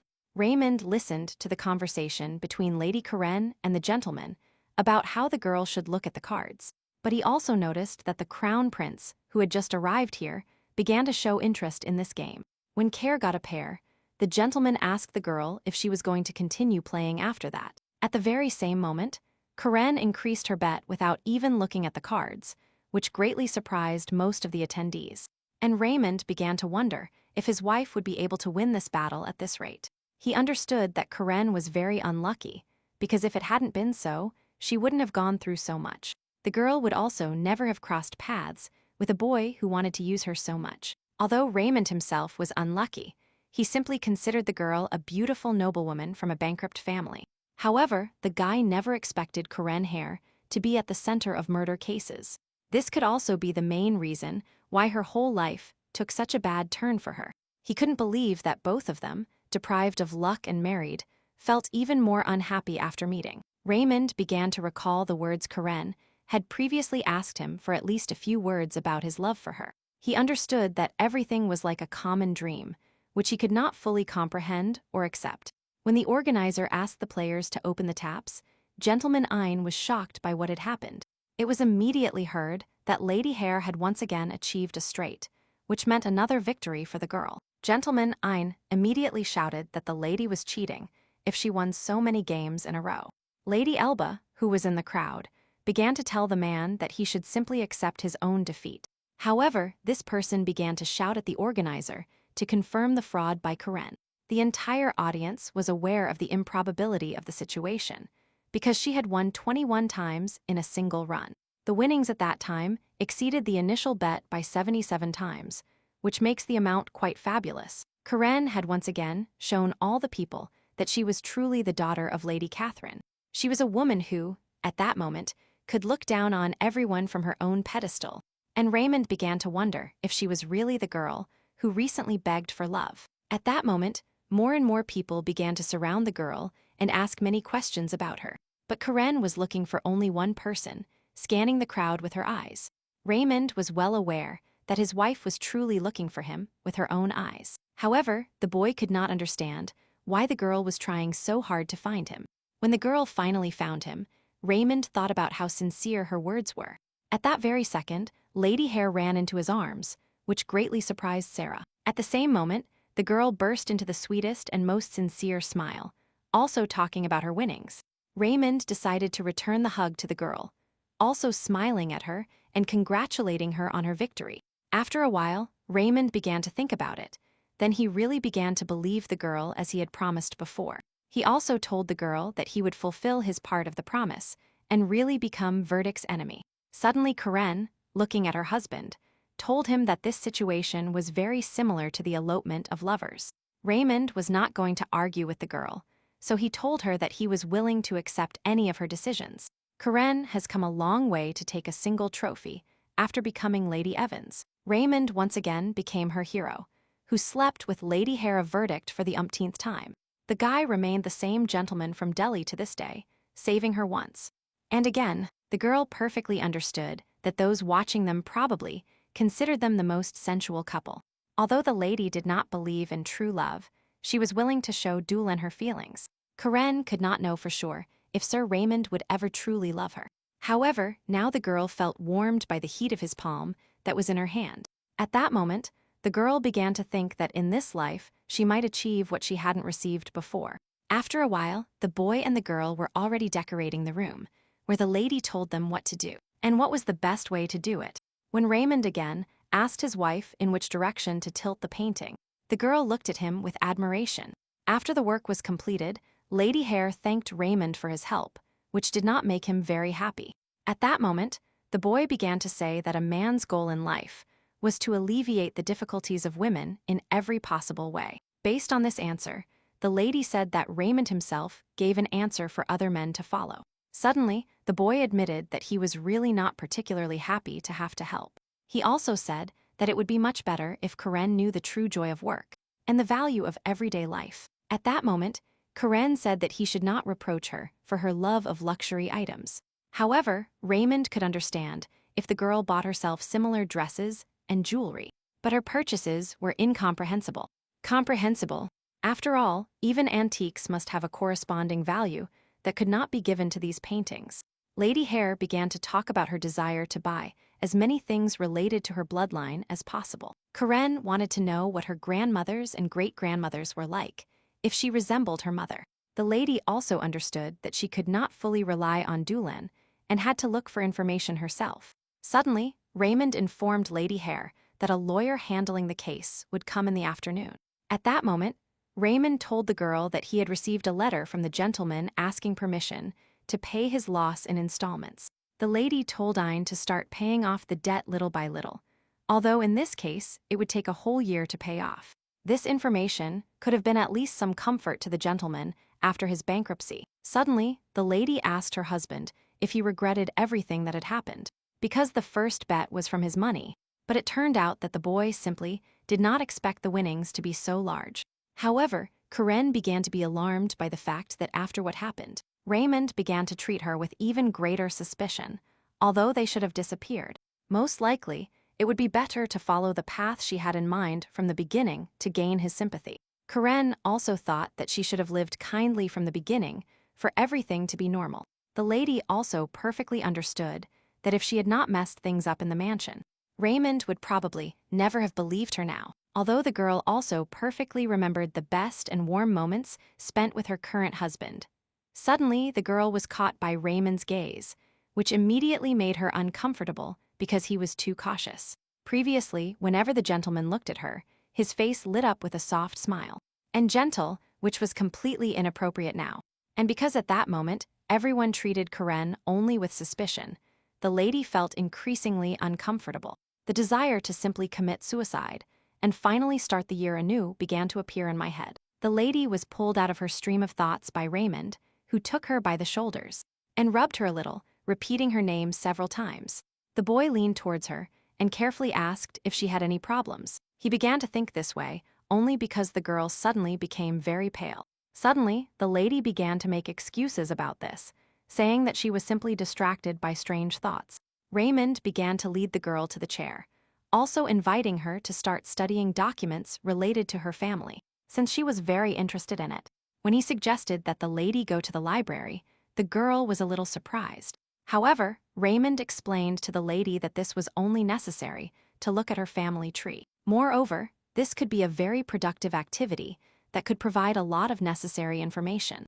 At that moment, Gentleman Ein had a lawyer who was going to take away the dog, which belonged to the aristocrat, whereupon the man began to shout at him, as he regretted having given away his pet.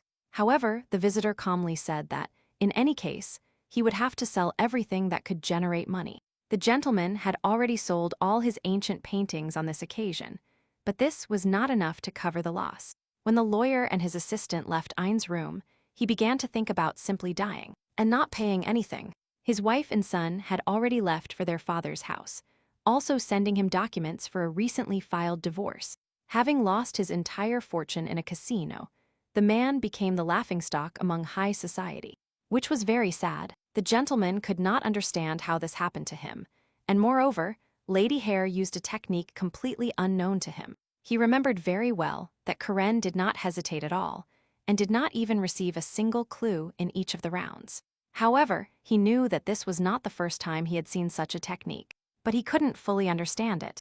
Ein remembered very well that both Catherine and Karen's great-grandmother, Archduchess Carla, behaved exactly the same. Thoughts and desires began to appear in my head to simply finish off the entire Lady Hare family forever. At that very moment, the gentleman began to shout that they must call his closest man, Gil. After a while, the boy was already at Crown Prince Grail's palace, also handing him the letter he had received. The letter spoke of Lady Hare, who later became Verdict's daughter, and received a new surname, Evans. The man began to realize that this girl was Catherine's own daughter. Because of this, memories began to appear in my head of how that woman began to chase the prince away during pregnancy. This was because Catherine knew that there was no way this person could make her heart feel satisfied. The crown prince began to think that Karen Hare was a gift left to him by his mother several years ago. In the evening, Lady Hare and her husband were already in the library, trying to find as much information as possible about the family. However, now the girl understood that in this place there was only more chatter, in which everything was mixed up. There were almost no records in the libraries about women from rich and aristocratic families. Lady Hare knew very well that due to frequent wars, a large number of sources where information could be found were burned. At least significant records of Lady Karen's grandmother and great-grandmother have been preserved. Suddenly, the girl said that buying portraits was much more useful than going to the library, because people are more interested in beautiful faces. Raymond told the girl that he had heard that all the lady's maternal ancestors were very beautiful. At that moment, Lady Hare leaned towards Raymond and told him that she had no relatives more beautiful than her. Raymond told his wife that he had never met a girl with such self-confidence. Lady Hare initiated a conversation about how love is a feeling that appears between people with good external indicators. Raymond, without thinking twice, told his wife that he was willing to take into account the information she had given him. Karen, however, decided to act immediately and asked Raymond to confess his love for her in front of the priest. Furthermore, the lady perfectly understood that most likely other people would not believe that the boy truly loved the lady. As soon as the girl noticed the gentleman leaning over and covering his face with his hand, she immediately turned around and asked what he wanted now. Suddenly, the girl asked Raymond to simplify his face, since he decided to believe her words. The boy and the girl began to talk about what happened to the girl, that she started having a life like this. Raymond suggested that this was happening to the girl only because she was a deceitful person and unscrupulous. He nervously repeated the girl's words, that he would have to confess his feelings to Doolin himself. At this point, Lady Hare admitted that Raymond's confession would probably make her want to cry. Seer said he would be willing to do everything possible to fulfill her wishes and help her somehow. At that moment, the girl thought that Raymond could have anything in his soul, but he still continued to help her. Even in the past, everything was very similar. The boy only did everything possible to console the lady. Just one of those thoughts made Karen want to hit Sir Raymond more and more.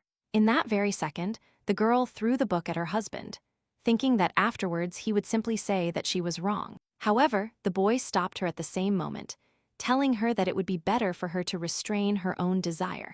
Karen seemed innocent when she started talking about thinking that the girl wanted to throw a book at him. At the same time, the lady began to curse all the books, because she could not find anything really important for her in them. Most of the records were kept only in the paternal line and not in the maternal line, which was completely unsuitable for the girl. If a woman even married a foreigner or a commoner, then there was no record of her. That is why Lady Hare, even though she had been in the library for a long time, still hadn't found anything worthwhile. Thoughts began to arise in my head about why the girl was born a woman and not a boy. At that moment, Raymond approached Karen and asked if the book she held in her hands was the last one. It turned out that Karen had the records of Archduchess Carla's family tree. Who is her grandmother? When she realized this, she was a little surprised that Sir Raymond actually noticed it. After she started going down the stairs, the boy offered Karen his help so that she too could go down. As soon as the lady was on the floor, she began to say that she had never checked documents in the library before. Although she had already lived a rather long life, in all her time she had never done this. It turned out that it was only possible to enter the 5th floor of the Royal Library if one had special permission to do so.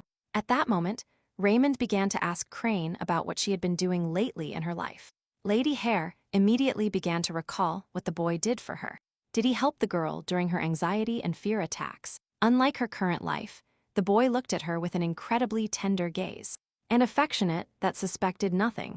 However, there were also cases when Raymond, wrapped up in obligations and contracts, showed a completely different side. It was because of this that the appearance of the past began to seem unnatural and false to Karen. But now it was no longer so important, because even their current relationship could hardly be called sincere. Suddenly, the lady approached Raymond, carefully and gently took his hand, and told him that she was already tired of all this. However, in her head, only thoughts swirled that she somehow needed to force her husband to sincerely confess his feelings in front of the priest. No matter how much she wanted a boy to recognize his feelings for Raymond, and for her to start living a happy life, it would be too difficult. After a while, when the lady was looking for information in the books she had received, Donna looked into the room and informed her that her husband had come to see her. At that moment, Raymond himself approached Karen and handed her a still very fresh bouquet of flowers, also greeting the lady, after which the gentleman asked Karen if she had managed to find at least some information in these books during the long night. At that very moment, the lady looked at the invitations she had received, after which she announced that due to lack of time, she was forced to refuse everything. Suddenly, Raymond lifted the lady into his arms and told her that now, first of all, the girl needed to eat. Suddenly, the boy also began to say that your loved one was the one for whom you were willing to give your best without any regrets. However, Lady Hare immediately guessed that Sir Raymond did not really believe everything the girl said. In response to this, Raymond told his wife that he was doing his best to believe the words she had recently said. If she and her mother had the same symptoms, then it was logical to assume that her grandmother had gone through the same thing. The thought went through my head whether Raymond was also doing his best to love the girl. After which, he thought that most likely, if he tried to do this, it was only for the promise he had made. It turned out that all this really was like that, and Sir Raymond did not want to believe that this whole world was a novel. Suddenly, Lady Hare asked if Raymond saw any serious problem in this fact, because, even if so, it was very romantic.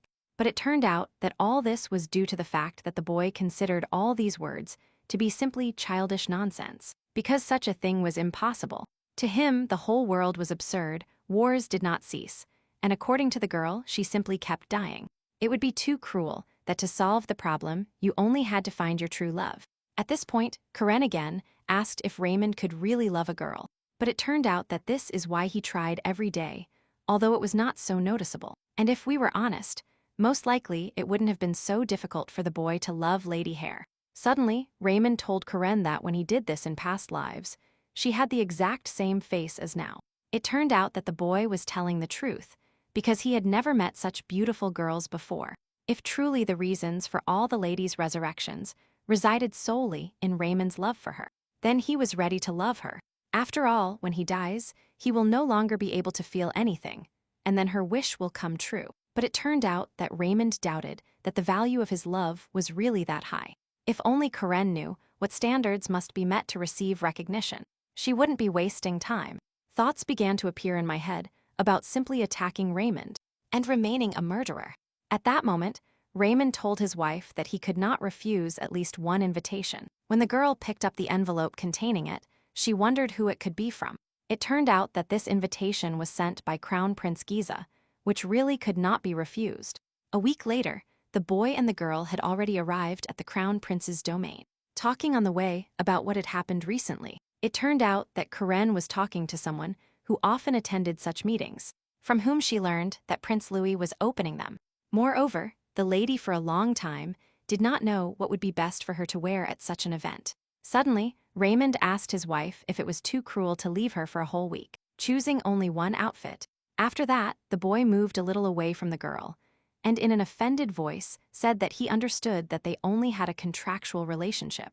But the girl simply informed her husband that at least in any case, he would have to return victorious. Since these words seemed quite comforting to Raymond, Karen decided to ask where he would be sent this time. However, the gentleman did not want to talk about such things, and also understood that most likely the girl knew where she was going. After which Raymond asked the lady to tell him what she still didn't know, to then be able to act more decisively. In the end, it turned out that the army was about to start testing a new weapon with a silencer, so they had to take the guy away for 3 weeks. Raymond began to ask his wife to tell him everything she knew in as much detail as possible. Since the lady refused to give the boy information, he said quietly that it was quite obvious that his work would be related to the army, and even if he hadn't been overloaded with work, he hardly would have been able to attend the meeting with Lady Hare. He couldn't do this just because Sin was originally intended exclusively for Karen. Moreover, no matter how you look at this invitation, it is immediately clear that the Crown Prince himself will be present at the meeting. Raymond had already met him a couple of times in his life. He was someone to whom he would never hand over his beloved. Suddenly, he asked the lady if she knew the reason why the Crown Prince himself invited her to the meeting. But instead of a clear answer, the lady spoke about how the prince had previously had a relationship with her mother, and also asked the boy if Giza valued him. However, it turned out that the Crown Prince hated Sir Raymond with all his soul for certain reasons, and he was precisely one of those who would happily embrace the daughter of his first love in his arms. And above all, Raymond did not like the fact that all this was going to happen exactly when he was at work.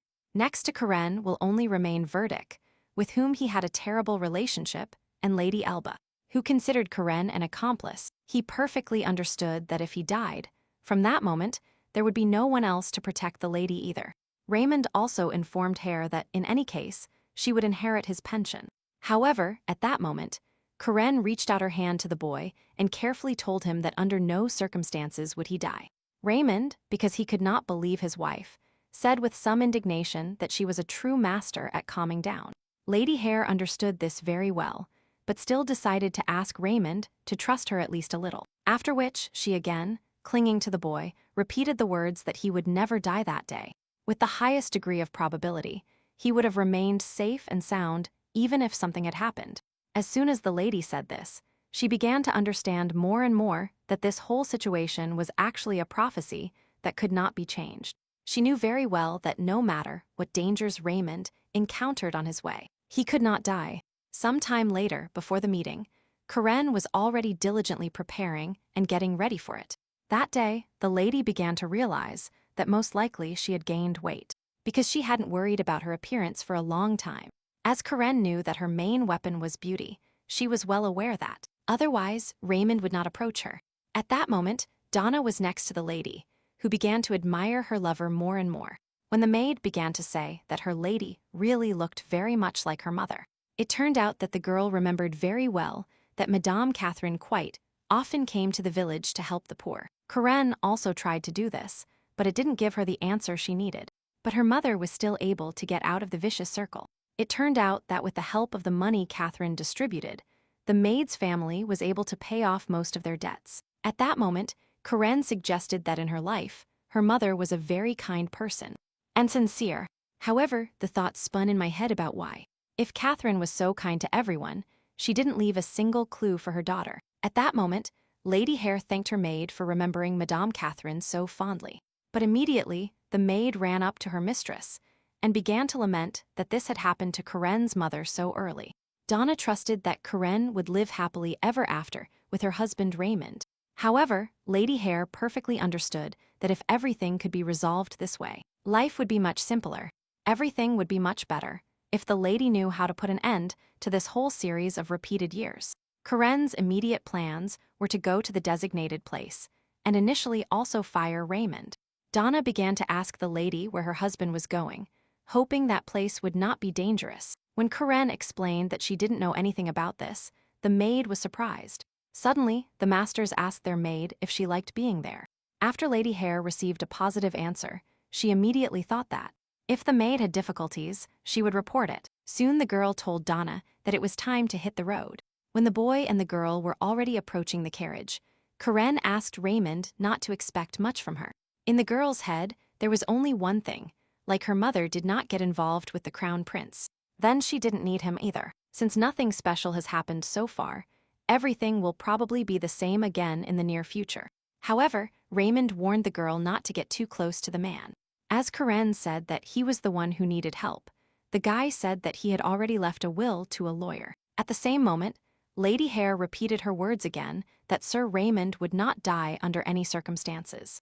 The boy did not understand why so many trials befell him if he was born to love. Raymond was well aware that there was a very high probability that his wife's words were just a childish illusion. But now the lady stood firm and said that she would return home in 3 days. Raymond, looking at Karen's face, confident in her words, wanted to believe that everything would be so. There was a very strong feeling, as if the girl was saying that she was ready to do whatever he wanted, even if the boy's request was as crazy as a madman's request. However, as soon as Raymond approached Karen, the girl immediately hit him on the arm and told him that any contact was prohibited. She only did this because she spent more than 6 hours of her life combing her hair. But in return, the girl was willing to pat the boy on the head, since he desired it very much. After the girl began to carefully touch her husband's hair, he thought that, just like her, he had spent a lot of time combing his hair. It seemed to him that the girl still didn't know how much effort men can put into hair care. Raymond began to understand that most likely life for 100 years was just an illusion of the girl. However, despite this, Sir Raymond began to want to believe that this was actually the case. When it was time to leave, Lady Hare asked her husband to be more careful. In response to this, the emotional husband asked the girl to also try to take care of herself. But in his head, the boy perfectly understood that he could not afford to believe that they were having an affair. The night Karen lost consciousness, Dulin, who provided her with medical assistance, denied everything the girl said. Even if we accept the idea that the girl was a murderer, then the priest himself could do it too. After all, before it was his servant who reported the fire in the mansion to everyone and tried to keep the whole situation under control. Although the fact that Dulin rushed into a burning building to save a person's life deflects accusations. Throughout all this, Sir Raymond noticed many emotions imprinted on the priest's face. When Raymond started working, his assistant told him that he thought the Lord would not come on this mission. But at one point, the partner joked that the boy was destined to die a bachelor, after which he said that they would have to wait about 6 hours on the road, also talking about incidental matters. At that moment, Raymond sat in the seat and began to think that he was a soldier, and that he could do nothing without suspicion. In the head of any employee, there should only be one thought about how to complete the mission with greater success. During a discussion about the planned route, Raymond asked the boy how many locals he expected to meet. But unfortunately, the assistant did not have this information, which made him quite troublesome. The gentleman began to ask in more detail about the upcoming route, as he needed a detailed drawing of the area.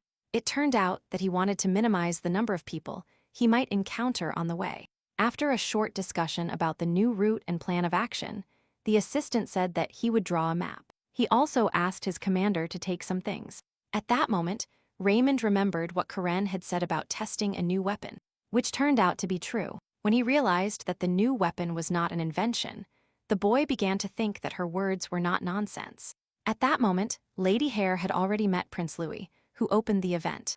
The girl tried to behave as best as possible, so as not to look like a rude girl and ill-mannered. When the lady noticed that there was a large number of the prince's companions at the meeting, she began to understand his popularity. However, the girl could only afford to fantasize about how she would strangle this person in the future. A couple of minutes later, the prince asked the girl why her fiancé did not come to the meeting with her, to which Karen told him the whole truth. Suddenly, Louis felt a little sad, because he did not believe that there was anything more important than the call of the royal family. However, the only thing going through the girl's head was that her husband's intuition apparently did not deceive him this time either. The prince began to tell Karen that he was not happy that the girl came to him alone, but he also added that just by looking at her face, he wanted to ask the girl to dance more and more. At that moment, the lady politely began to tell the prince that over time she would not only get older, but it seemed to her that this was not a problem. At the very same moment, Elba entered the conversation and told Louis that such an act would be ugly on his part, because Karen was already engaged. At that moment, Lady Liana entered the conversation, who was unhappy that the prince wanted to break his promise. Suddenly, the father of another girl got involved, who was sure that the boy had made a similar promise to his daughter 5 years ago. After which, he said that the boy should not even dare to say that he forgot about it, because it was too small. However, Prince Louis was smarter and immediately changed the topic, and Lady Hare told her own love story with Raymond. Immediately, the girl was bombarded with questions from young people about how she met Raymond. However, at that moment Karen began to think about how many details this story should have told, after which she decided not to say much and simply said that it happened when she left the residence and got lost. Since the girls were still children, Lady Hare knew that she would have to add more romance to please them. After a couple of minutes, Karen continued her own story, adding more interesting points to the real story. When the girl finished her story, everyone around her was delighted with her, after which they began to praise the gentleman. Suddenly, one of the children asked Lady Hare when the gentleman verdict was supposed to die, which surprised Karen.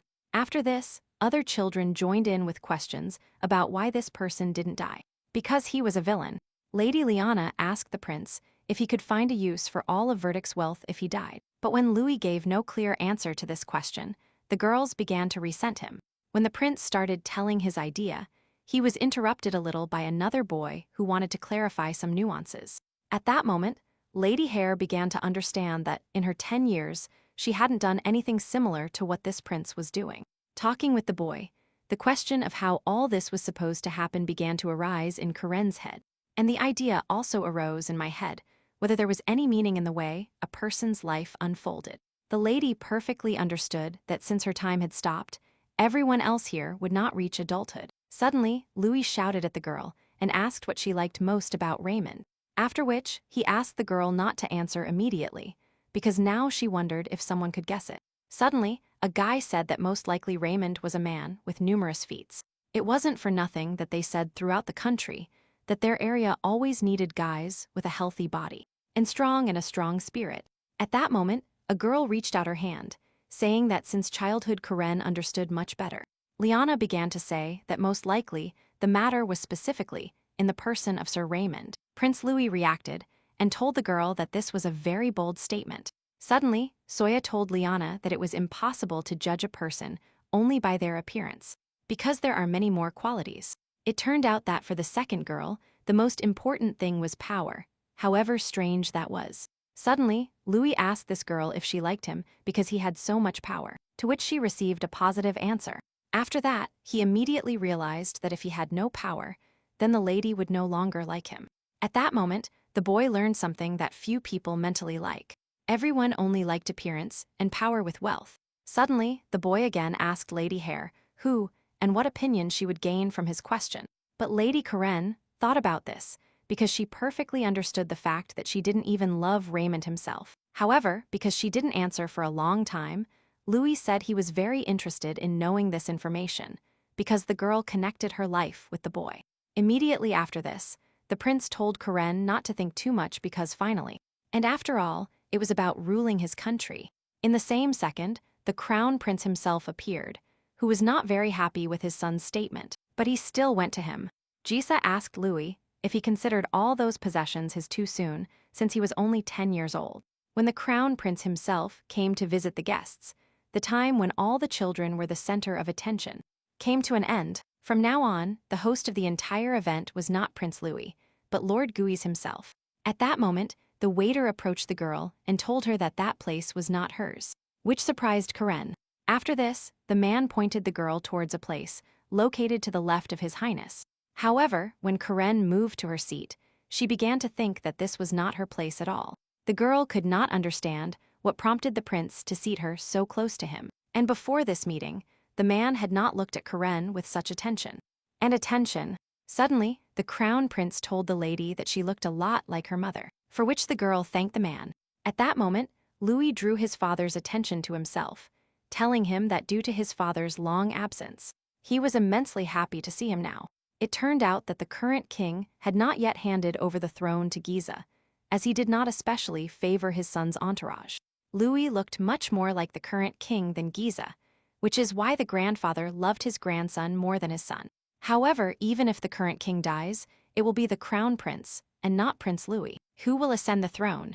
But this could also change if a rebellion arose against the crown prince, and protests began in his direction. Suddenly, the man asked his son if he thought Lady Hare was too old to be friends with her, after which he immediately turned to the lady and asked if she liked the food she received. Karen, a little confused, but realizing the situation, calmly replied to the prince that the food was very tasty. At that moment, the crown prince again mentioned that the girl was an exact copy of her mother, which was a rather rare case. After this, the man told the lady not to even think about getting distracted from the food at that moment. The girl also didn't have to answer every question and word he said. At the same moment, due to the boy's gaze, Karen began to experience increasing emotion. When the girl stopped answering the crown prince, most people recognized such a young lady as an exact copy of Catherine, as if she had resurrected. Suddenly, the crown prince told everyone to keep eating once we started. Nothing distracted us anymore. After these words, the man walked around all his guests in a circle, saying a few words to some, and he also told Karen not to be distracted by anything. As soon as he started shaking the girl's neck, she wanted to answer him, but he asked her to be quiet. Suddenly, he told Lady Hare that in his opinion, an element was missing on the girl's neck.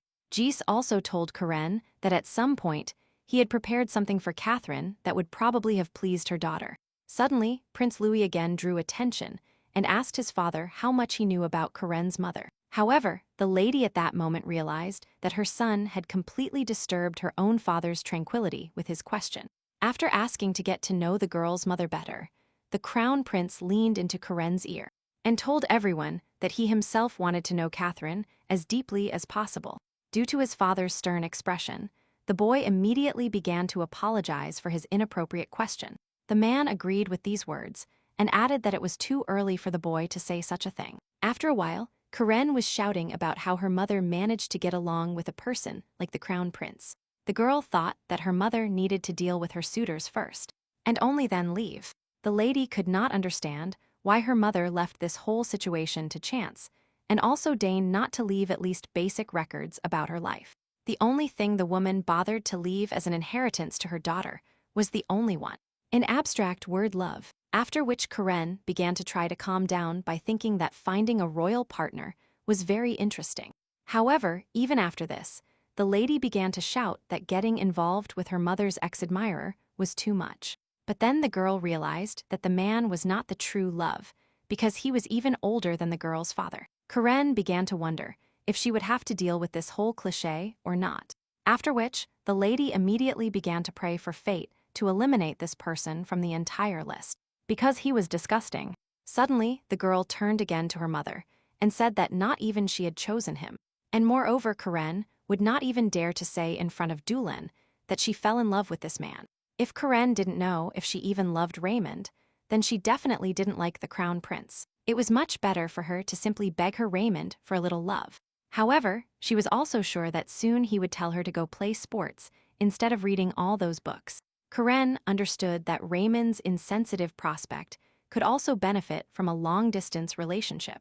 And when she returned to her wife, she wanted to talk to him very seriously about the crown prince. But unfortunately, real life took a completely different path, regardless of expectations. Lady Hare again received an invitation from Mr. Geese, which began to stress her even more. Some time ago, Sir Raymond encountered several people on his way, as he had previously expected. He almost immediately encountered the first people right after leaving the tunnel, which caused him some difficulties. When the boy overcame the first obstacle, he noticed that another girl witnessed this event, after which Raymond immediately ran towards her and grabbed her tightly, twisting the young woman's neck as well. Suddenly, he heard more footsteps behind him. It turned out that another man with a gun was running towards the guy, but the guy managed to react to this, so he immediately ran towards him and turned the gun in the opposite direction. And as soon as he started to fall, Raymond took a dagger out of his pocket and plunged it directly into his throat. After that, he thought about the fact that he had the task of killing Duke Lutella alone, which scared him a little. He understood the fact that no matter how silent the weapon they gave him was, the sound of a person's death would not disappear in any case. And besides, the number of bullets they could carry on this run was very limited. But even despite this, Sir Raymond was ready to test how effective this pistol would be. Lady Hare's words began to appear in my head again, which made my soul feel uncomfortable. But the boy tried to push them away, after which Raymond clearly decided that it was time to go to the Duke's room to end his life. A few minutes later, when Lutilo was sitting at the table having tea, the sniper asked him his last words from behind. However, the man replied to this by telling him that he never expected that they would come to kill him alone, after which he added that most likely Raymond wouldn't even survive his mission, because there were many people in the castle. When the man finished his words, Raymond immediately pushed his head to the floor and told him not to be so kind. Suddenly, the Duke began to say that most of the heirs to this throne died precisely at the hands of Raymond. In the end, it turned out that this person himself had previously assumed that one day he would be killed by him. When Raymond said to ask his last wish, the man told him that he no longer had time to write a will. The guy said that, if the Duke was going to buy time, then there was no need, because he was about to die. Even if he left a will, it would have no legal force, as there is no executor for his last will. Moreover, even though the guy did not yet have the rank of senior officer, this was not significant for his bullet. At this point, the Duke suggested to Raymond that he let him go, and in return, promoted him to general. The man also began to ask him why he needed all this, and why he interfered in these matters. Raymond began to understand that this man was simply going to fill his head with these statements. It was also difficult to believe that a man who survived thanks to language was trying by all means to reach a compromise. However, the boy perfectly understood that he could not trust this person, so that everything would be useless. Since he still had some time left, Raymond was able to think things through and listen to what the Duke had to say. At that moment, the man asked the sniper if Verdict had betrayed him, since he had to die now, after which he began to demand that the boy immediately answer the question he was asked. However, after this, Raymond simply fired the new weapon, after which he realized that the words about him were not a lie, after which he prepared to go to another room, thinking that he was very lucky. This is probably why he was still alive in a place where new weapons constantly appeared, and where blood was shed. But Raymond also did not know how long he would continue to behave this way, although his luck did not fail him. At that moment, he saw in the reflection of the mirror a girl holding the barrel of a gun directly in his direction. Raymond was immediately horrified. Fear entered his head, but he immediately decided to move from his place. He immediately shouted that there was an enemy in this place, and then fired. However, the sniper managed to dodge an inept pistol shot again, causing the bullet to simply break the glass. Raymond took advantage of this. He immediately grabbed the fragment and threw it directly into the girl's throat, making her fall. After this, the sniper wondered what such a young girl could have forgotten in the Duke's room. When he started approaching her, the lady began to shout at him to get away from her, also threatening him with a gun. At that moment, Raymond only thought about who this girl was to the Duke himself. Since most of the relatives were already dead, the guy started quietly leaving there, because now it was important to take care of the cartridges. As the lady relaxed, Raymond bumped into her, startling her even more, after which he began to realize that this girl was at most 15 years old. The girl also received a necklace completely unsuitable for her age as a gift. It was also possible that it was the Duke's hand that could tear the nightgown the girl was wearing. Raymond noticed that the gun was cheap and only had one bullet, so such a thing could be suitable for suicide. Suddenly, memories of the Duke's words returned to my head, which made my soul feel heavier and heavier. However, in that very second, these thoughts left him upon realizing that the Duke had spent his last moments of life with a prostitute. Immediately, the boy began to force himself to stop thinking about all this, because it would no longer serve him any purpose. Insubordination at work is in any case punished by death or by dismissal with great disgrace. Even if Raymond hadn't been involved in this matter, the first thing they would have done would have been to send a spy. But in any case, it would have been him who was sent, because only the commander could be 10 times more people than a spy. Suddenly, Raymond's assistant entered the Duke's room and thanked him for what he had done, after which he immediately noticed the dead ruler, which only made him admire the commander even more. And the spy at the same moment reported that they were supposed to have beef for dinner that day. The moment Raymond picked up the dead girl, the assistant thought that this old man was really strong. In the end, it turned out that the boy wanted at least to take care of the girl somehow. Because she was quite cute and still small, he perfectly understood that for a girl who was at rock bottom, her body was quite well cared for. It also became clear that most likely this girl was definitely not this old man's prostitute. However, Raymond became more interested in what the man expected from him. The Duke might have thought that if the conversation was about a prostitute and not about his granddaughter, then the guy would take pity on him. This opinion might have formed due to the fact that in society, many considered Raymond a gentleman. Even if, according to his plan, the sniper had shown sympathy, the Duke would have died anyway. Suddenly, Raymond began to tell himself mentally that he should stop thinking about all this. After all, it would be much better if he distracted himself with more comfortable thoughts. And pleasant ones. After a while, the guys were already on the train, where one of them had already received his lunch, and the other did not want to eat. As soon as the spy said that the piece of meat looked like a 17-year-old girl, Raymond was a little surprised. Suddenly, the sniper asked his companion if he looked like a young man in love, as many had told him. However, when I heard that the second boy jokingly translated it, I immediately became cautious, because whoever he asked, everyone reacted the same way. After which, Raymond said that he needed to write a report, after which he asked the spy for ink. But because of his reaction, the boy began to believe that he was too dedicated to work, even though he would soon retire. Suddenly, the spy told his captain that they would be there soon, so he asked Raymond to at least eat a salad. However, the guy simply ignored these words and simply decided to write his report on the new weapon. In his opinion, it had a rather low efficiency, although it had a low noise level. Raymond also understood that he survived only because the weapon was not better, but because the enemy was weaker. Karen's words began to appear in his head that he would definitely survive, which made his body tense up even more. Although he managed to achieve a surprising result, he understood that in a moment his knowledge would simply disappear, and he would die. At that moment, the train shook violently, causing the inkwell to fall directly onto the sheet with the written report. At that very moment, Raymond realized that he would have to clean up himself, since there were no servants on the train. As soon as he looked at his companion, he was horrified by what had happened. Blood began to flow from the spy's mouth. The guy began to try to cough, but it only made things worse. At that moment, Karen accepted the gifts she received from the crown prince, which were completely unsuitable for her. Now the girl was in a position where she would have to adjust her figure to the size of this dress. Moreover, the design of this type of clothing was popular about 20 years ago, although it was expensive. No matter how much she wanted to refuse the meeting, she couldn't do it, at least because the man wasn't that scary. At that moment, Donna took out a rather expensive necklace from another box and asked the lady if she liked it. However, at that moment, the lady began to think that if her mother had received such an award, she wouldn't have been in debt to Verdict. At his prices, only a person who was a member of the royal family could afford this necklace. Moreover, he could only present it to his concubine, which made it unclear why the prince's gaze was fixed on the lady. Karen sat in a chair and began to wonder if she would now have time to deal with the crown prince. Suddenly, Donna began to speculate about why the man was so interested in the lady, offering some quite reasonable ideas. But Lady Hare told the maid that she only thought so because she herself had not encountered the prince.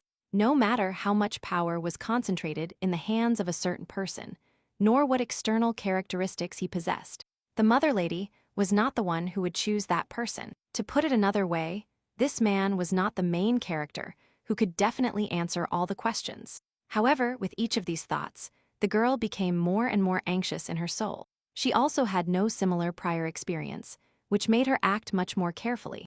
The lady understood that too many new actors had appeared on her stage, so she began to want to withdraw more and more. After which, she asked the maid if she had any news from Sir Raymond himself. Because there were no telegrams from him, the lady began to get tense, because basically he always sent them. Karen didn't understand why the crown prince himself wrote in his letter what would happen when the gentleman returned. After a while, Lady Karen was already in the prince's palace, where he happily met her, and began to congratulate her. The man immediately started a dialogue about Karen's mother, also telling her how Catherine made her debut. It turned out that soon, when the wedding day was supposed to be, the girl simply returned all the gifts to him and left. At that moment, the man looked at Karen with a stern look and told her not to dare to do the same. A couple of minutes later, the crown prince told the lady that he would send her several sets again soon, after which he noticed that the girl was shaking all over, which surprised him. Suddenly, the girl thought that if she slept with the prince at that moment, in this case, she would deceive Raymond. Thoughts began to arise that these feelings and thoughts were the lady's love for her husband.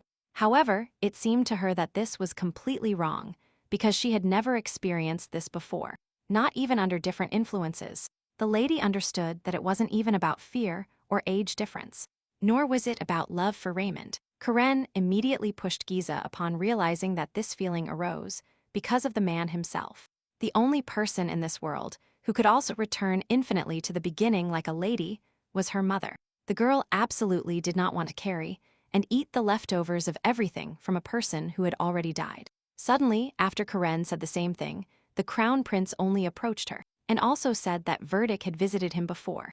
It turned out that the man asked to scold the bad daughter as much as possible, along with the son-in-law himself.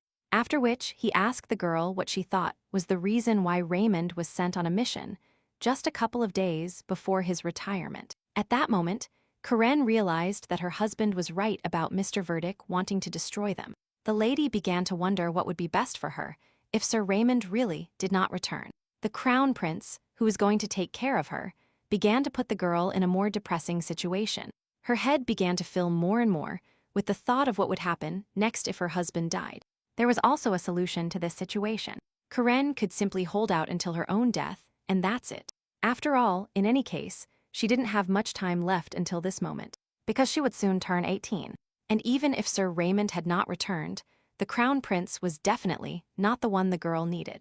As the man began to annoy the lady, she began to tell him to stop doing all this. Karen began to push Jis away and shout that she actually only loved her husband. However, the man did not want to listen to all these words, so he began to hug Karen and also bite her on the neck. Suddenly, the girl began to think about how she could kill this person so as not to arouse unnecessary suspicion. She could simply shoot him or slit his throat while he slept, and also poison his food. Suddenly, the crown prince noticed that this lady was looking at him with a very strange look.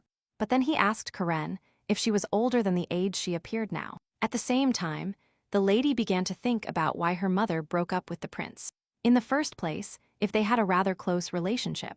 However, the crown prince told the lady that what happened between him and her mother was of no importance.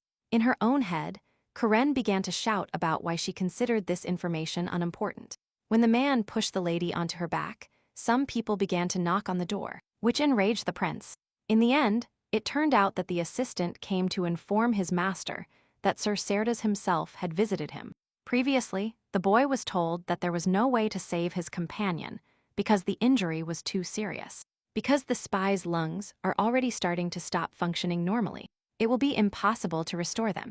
At that moment, Raymond began to understand that all this probably happened only because of his own fault. After all, initially this steak, which the partner ate, was intended only for the captain. Since the guys had almost reached the place, he asked the spy not to speak because there was a possibility of finding another doctor. However, it turned out that the spy simply wanted to be allowed to confess before his death. At that moment, when Sir Raymond arrived, the crown prince looked at him for a while, wondering what to do next.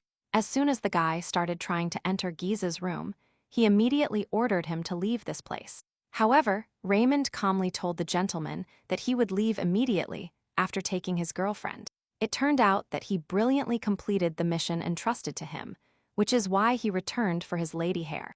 That's why the boy wanted to return home as soon as possible, since this was now possible. Raymond wanted to return home with his girlfriend, who was now under the man's command. Suddenly, the crown prince asked Raymond how he dared to speak to him with such impudence. However, the boy thought his reaction was quite normal, since human feelings were at stake at that moment. Suddenly, the man shouted, asking who dared to let this man into the room. But then he saw that his son was standing outside the door, and since he was a member of the royal family, no one could stop him. Only the king himself could refuse an audience, which did not happen, so the boy brought the guy. As for the crown prince and Prince Louis, their authority was completely equal. At that moment, Louis ordered his brother to let Raymond and Karen return home, since Jisa had no right to contradict and also did not want to waste energy on it. He simply withdrew from everything, after which Raymond dressed the girl in his jacket and carefully told her to leave this place as soon as possible. After a while, Karen reminded her savior that he was right in saying that he would return. The girl also decided to ask her husband if the mission entrusted to her was difficult, to which he replied affirmatively. When the lady thanked Raymond for coming to her, he said those words were unnecessary. After all, most likely, if it weren't for the man, Karen wouldn't even have needed to visit the crown prince's palace. Suddenly, the lady told her boyfriend that he had been right before, because this man was what both mother and daughter desired. Moreover, it turned out that Mr. Verdict himself added fuel to the fire, which made Raymond not blame himself for what happened. However, Karen understood that most likely the being was completely absorbed in this incident, as evidenced by her condition. At that moment, Lady Hare asked her boyfriend for a handkerchief, which surprised her a little. In the end, it turned out that the boy initially thought that all people carried this with them, but only men did. After this, Raymond asked the girl if she had kissed the crown prince, to which she received a negative answer. But at that moment, the lady began to think about why her mother rejected all the luxuries she could get from Giza. Suddenly, at that moment, Raymond asked his wife if she was hurt while she was at the palace. However, Karen was in her own thoughts, wondering if she would need Raymond. Since the lady murmured something in response to the boy's question, he was happy even with that answer. Karen believed that Raymond was the kind of man who would never allow a woman to be trampled before his eyes. The guy did not allow this to happen even with the lady, although he assumed that she was actually a killer. That's why the girl bet in the form of her own love for this noble gentleman who did the right thing. However, even at that moment, Karen was being watched by the crown prince himself, who had already missed the woman he loved once. When the lady wanted to kiss Raymond out of spite, he immediately stopped her, because they weren't that close yet. The girl did not expect such an answer, because of which she told the boy that he had hurt her to the depths of her soul. And the fact that the crown prince could see this was part of Lady Hare's plans, which amazed Raymond. After both of them got into the carriage, the guy pressed himself against Karen and told her that he didn't want the man to see everything. However, as soon as he said this, both became locked in a passionate kiss, which was visible even from the palace windows. After a while, Raymond was already at the temple, where the prayer to God was being held. He stood up and wondered if these prayers would even reach God's ears, and if they would come true. Raymond began to be overwhelmed by the fear that the test would fail if no one got the desired answer. The sniper couldn't shake the feeling that he was still in some kind of important examination. At that moment, Dulin approached him, whom the Lord approached gratefully because he had saved the spy. However, the priest was not happy that Raymond had made it this far, even if they told him everything anyway. After which, Dulin dared to suggest that they brought the sniper for a completely different reason. Suddenly, Sirza Erdez announced that he wanted to confess in the church, because his soul was quite restless. Since the priest was still busy, the guy was willing to wait until he was free and be able to help. After all, Raymond wanted to confess to Dulin, because the matter also concerned him. While Dulin was busy with his own affairs, the sniper thought about how he should have behaved towards a man who was closely associated with Karen. In their first encounter, the being gave him no importance, but now everything was completely different.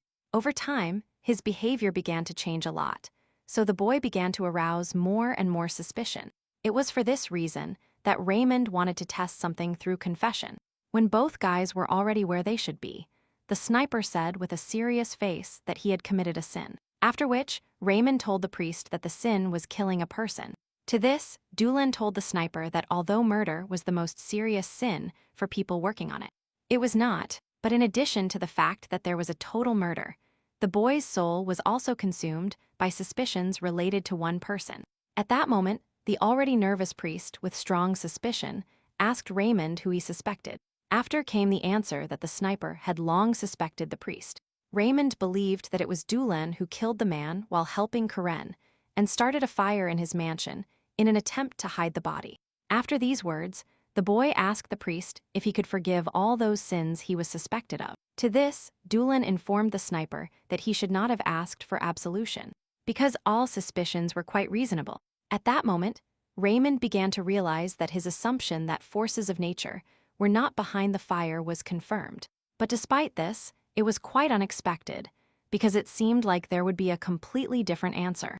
At that moment, the priest asked Raymond if he had anything else he wanted to confess. The sniper simply asked Doolin to forgive him for doubting him so much. Raymond believed that Doolin's attitude still left many questions. However, he was determined to hide everything and remain silent in any such situation. But in any case, the sniper managed to find out what he wanted to know earlier for himself. Most likely, the priest really tried to somehow protect Lady Hare. In any case, he wished that God himself would forgive all the sins committed by the boy, even those of which he was unaware. When Raymond was about to leave the place, he asked Doolin for forgiveness for doubting him so much. After all, the priest himself was not the person capable of harming another person in any way. Raymond also thanked him for giving him the opportunity to confess his doubts. When the boy had already left the room, Doolin ran towards him and grabbed his hand, and asked him why he had come to him. But Raymond did not understand this question, so he said that he simply wanted to repent for all his sins. However, the priest remained firm because everything Raymond said was in no way considered a sin in his case. It was also not a sin to suspect someone of something, even if it seemed so to him. Raymond perfectly understood why the priest believed that his doubts were something natural.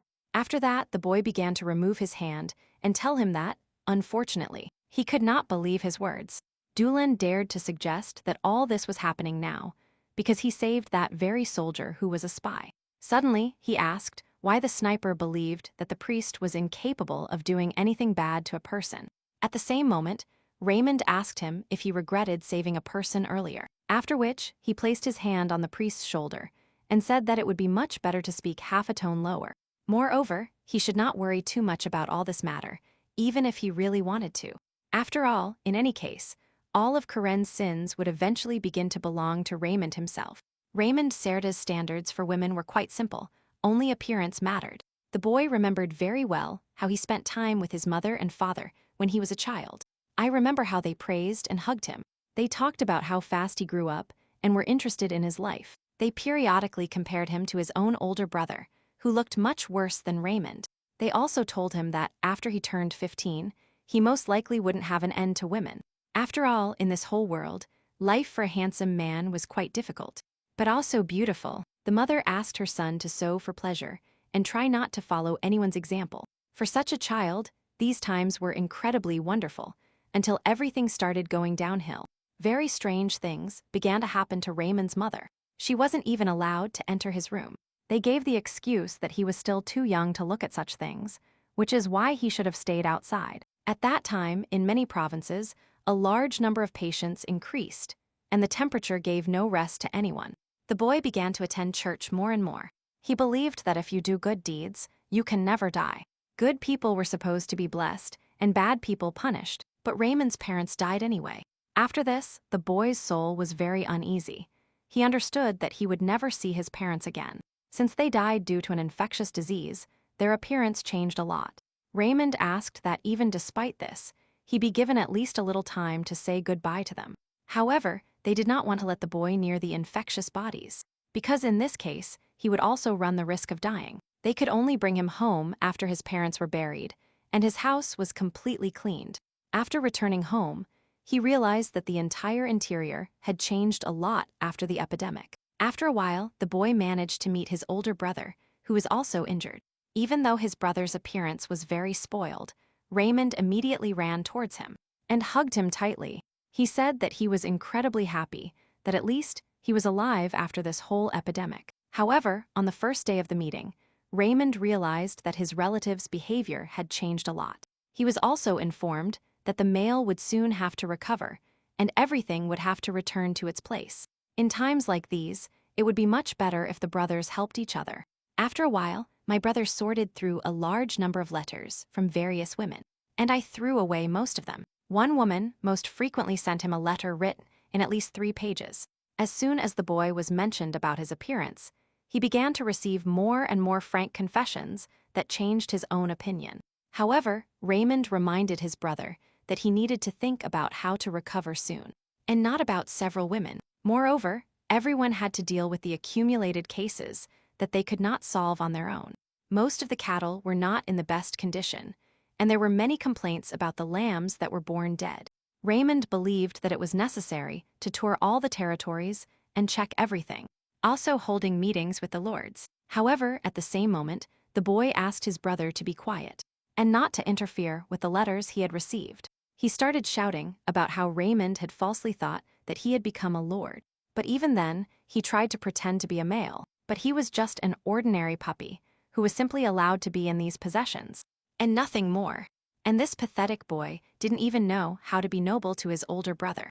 The brother already knew people like Raymond. First they get wealth and power, and then they show their true colors. The little one could still be so smart only because in him everything was still in perfect order, both externally and characteristically. Raymond began to remember that when his brother lost his temper in the past, his parents immediately calmed his anger. But now the brother has completely changed, as his parents have already left this world. However, Raymond had no other choice, because his only guardian could only be his older brother. One day, Raymond met Jenon, who wanted to tell the male something personally.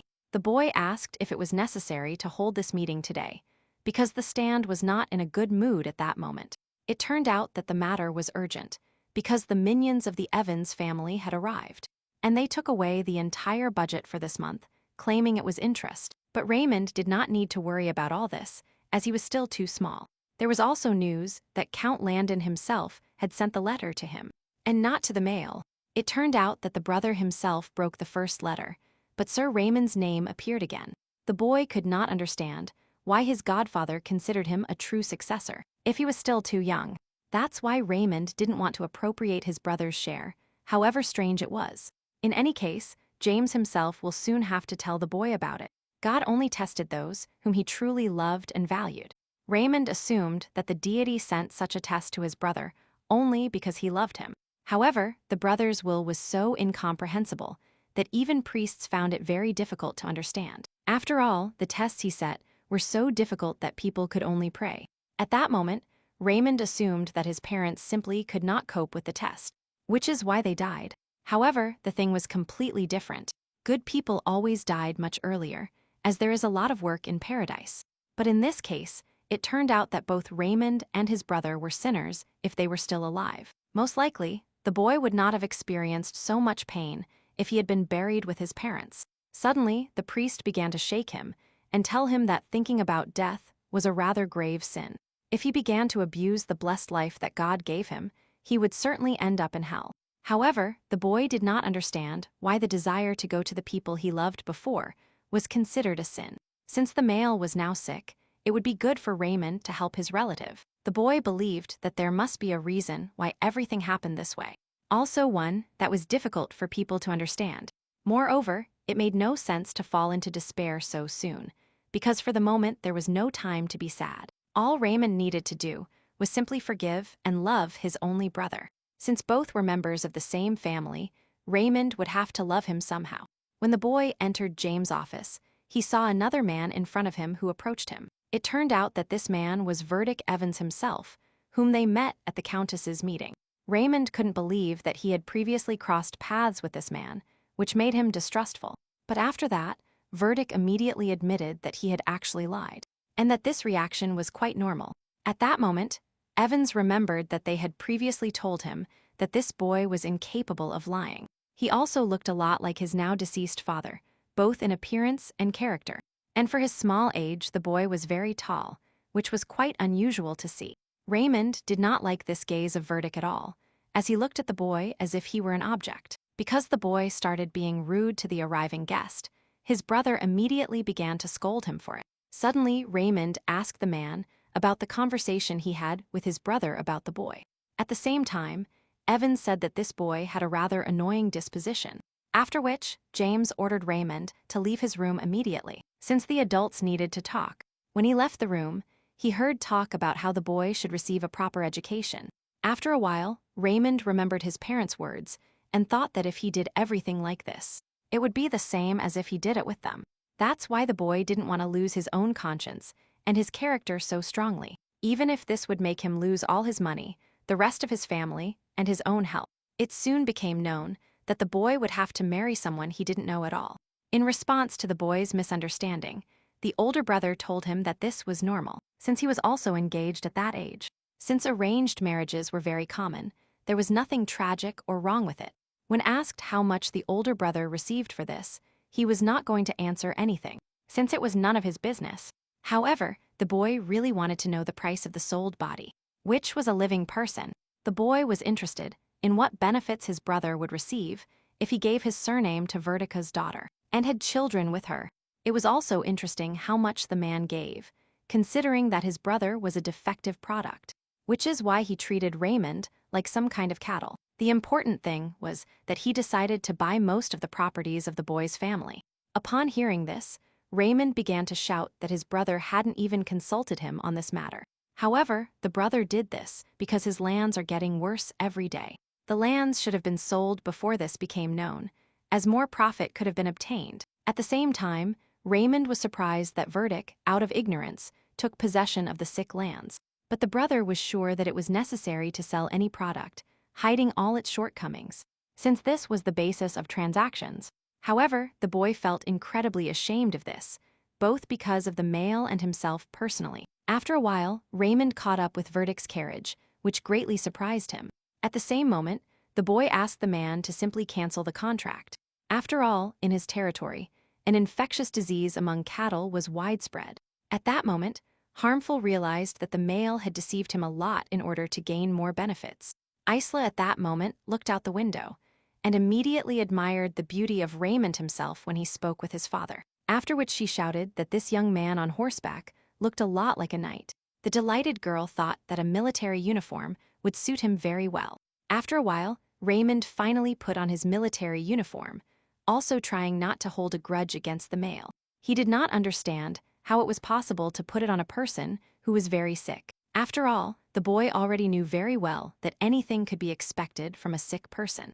And in this military school, there were quite a few people who had a similar situation in their lives. Moreover, it turned out that this place was much more suitable for Raymond than he initially thought. When he studied there, he often missed many meetings, even with the Marquis of Pencaire himself. However, most of the missed meetings occurred because Verdict Evans himself invited the boy to his house, after which one of the students told Raymond that at times he showed unnecessary stubbornness. Once upon a time, this very man was interested in too many things regarding Raymond himself. He also didn't understand how Raymond could behave that way when he was engaged to an 8-year-old noblewoman. After all, most boys preferred some conventional old woman with sexy wrinkles and an interesting life. Most likely, Verdict called Raymond on the days when new administrators arrived at the school just so the boy wouldn't catch them. After this conclusion, Raymond told the boy that he was still that spy, since he had learned a lot. However, he understood that there was a large number of paths in life that he would have to choose. At that moment, Raymond assumed that if this spy took him to the meeting, he would receive something in return. Even though they found him out, the spy asked why this guy was so loyal to a moneylender. Suddenly, Raymond told the boy that he was talking too much about getting to know someone. At that moment, Raymond perfectly understood that due to his young age, as well as his lack of life experience, everything was more difficult for him. In fact, thanks to the absence of these qualities, Raymond normally couldn't resist Verdict. Others also knew very well why the boy gradually started losing his grip and confidence. That very day, Raymond was able for the first time to tear up the train ticket he had received from Verdict in order to attend the meeting. As Raymond showed up for the meeting at the school, the spy received his reward, or rather, a place in the dormitory for a month. As soon as the guy approached them, they immediately started telling him that the military uniform suited him very well. After which, one of the students told Raymond that it would be much better for him to go out into the world than to vegetate alone. Although he regularly attended many meetings held at the school, it was still not the same. At that moment, the Marquis himself began to approach him from behind, so all the guys had gathered. The Marquis of Penkare was one of the patrons of this school, as well as a sponsor of the scholars. He was a lord whose fiefdom was located on a border with frequent conflicts, and he needed military personnel. Also a noble located far from the military school, located very close to the capital. Everyone thought that he decided to take the position of director to expand his own power and earn more money. After all, these were precisely the goals that Verdict pursued, who donated a huge amount of money when Raymond entered there. And when the Marquis himself invested large sums of money in the development of the arms industry, the guy started avoiding him. Since the man had not previously seen Raymond in person, he happily met him when he had the opportunity. After which, he suggested that Verdict himself was not particularly happy that the boy had missed the meeting he had scheduled, and instead came here. Raymond believed that if he could not make a single decision in his life, then he had no reason to live. At these words, the Marquis told the boy that he was very brave to think that, and that besides, he himself did not particularly like the Evans family. But even despite this, the man did not dislike being Raymond, because he was completely different. He also did not want bastards lurking in the sacred parliament who could provoke a conflict. Without much thought, Raymond decided to ask the Marquis why he wanted to see him so badly. It turned out that the man wanted to offer the boy a better option, as he regretted the tragedy that happened to the male. Raymond immediately realized that most likely this man was closely related to his brother. The important thing was that they both disliked Mr. Verdict Evans at all, which was the key link. However, even after these words, the boy was on guard, because he could not completely trust the man unknown to him. In a way, this was bad, because even though he wouldn't make enemies, he might not find friends. It would also have been much better for Raymond if he had thought about the offer he received from the Marquis. After a while, a man approached the boy and handed him a bottle of wine gifted by the Marquis. But it turned out there was no drink, but it contained more important information related to Verdict. It turned out that the man was also a villain, and his little daughter grew up with his atrocities. Raymond had only been able to see this little lady 3 times in the last 5 years. When the girl came to pick up her fiancé, he tried to answer her with the utmost coolness. Since he arrived late for a meeting, he couldn't find a good excuse because, anyway, it would be a lie. Raymond knew very well that Lady Ancella's father was willing to provide him with any support. A large number of mines and factories were built in his territory, and the railway was also continued. And as soon as Raymond marries his daughter, all these luxuries will definitely be his. However, he was just a man fattened up by Verdict as some kind of cattle, and without his own opinion. Since both Raymond and Verdict still had something to lose, there had to be a different strategy to be able to escape. The strategy was to kill the entire Evans family once and for all. It was at the beginning of this journey that the Marquis was willing to provide Raymond with a great deal of help. He also said that the guy had to be a little naive, but not at all pompous. After all, it was natural for young people to be immature, but exaggerating this would be dangerous for his reputation. With all this, one should not behave subserviently either. If this happened, the whole idea would go downhill. When Raymond was learning all this, he considered that something similar were lessons for young people preparing for their debut in high society. Duke Dalton was extremely eager for intellectual conversations, and if you asked him a question, he would rant for a long time before answering. He loved the feeling that most people around him were idiots and common fools. Raymond began to think that the Marquis himself loved this feeling, because otherwise it would be strange to use such intricate methods.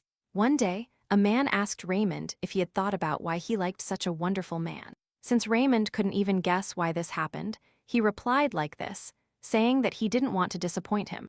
At that moment, the man asked the boy why Verdict made such a fuss after gaining wealth, just for becoming a noble. All this probably happened due to the fact that as soon as he earned money, he desired the honor and glory enshrined in history. However, despite the fact that honor, and glory were created independently, Raymond believed that he did not have them. As soon as the guy said this, the Marquis said that with these words he insulted his ancestors. Past, after which, the boy learned that the entire Evans family was from the White Mountains. And their foundation was only money, precious stones, which were nothing compared to the land received. A solid foundation was based on land and law, so it was necessary to relate to a citizen of these lands. When Verdict was young, his fortune was even less than 10% of what it is today, which puts him not on the same level.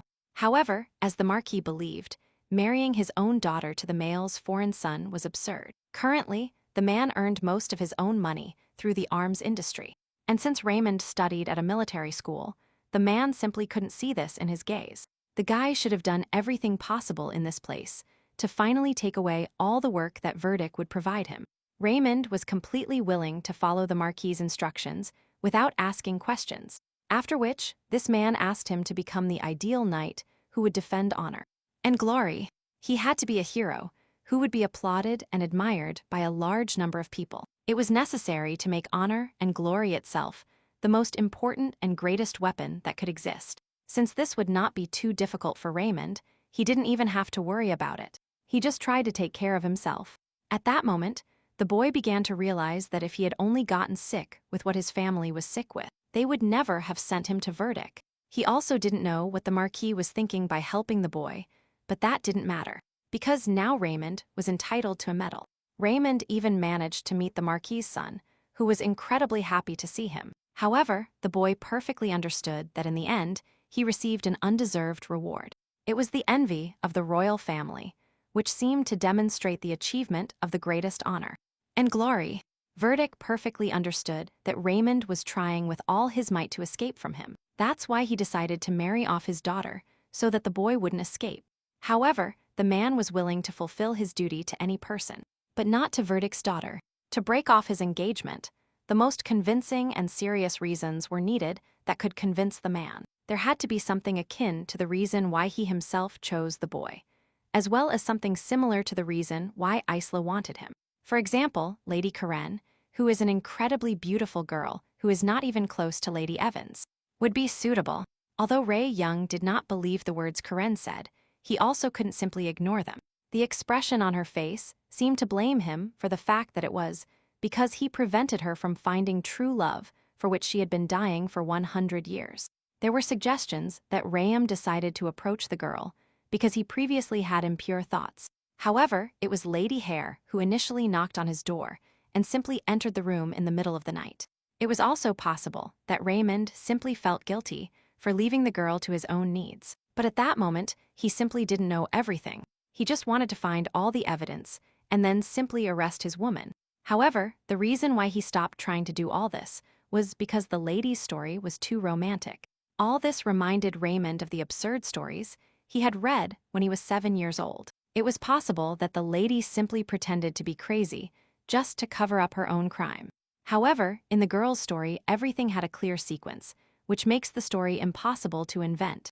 One way or another, Raymond tried with all his might to meet Lady Hare halfway, trying to help her in every possible way. He asked more people. He looked through old books. He went to auction houses to find suitable antiques.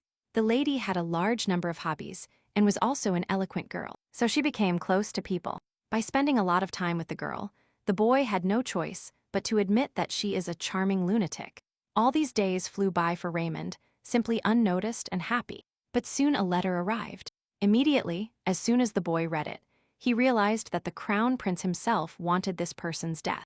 However, only Karen did not believe all these words and continued to convince her husband that she would live. But Raymond could not believe his wife's words, since she was simply talking about the end without revealing all the details. The girl also did not know the details of the fight between countless companies, countries, and heirs. It seemed as if all the lady's words were just empty assurances that came out of nowhere. However, it was quite amusing for the boy to watch Lady Hare trot around him with her little steps. And the inheritance that Raymond himself was willing to leave to Karen could be considered a reward for playing together. The moment the wind blew in front of the Count, Raymond was surprised, thinking that he wanted to take care of the task as quickly as possible and return. It was at that moment that the boy realized exactly where he wanted to return as quickly as possible. The sniper realized that he missed those carefree days that he had previously spent with his Lady Hare. At the same time, the boy himself also began to realize something completely different. Previously, Raymond lived only for honor until that day. Nothing in his life changed at all. For him, it was a comfortable life that resisted all injustices, trying not to hold back anything. If Karen had shown the slightest violence or cruelty at that moment, Raymond would not have hesitated to destroy her. However, the boy Karen never noticed anything like that, since the lady did not show it. Raymond constantly noticed his wife only in the position of a victim and nothing more. As soon as the lady left the palace, Raymond saw traces of fatigue and irritation in her tear-stained eyes. Even the girl herself would not have believed that this man had confessed his love to her with complete seriousness and with open feelings. Compared to honor and conscience over time, Raymond began to have something more valuable to him. He could no longer deny it either, informing everyone that this was definitely not love.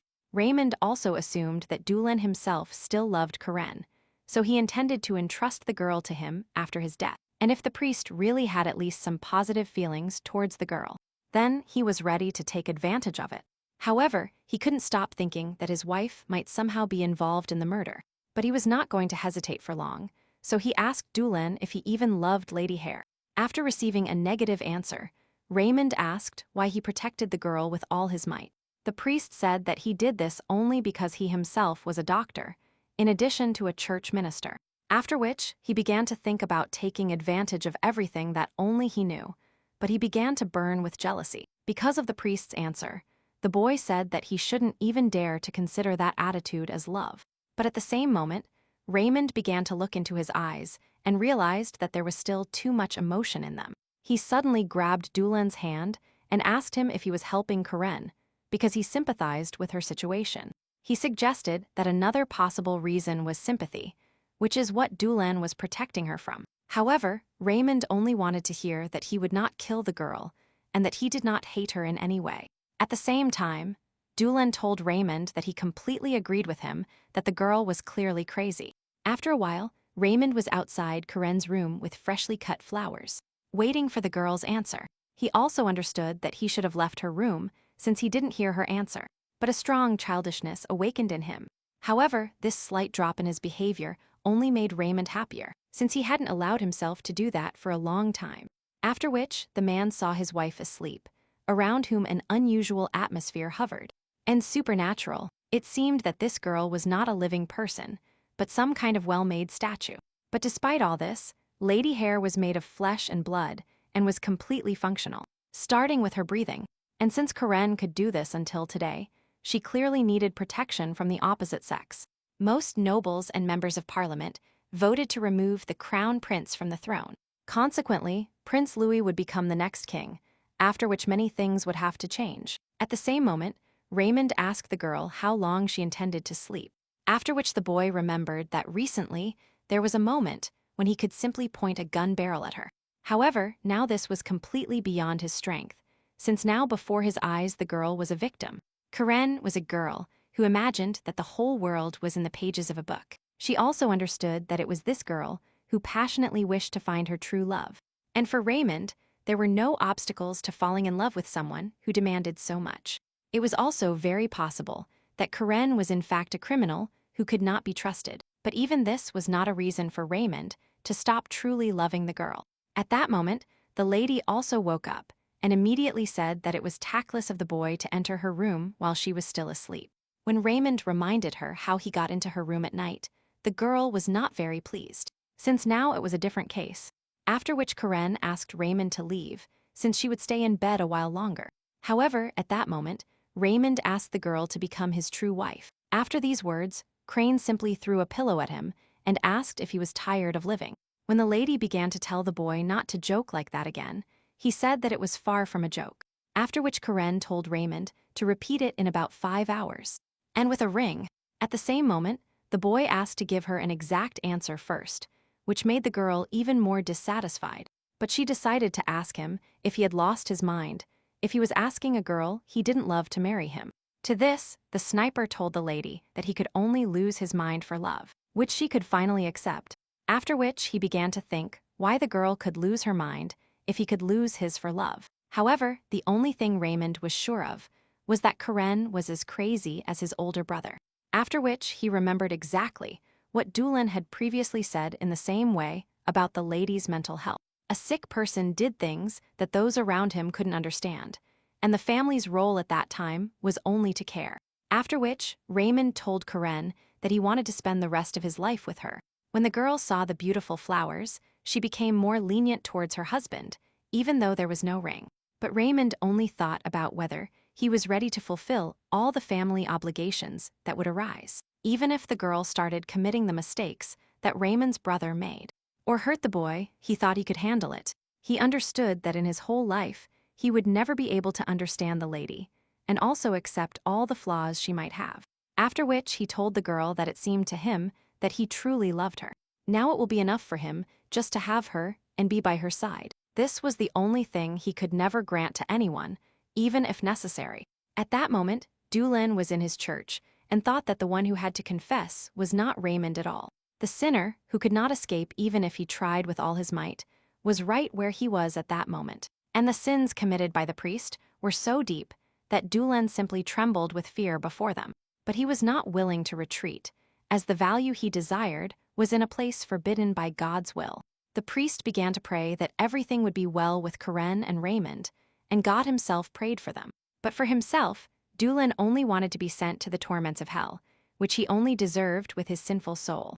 At that moment, Lady Liana was amazed at the number of people who were supposed to come for the upcoming holiday. Prince Louis himself might also come there, although this was not exactly precise information. Lady Liana could be a maid of honor, but only if she received permission from the Countess of Elba, after which she ran there shouting that she would surely achieve it, no matter what. At the same moment, Donna noticed from the expression on Karen's face that she was dissatisfied with something, which made her ask what had happened to her. However, the lady simply replied that there were too many thoughts in her head that she could not handle. The girl understood what would happen if they took their marriage vows in the presence of military personnel, nobles and members of the royal family. Their relationship would turn into one that could not be called temporary, which would only complicate the situation. But it might also be enough to consider it a test of true love. After which, the maid asked the lady if she was happy to marry Raymond himself. However, despite this man clearly being a worthy man, the girl experienced no happiness. She perfectly understood that if she became engaged to him, then this marriage would clearly not be crowned with any success. And feelings would also not have received any development, as all this repeated itself once and again. After which, the girl asked if her mother was also skeptical before getting married. The lady did not know at all what love was, so she stopped believing in it, and simply wanted to die as soon as possible. Suddenly, Donna asked the lady what she should do with the bouquet, and if it was necessary to dry it.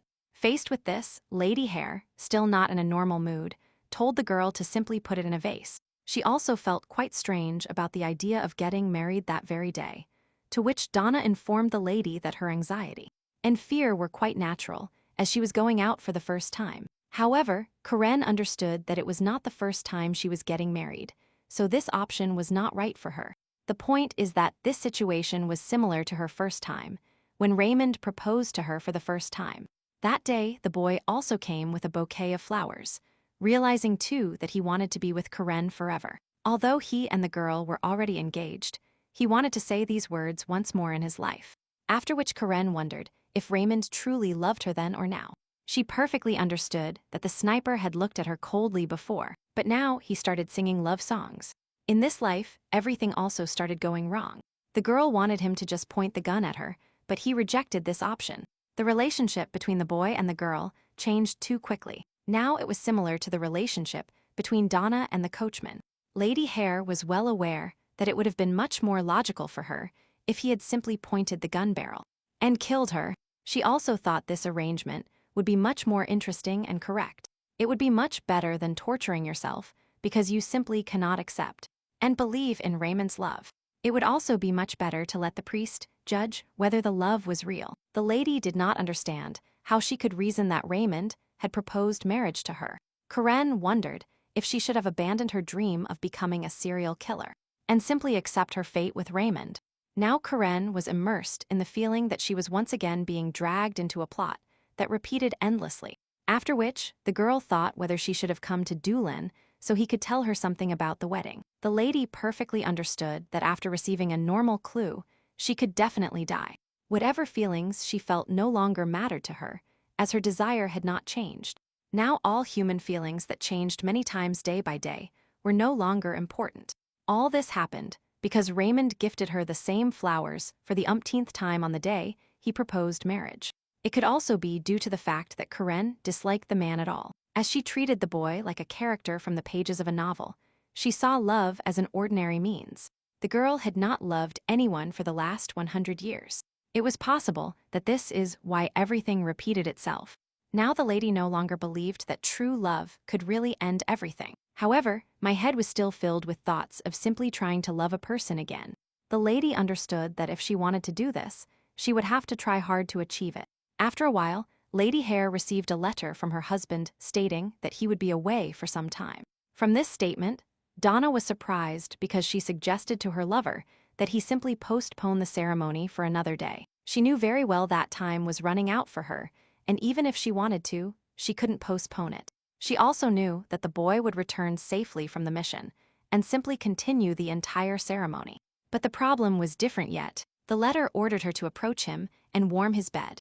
Since this letter was originally sent by the Crown Prince, Karen understood that Lady Elba would no longer protect her. After which, the lady asked the maid if she knew the reason for the Crown Prince's obsession with her. Raymond had previously said that if he became a sniper, he could break free from the influence of the royal family. The lady perfectly understood that anything could happen to her, since Sir Raymond was no longer present at that moment. Karen also assumed that the Crown Prince would continue to ask for a sniper for a long time unless Karen came. Only to ensure Raymond's own safety, Lady Hare will have to turn to her enemy. Karen perfectly understood that the Crown Prince was one of her mother's suitors, which made her not want to get involved with someone who had a chance of having an intimate relationship with her mother at all. It was also completely unhygienic, which caused even more disgust and revulsion on Guy's part. At that moment, the lady began to think that even if she endured this, it would be considered the kind of love Dulan wanted to see. The girl also understood that there were many stories about how a woman entrusts herself to another man for the sake of her lover. However, none of these stories had a happy ending, even if the girls did their best. Karen also thought that if these stories had a sad ending, it could be considered true love. She also thought about whether the priest would be able to recognize this as love and whether it was worth doing. It was possible that Dulan mistook the fact that the lady became the toy of some old man for true love. However, she no longer wanted to be killed, so she took her knife and began to create a new life. But even in this case, the girl could not understand why everything was so confusing and disgusting. Now she no longer wanted to think, decide, or choose anything. Her desire to die returned again. And if she was mistaken, in any case she would return to the beginning. Although the girl no longer had the strength, she thought about doing what the priest himself told her, from where she sent him a letter. And if she had said not to go to the meeting and Raymond had died, then all this should have remained on Dulan's conscience. After which Karen called the maid and asked her to personally deliver this letter to the priest. At that moment, the girl was a little surprised, but she did not argue and simply set about taking the letter she had received. Now Karen began to realize that everything was starting to irritate her, and somehow she needed to find a way to calm down. And Lady Hare's attempts to love Raymond were also quite difficult. The girl began to think that it would be much better for her to discuss everything directly with the boy as soon as he returned. After all, the girl had no idea whether her feelings were love for him. However, a day later, there was still no response from Raymond or the priest. And even Donna did not show up anywhere. The girl began to realize that, in any case, her time was running out, and that she would have to wait. In 2 weeks, the wedding ceremony was supposed to take place, and the next day, something happened to the girl that would bring her back. She also did not want to turn to Prince Hereditary Karen in every possible way. She didn't want to contact him anymore. At that moment, a man entered the room and told the girl to carry out the order he had received. However, Karen had no intention of going with Giza, so she simply said that the man should tell the prince that the girl was not there. But to this, he told the girl that she had no right to lie to the king, which is why she had no intention of doing so. Suddenly, Karen announced that she was getting married, which made the prince's behavior disrespectful towards her. At that moment, the man took the girl by the hand and told her that the crown prince only wanted to talk to her. While dragging the lady towards the door, she began to shout at the maid to help her somehow. However, even after this, the man continued to drag the lady, telling her to simply follow orders. After a while the girl was shouting at her maid, she realized that the girl was clearly not in her place. At that very moment, Karen realized that she could not allow anyone to find out about this situation. So she began to call the Countess to ask for help. Although they tried to silence her in every possible way, she could not help but make sure that someone saw what was happening. After which the girl began to ask the man what family he was from. At the same moment, Karen noticed that this man wore normal clothes and that his way of speaking and his accent were simply harsh to the ears. After that, Karen told him that even if it was an order from the crown prince, it was still not normal to take a person in the middle of the night. And if a man only wanted to sleep with her, then she wanted to be treated at least like a mistress. As soon as the girl finished her speech, the man who came, out of his own disgust, slapped her on the cheek. At the same moment, Lady Hare began to say that if her face was slightly injured, he was unlikely to be safe, as the girl was already going to tell Countess Elba everything that happened, which would only make things worse for the man. But he continued to say that, at this hour, the girl would still have to change her clothes. Although, on the other hand, it didn't matter what she wore, because she would appear completely naked in front of the crown prince anyway. Karen perfectly understood that she could not simply disappear, and also must always appear as a victim in front of Raymond. Now the lady was thinking about how she could achieve all this to leave everything in the same position. After which, Prince Louis entered the room and told the man who came that he had done wrong. At that moment, several other people entered the room and asked who the man was. Suddenly, Prince Louis asked the man if his father had really called Lady Karen to his chambers. But to this, he asked the boy what he was doing in that place at such a late hour. After which Louis's assistant grabbed the man, making him scream that he was simply following orders. To which the boy told him that there would be nothing terrible if the lady didn't show up before the crown prince in the middle of the night. Suddenly, Louis said that the man should have thought about who better to listen to. As soon as the man was taken away, the boy told the girl that he would leave very soon, and she thanked him for his help. Prince Louis also told Karen that Sir Raymond himself had sent her a carrier pigeon with a message. At that moment, the lady asked the boy if that meant that if he took care of the placenta of his own father, the country was flourishing. Prince Louis told Lady Hare that he needed to meet Lady Liana before he could return. Karen began to get up from her knees, thinking that Raymond had once again saved her by sending Prince Louis to this place. As the boy was an exact copy of the sniper, the lady began to think about how he would change when he grew up. After these thoughts, the girl wanted to ask Tidona, but she remembered that the maid had disappeared somewhere. In the morning, Karen thought that she had dismissed the girl quite a long time ago, but she never came back. However, from that moment on, no one saw this girl again, no matter who you asked. This morning, the maid didn't even come to collect the food tray, which was strange. At that moment, one of the maids asked the girl if she had eaten anything lately. When it turned out that Karen hadn't eaten anything, one of the assistants immediately realized it, and immediately ran to get food.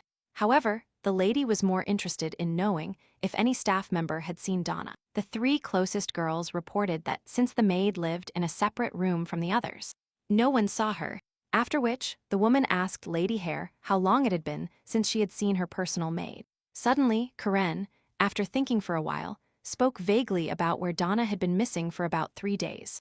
At that moment, another lady said that she was going to report this to the police anyway, but she would only do this after His Highness the Crown Prince returned home. She also assumed that the girl herself understood why it was necessary to do exactly that. Since Donna was no different from other maids, her disappearance was not something terrible or special.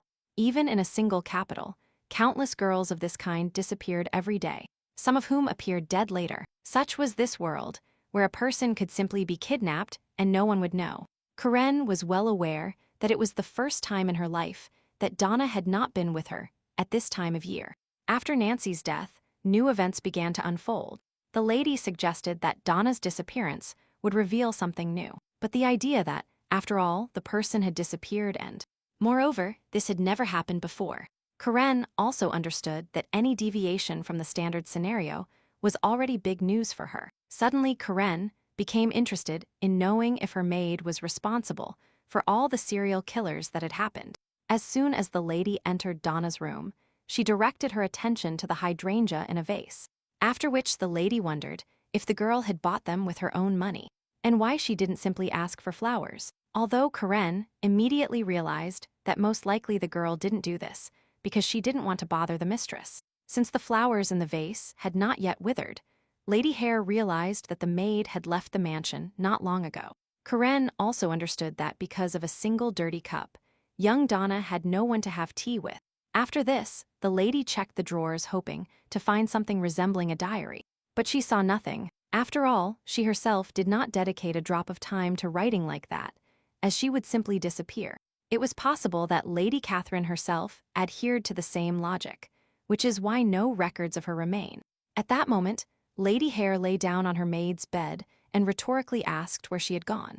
But as soon as she did this, she immediately felt something stabbing her back, which made the girl decide to check it out. Karen noticed that there was some kind of box under the mattress, which immediately caught her attention. Under the bedspread, there was a box that looked quite expensive.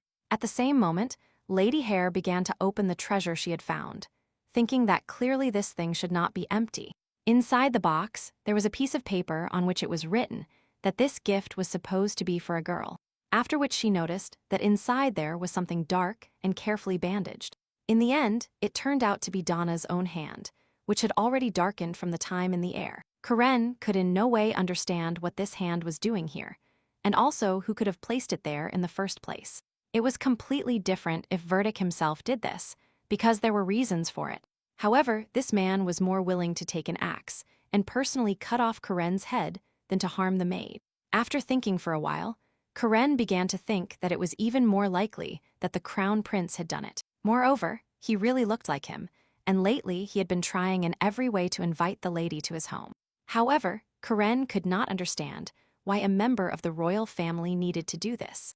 But even if this were really the case, as Karen supposed, she couldn't understand why he was showing up just now. She didn't understand why this pervert, who was obsessed with all the girls in the Karen family, had not yet appeared. Until now, this person had not done anything special. He only talked about how much the lady resembled her mother. After these thoughts, Crane began to think that Dulin could have done this, but his handwriting was completely different. However, there was a high probability that it was indeed him, since the priest was the last person Donna saw. He also acted quite suspiciously towards others, and lately, he was also very anxious. However, despite all these shortcomings, the priest himself never raised his hand against anyone. After that, Karen remembered how difficult it was for him to kill animals at the last carnival. His skills also left much to be desired, and simply suggested that he was incapable of killing. At that moment, Karen noticed that her maid's body had been carefully cut into pieces. The girl began to suppose that the poor Donna might have been cut up while she was still fully conscious. Moreover, if this body part did not belong to her maid, otherwise she would not have sent it. After this moment, Lady Hare asked the hand if it was true that the girl last met with Dulin. Karen also understood that he truly sympathized with her maid, but he couldn't even squeeze out a tear. She was also curious to know if Donna was still alive, and also about the condition she was in, since the first thing the lady thought about was what exactly Dulin replied to the maid. She began to feel ashamed of it.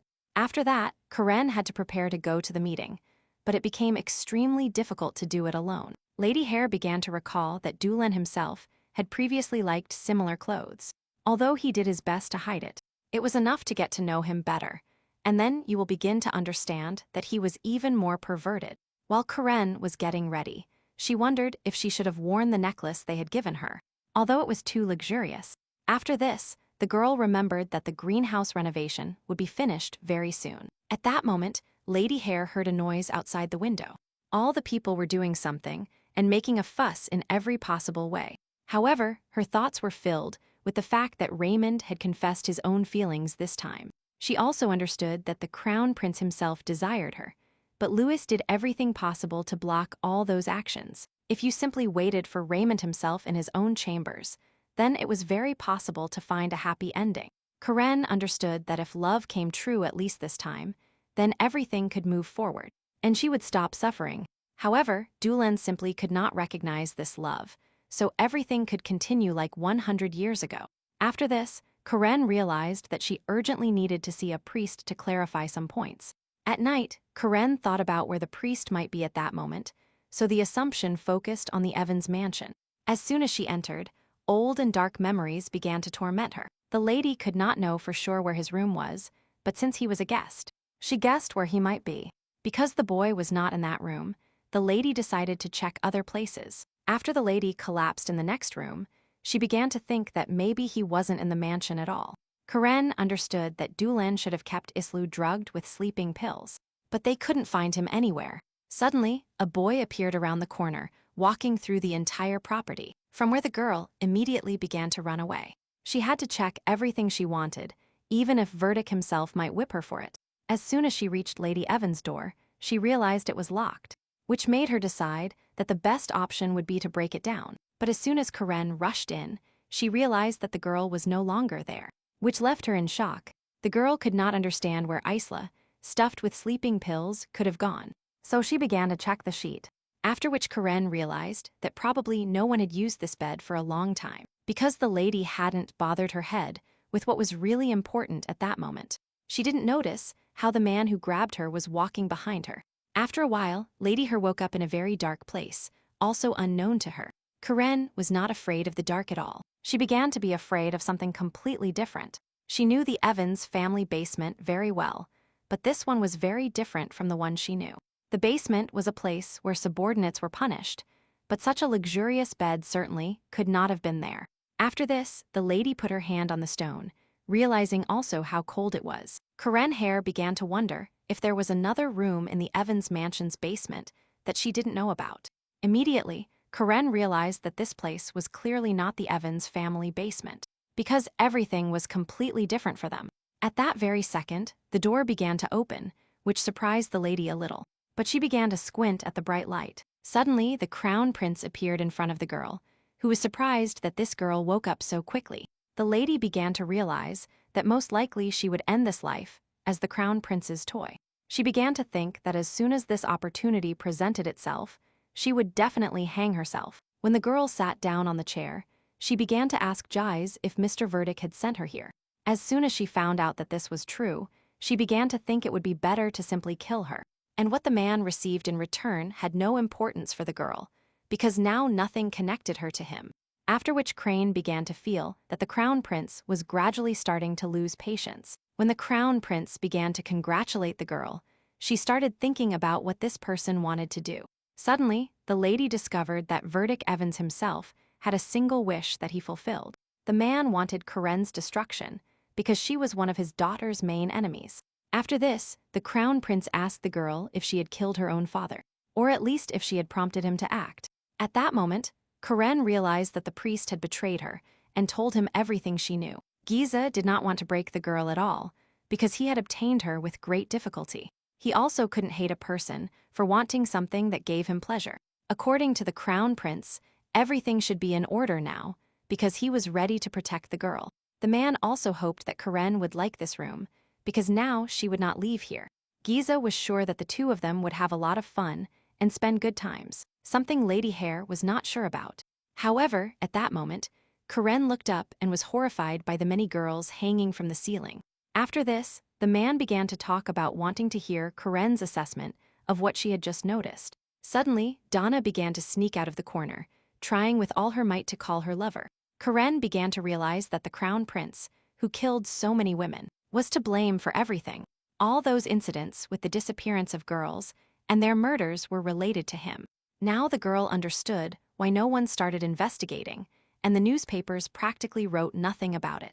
However, she couldn't understand why the male Ein was suspected of all this previously. She got the idea that the crown prince had simply given money to the male, for him to take it all personally. The man was caught right after going bankrupt due to betting with Lady Hare. However, his trial lasted a long time, and in the end, Ein was declared innocent. Since there was no evidence, Karen started to think that she should have taken Donna's hand with her, as it could have rejoined it. At that moment, the girl began to think that she urgently needed to sort out her thoughts and start thinking what to do. However, the girl simply asked Giza if she could scream at that moment. She could not control her own emotions at that moment and was overcome by a strong need to scream. After receiving permission, tears began to stream from her eyes and screams were heard throughout the room. Due to all this, the crown prince began to burst into violent laughter, which surprised the lady a little, and Karen wondered if this was the whole price she had to pay for giving up a happy ending. 18 years ago, Jies thought he truly loved Karen's mother, which is why he was willing to marry her. But he couldn't. The girl, in turn, couldn't understand why he couldn't do this if he was ready anyway. He always hoped that Catherine would love him as much as he loved her, but they were hindered by the fact that she was only the daughter of a count. Even if we take into account the fact that she was also the granddaughter of the Grand Duchess, Catherine was still no match for the Crown Prince. After this, the boy explained to his beloved why he still couldn't do all this. His father had already chosen a more profitable path for him, and for the entire state from which he would live in abundance. And if Giza had gone against the marriage contract they had given him, the ministers would have protested vigorously. There were also rumors about Ohm that he simply neglected his own studies, instead becoming passionate about women. The father began to scold his son for behaving this way, because that is why no one would believe or support him. The boy had to understand that he would have to hide his own nature in front of his own father. After Karen heard the whole story, she simply wished the boy good luck and prepared to leave. Although the prince began to say that he could not live without this girl, she perfectly understood that she had no place in his family. However, according to Giza, marriage was simply a formality, because even if a person loved someone, it was not necessary to get married. He asked Catherine not to even think about leaving him, because she was the only one he loved. However, the girl couldn't understand how he could be close after he married someone else. Giza, in Catherine's presence, could restrain his own cruelty, which he usually showed towards all women. But Catherine understood that the problem was completely different, and it was the only thing that stopped her. However, Giza was sure that if she had one sin, he had one too, which is why they would go to hell together. Since he managed to convince this girl with his own words, she still agreed with him.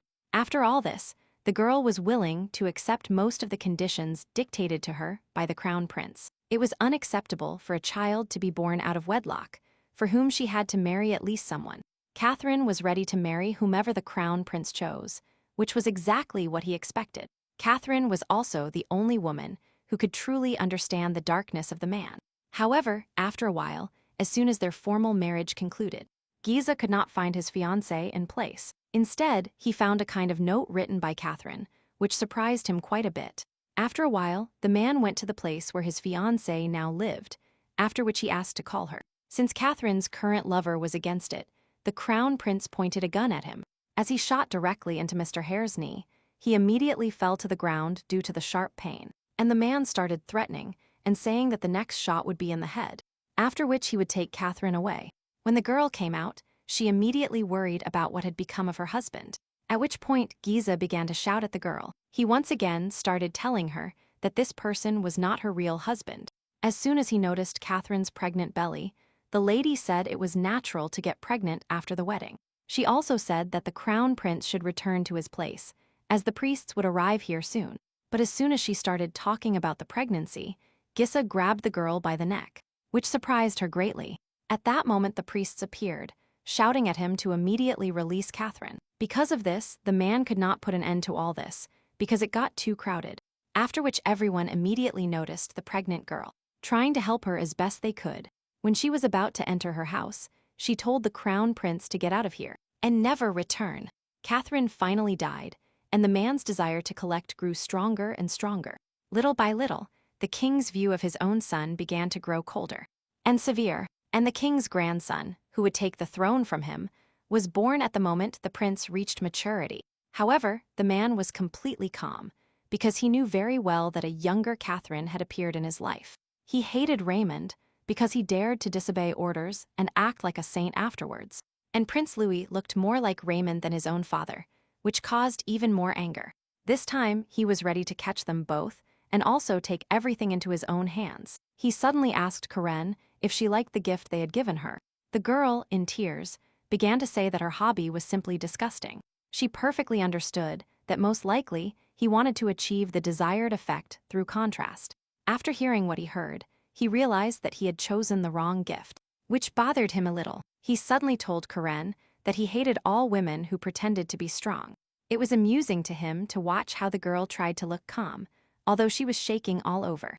Everyone around him tried to do the same, or rather tried to pretend to be a completely different person. Even Donna tried to pretend to be a strong girl at first, but it didn't last long. After her arm was cut off, she began to behave less harshly, and after her leg was cut off, she became completely calm. However, at that moment, Karen said that she was an ordinary maid, who was not a tough person. Although Donna made many mistakes, she was quite normal, as she was originally just the banner. Suddenly, the crown prince began to tell Donna that her lover had no interest in her, which should have bothered her. Karen understood that she was very disgusted to see how they mocked the body of such a young girl. The girl began to think if all this showed the difference between a man and a woman.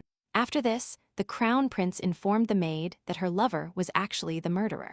He also asked Donna how she felt after discovering many dirty things about her lover. Suddenly, the man told Karen that this girl had bitten her tongue, and that was why she couldn't speak. But in any case, he was interested in what this girl thought now about who had been by her side for so long. Moreover, this child could sell all the information about the girl she knew. But Karen perfectly understood that the maid simply couldn't help but love her lover, because it was impossible. Moreover, considering the fact that this girl was the daughter of the man who previously saved Donna's entire family.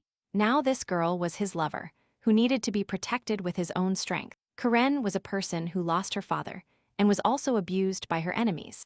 But she got a knight. This boy, who fell in love with a lady, defeated all her enemies, after which they could live happily ever after. After all this, the maid also began to receive a salary, which was much higher than before. But she also understood that nothing could be changed, that she would always remain just an ordinary maid. And ordinary. Donna perfectly understood that the only lies were the words that all girls were princesses of this world. But even with all the information the maid had learned, she could not hate her own mistress. However, all feelings didn't matter when the maid did everything possible to earn money to make a living. Even if all this money was given by some incomprehensible and overly vile man, who is the crown prince, he suddenly began to say that he perfectly knew all the most important things about Lady Hare. For example, when she went to bed and when she woke up. In the end, it turned out that all this information was previously sold to him by Donna, who was now deprived of 2 limbs. Perhaps she thought that there was nothing special or important in this information, since it only described everyday life. However, Lady Hare did not feel at all that someone had betrayed her, so she simply listened to Giza's words. After which, the lady began to say that most likely the maid reported all this information because she wanted to survive. At this point, Crane reported that he did not feel any hatred towards his maid at all. It turned out that the lady only wanted the crown prince to quickly let both girls go with him. He suddenly started approaching the lady again, telling her that she was now exactly like her own mother. After which, he began to assert that mother and daughter clearly belonged to the same species, since the opinion was the same. Catherine did the same and also had a friend who served her and was her maid. This person was Madame Dear, who dared to insult Karen behind her back, for which she received her due. Moreover, such a person could definitely not be called a friend, because such a thing from a friend would be too vile. Karen remembered that Madame Dear also disliked her father, which alarmed the girl. But it was this woman who opposed the steps taken towards Karen. Madame Dear was the one who never said a bad word to the girl, even though she didn't even remember who she was. The crown prince continued to say that Catherine, despite everything, kept defending the woman, after which he asked Karen how she thought her own mother might react to such a thing. However, the girl only thought about being released as soon as possible or not delaying the murder. At that moment, the man grabbed Crane and told him to focus on his words. Lady Hare said she didn't consider this question particularly important and preferred not to answer. Moreover, she perfectly understood that all this pain should end soon. Suddenly, the crown prince said that there were still many differences between mother and daughter, but for him, this had no importance, because there were many more similarities between the girls. He considered the young one a legacy left by her mother, even if she hadn't wished for it. However, the man believed that from now on he and the girl would be together forever until death. Lady Hare decided to ask if she had the right to renounce all this and simply return to herself. The crown prince began to say that he had a matter in which Karen herself needed help, after which he began to talk about how the maid made things worse by biting her tongue, despite the fact that he did not allow her to do so, given that the girl violated the king's order. She should have been severely punished so that she would understand her mistake. When the man handed the dagger to Karen, he talked about it, that Catherine simply left without even trying to understand it. And if Karen now did the same as he did before, then maybe she would understand him. Suddenly, the lady noticed that the dagger she received was not sharp, which would make it harder to kill someone. The man began to say that if the dagger was sharp, it would be a help to the sufferer, and not a punishment. Karen began to think if she was still achieving her goal of becoming a killer. Or not. She also wondered if it would be an advantage for her to stab her own maid again. The crown prince began to lead the girl, and the lady was thinking whether to do this or not, which only scared Donna more. But at that moment, Lady Hare threw the dagger aside and said that she absolutely did not want to kill Donna. Karen understood that the only person who could command her was the priest, since only he had the tedious information, and all the crown prince could give Lady Hare was a fake death that would return everything to her. Moreover, Karen absolutely did not want to do what the man ordered her to do, because in this case she might follow his habits. If a girl has to kill someone, she will do it only for herself and not for the sake of some boy. After which she announced that she would not do anything the crown prince ordered her to do, no matter how much he asked her. At that moment, Giza was very surprised, as it seemed to him that only a lady could truly understand him. However, at that moment, the lady asked him how he could understand it, if they had completely different lives. She also asked Giza to provide evidence that it was indeed she who killed her father. But the crown prince said that if the culprit asked for proof, then he knew very well that there was none, also confirming that it was indeed his doing. When a person gets used to killing, he begins to hide all his atrocities more naturally. He also began to talk about how recently he had found a gift for Karen that she would soon receive. Since he had never seen the expression on the girl's face before, he began to want to give her something like this. The crown prince gave the key to the lady and told her to use it to open the lock of the beautiful coffin. As soon as the girl did this, she saw Prince Louis inside, who was lying and sleeping peacefully. At that moment, Raymond thought that he had left too abruptly and hastily, without even saying goodbye to Karen. He understood that he had prepared as best he could, but his wife's enemies were extremely unusual people. Suddenly, they told the boy that this matter could only be resolved this way, and not another way. The sniper also understood that thanks to this method it was possible to gain the consent of parliamentarians and nobles, after which Giza's crown prince will necessarily be overthrown from his throne. Raymond reported that he was very grateful to have such a good mentor who helped him in many ways, but he perfectly understood that even though there was no threat to him now, his soul was very restless. After which, the Marquis asked Raymond if he was worried about his upcoming wedding, to which he received an affirmative answer. The man also said that most likely he would not attend the ceremony, but that he would send a gift. He suddenly started saying that Karen was the spitting image of his own mother, with which Raymond himself agreed. The Marquis asked if the sniper's wife was as obsessed with the idea of true love as her mother was, after which he asked the boy not to keep his wife between four walls, as was the case with Lady Catherine. The fact is that, if the wife led a lonely lifestyle, in the future this would bring problems with children. The Marquis did not expect that Catherine had previously chosen some non-rich man instead of the prince who courted her. Suddenly, Raymond asked the man if the crown prince had proposed marriage to the girl. The sniper also thought that the woman had not strayed far from her own grandmother, who was the Grand Duchess.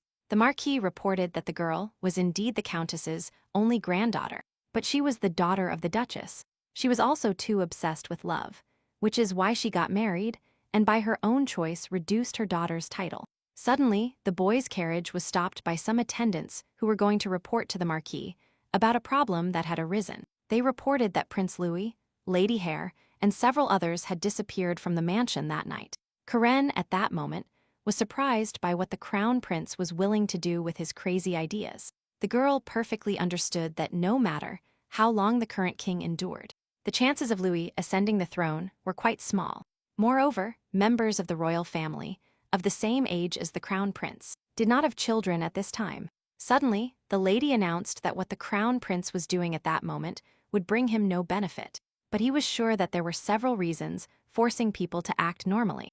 And when a person is the one who will soon ascend the throne, then he becomes much more. At that moment, Karen began to realize that the crown prince had his own plans to ascend the throne. The man, despite all the advantages of having a son, was simply going to kill his own son. As soon as the prince woke up, Karen immediately ran to him and told him to sort out his thoughts. When the boy looked around and saw all the horror, he immediately fell to his knees. Whereupon guys began to say that the guy was a weakling. According to the man, his expectations were confirmed because his own son was completely different from his father. Louis began to ask what kind of place this was and what all the words he was saying meant. The father began to say that his son should know what kind of room this was. However, the boy began to say that he was not the only one who knew for sure about his existence. After these words, the crown prince asked Louis if he had told the others about this place. He suddenly said that even the king knew about everything, although he left his son alone with everything. The man also said that after becoming king, in any case, he would have to turn a blind eye to something. Suddenly, he asked Louis if the king had promised him that he, and not his father, would be the next king, after which he raised his son, making him scream that these actions would bring no benefit. The crown prince began to ask the boy why he started getting close to Raymond himself. When he answered unsatisfactorily for guys, he immediately threw Louis away from him, making him fly almost over his back. As soon as he landed, Louis began to scream that it was not too late for his father to confess and discuss everything. Suddenly, the crown prince asked Karen if she had any hope for her son. However, the girl did not understand the question at first, but she did not show it, after which she didn't even start thinking. She perfectly understood that now it would be much harder for Prince Louis to even protect himself. The crown prince decided to ask the lady if she could ever love him if she stayed here. After a while, the man took the sword from the wall and spoke about how much he hated his father, who still ruled. When the lady heard footsteps approaching down the hallway, she began to think that perhaps Raymond had already come for her. He could simply return here to save the lady and also stop the crown prince from his evil deeds. Since the man did not believe the lady that she heard footsteps, the girl again began to shout that she actually heard footsteps. But an uncertain thought was revolving in my head about whether it was Raymond and if he was going to save someone. Karen was not going to despair over anything. She believed that not everything was lost, so she started to stand firm. After a couple of minutes, the crown prince finally agreed to see who came to this place in the first place. But at that moment, the king's aide appeared at the door and came to report that he had fulfilled the order he had received. Lady Hare began to understand that it wasn't Raymond this time, after which she realized that the boy was already late. However, at that moment, Prince Louis began to reprimand the man, who was displeased for not having told anyone about this place. But the man began to say that a person like him could not say anything at all, since he had too low a rank. At that moment, the crown prince told the lady that it wouldn't hurt her to take a bath, because he had big plans. But before that, he was going to take care of some problems that had arisen. When the man pointed his sword at his son, he immediately became cautious and began to move away, telling his father not to do that. He suddenly told the aide not to open the door to anyone until morning came, after which the father returned to his son again, telling him he was burning with impatience to carry out his idea. But he also said he wanted to go to the bathroom with Lady Hare. His wish was not at all to bathe with her, but other things he also desired. The crown prince again asked his son if his grandfather had told him that he would name him the next king.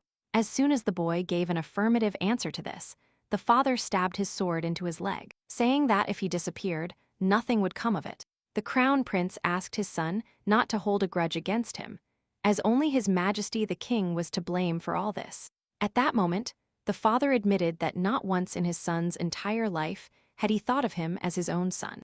The boy should not have been born alive and healthy in the first place. Moreover, the crown prince above all enjoyed piercing someone's thighs, since this had its disadvantages for a person. After all, this place was the best spot to cause profuse bleeding, which would cause a person to lose consciousness. The neck and wrist were also fine, but only when the goal was to inflict a cut. The crown prince stepped on his son's wounded leg and asked if it looked intact. However, even if this were true, Prince Louis would never be able to walk normally again, which would noticeably worsen his life. He also began to ask his son how he felt, wanting to know the child's new sensations as well. As soon as the boy fainted, Guy said that he didn't even allow him to do this, but that it would remain this way now. He suddenly asked rhetorically what the faces of the child's parents would look like when they received his head. However, he was only curious to see the expression on the face of his father, who wanted to choose Louis for the throne. The crown prince understood that now he would definitely receive the crown, but unfortunately, he was already quite old. Just as he was about to plunge his own sword into the child, Shisa was attacked by Donna, who began to bite his leg. Due to the pain he received, the crown prince began to hiss about the maid being just a despicable brat who needed to be punished. He was willing to destroy the girl first, as she had once again thwarted his plans. Karen, at that moment, began to think about what to expect now because she could simply act. Moreover, the girl perfectly understood that her husband would definitely be late this time, from which no one would save her, since the boy was always late at the most important moment or failed completely. The lady no longer wanted to depend on him. It was because Raymond did not appear at the right time that Karen was constantly dying and being reborn. Suddenly, the man began to shout at the lady to finish off her former maid as soon as possible. He also began to rejoice that the lady would finally help him in some way and do what he asked. However, as soon as Karen approached, she pushed the crown prince, causing him to begin to fall. The moment he was on the ground, the lady said it would be fine when she stepped on him. Lady Hare also began to calm the crown prince, telling him that everything would be fine, and asked him not to move. After that, Karen began to tighten the collar string more so that the crown prince could not breathe normally. But at that moment, the man began to hear a voice that for him was like something sweet and dear. He missed her terribly before, but now he began to hear the voice of his beloved Lady Catherine. This voice clearly shouldn't have reached his ears, as the woman had been dead for a long time. But his daughter's voice was very similar to his.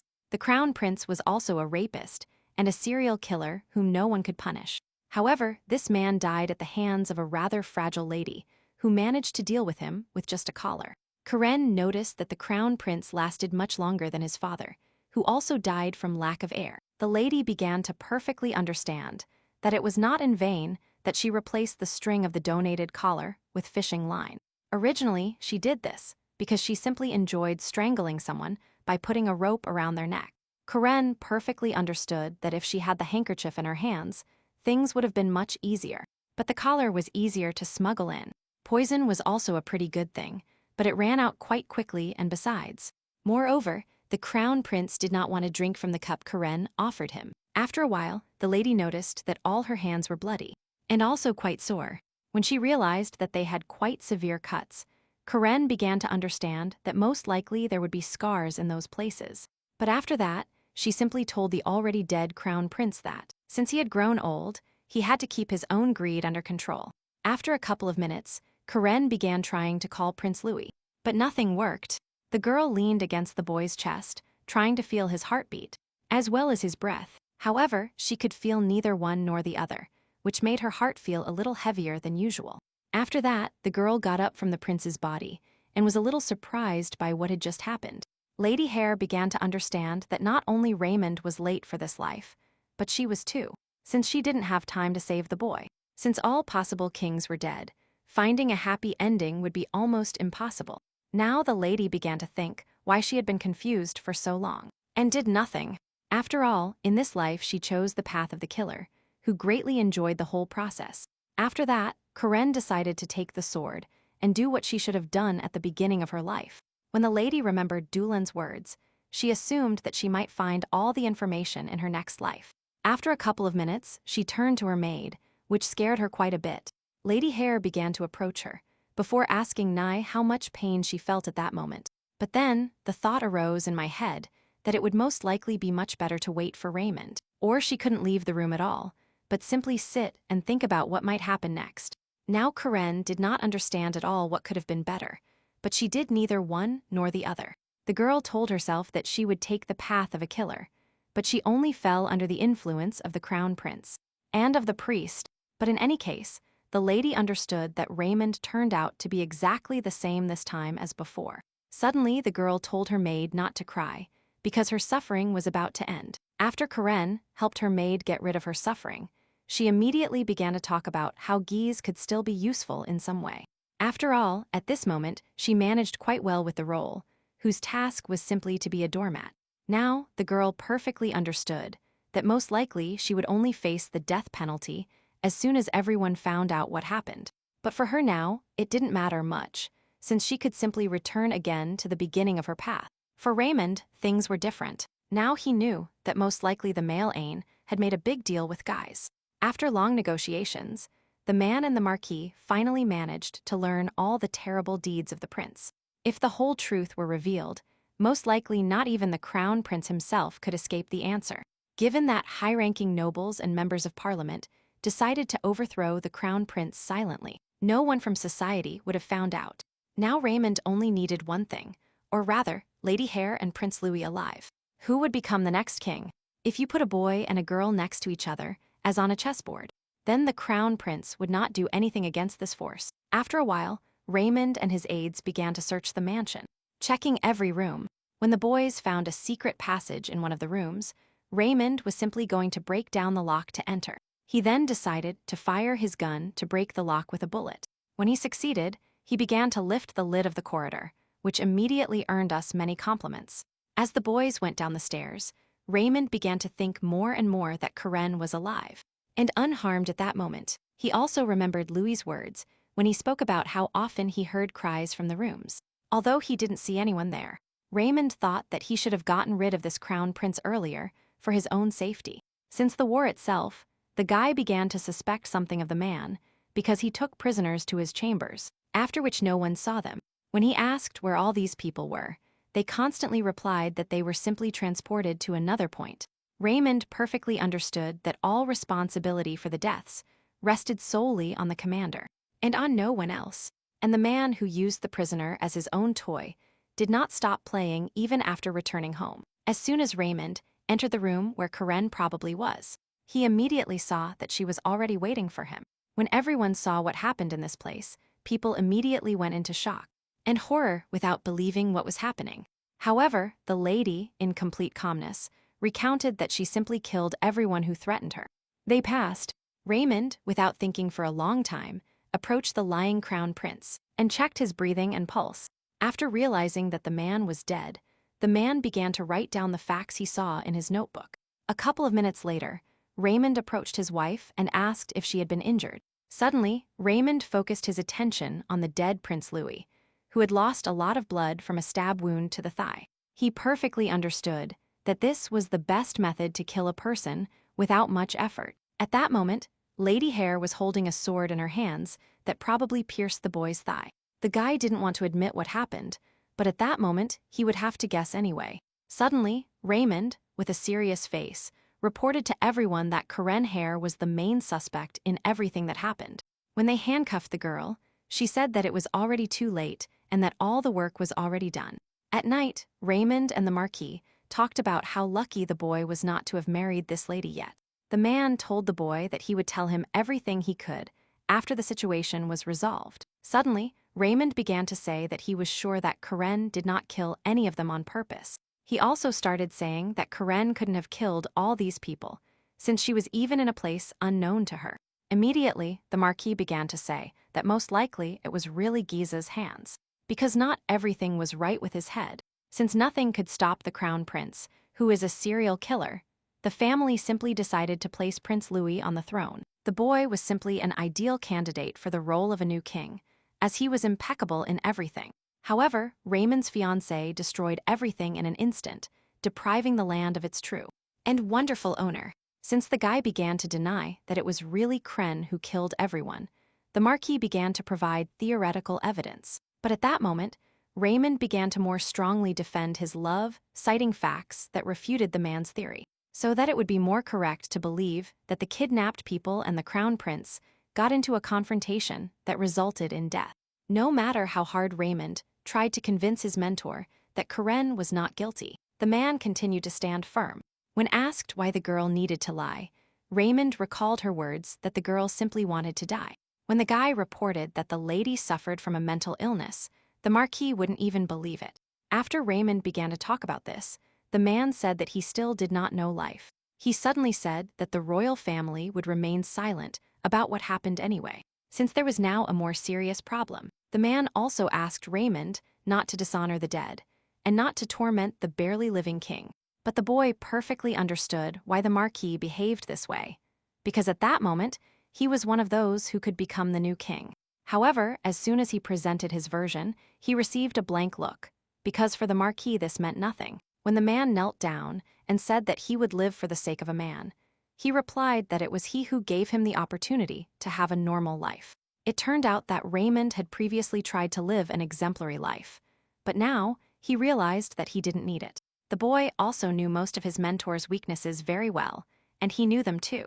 However, the sniper continued to say that he wanted to serve the new king for the rest of his life. He was willing to waste all his honor and pride, which allowed him to use him as he wished. But in return, he only wanted one thing. He wanted his fiancée Karen to remain alive, and that the charges be dropped. However, the Marquis still could not understand why Raymond insisted so much that the lady was innocent. When the man asked her why she herself kept claiming that she had killed all the people, but the sniper perfectly understood that the girl wanted to carry as many sins as possible to achieve the death penalty. After which, the Marquis told Raymond that his defense was simply circumstantial evidence that was almost irrelevant. The king now desired the criminal, as he was very angry about the loss of his beloved sons. However, the Marquis was willing to do everything possible, but then Raymond would only be asked not to allow the lady to say nonsense. When the boy began to stand up, he thought that he had to convince Karen not to give up until the end. He was willing to do this, even if he had to throw all his honor and pride into the moat. Suddenly, the sniper asked the mentor why the crown prince hated his son so much. Because he did nothing. It turned out that this was due to the fact that Louis was not considered a pure blood, since he was born from a concubine. The late crown prince previously made a deal with the current king, since his wife never had children. But it was also likely that the whole problem lay with the crown prince Gissa himself, something he did not want to accept. Since this matter was no longer important, Raymond would rather take care of his fiancée than think about such things. When the Marquis left, he said he had to see the king, who henceforth considered Lady Hare his own enemy. After a while, Raymond himself headed towards his fiancée, who greeted him with a smile. When the boy asked the man present to leave, he was refused, since the girl seemed dangerous to everyone. As soon as he began to offer a bribe to be alone with the fiancé, the man began to say that he could not accept it. When the lady heard words about money, she asked her husband how he could stoop to such a thing. But after a while, Raymond managed to bribe the guards, after which they left the room, leaving the door open. As soon as the lady was alone with her husband, she asked him if he had come to interrogate her. Raymond was quite surprised that the lady found the whole situation quite amusing. When the girl learned that the Marquis would be the next king, the girl began to think about what his coronation would look like. However, she did not think that she could see it in life, as she expected her imminent death. Then Raymond began to say that if the girl wanted to survive, then she had to stop behaving the way she was behaving. But she remained firm and said that she personally confessed all the sins for which she should be executed. However, the boy with a serious look began to tell the lady that no matter how hard she tried, she would never die. But Karen continued to stand firm while strangling the crown prince with a thread from her necklace. Raymond began to argue that this action could be a defense, since the crown prince was a serial killer. Moreover, the sword used by Karen to kill Donna was originally hanging on the wall, where the lady could not reach. Since Donna was seriously wounded, killing was the best way to avoid having to endure all the pain. After which, Raymond asked his fiancée to tell him everything she could deny what he had said. But as soon as the girl began to talk about her pride, hurt by the crown prince, the boy felt unhappy. It turned out that Lady Hare wanted to be stronger, but because Raymond began to court her, she softened. When Raymond told the girl that a lawyer would arrive tomorrow, Karen said that she would not give up her opinion. She suddenly said that it was possible to start everything from the beginning. At that moment, life could have been different. The girl claimed that after dying in this life, she would live again in the next. As she perfectly understood that most likely her husband would not believe her, she reported that he would not succeed in convincing her. The sniper perfectly understood that if his mind fails to stop the lady, all her indirect statements will collapse before recognition. He immediately told Karen that she was too frivolous with her life, as well as with death. It was also during this time that she asked Raymond to simply love her. The boy began to realize that most likely the lady asked him for this only because she wanted her own death. Tears began to stream from her eyes, but she still asked if the lady was satisfied now. The sniper began to ask the girl to make at least a small effort to save herself. He told the lady to stop desecrating her own life so easily. But then the girl told the boy that she had long understood what Raymond himself did not want, and she could not believe it. In this life, all events were truly chaotic and messy.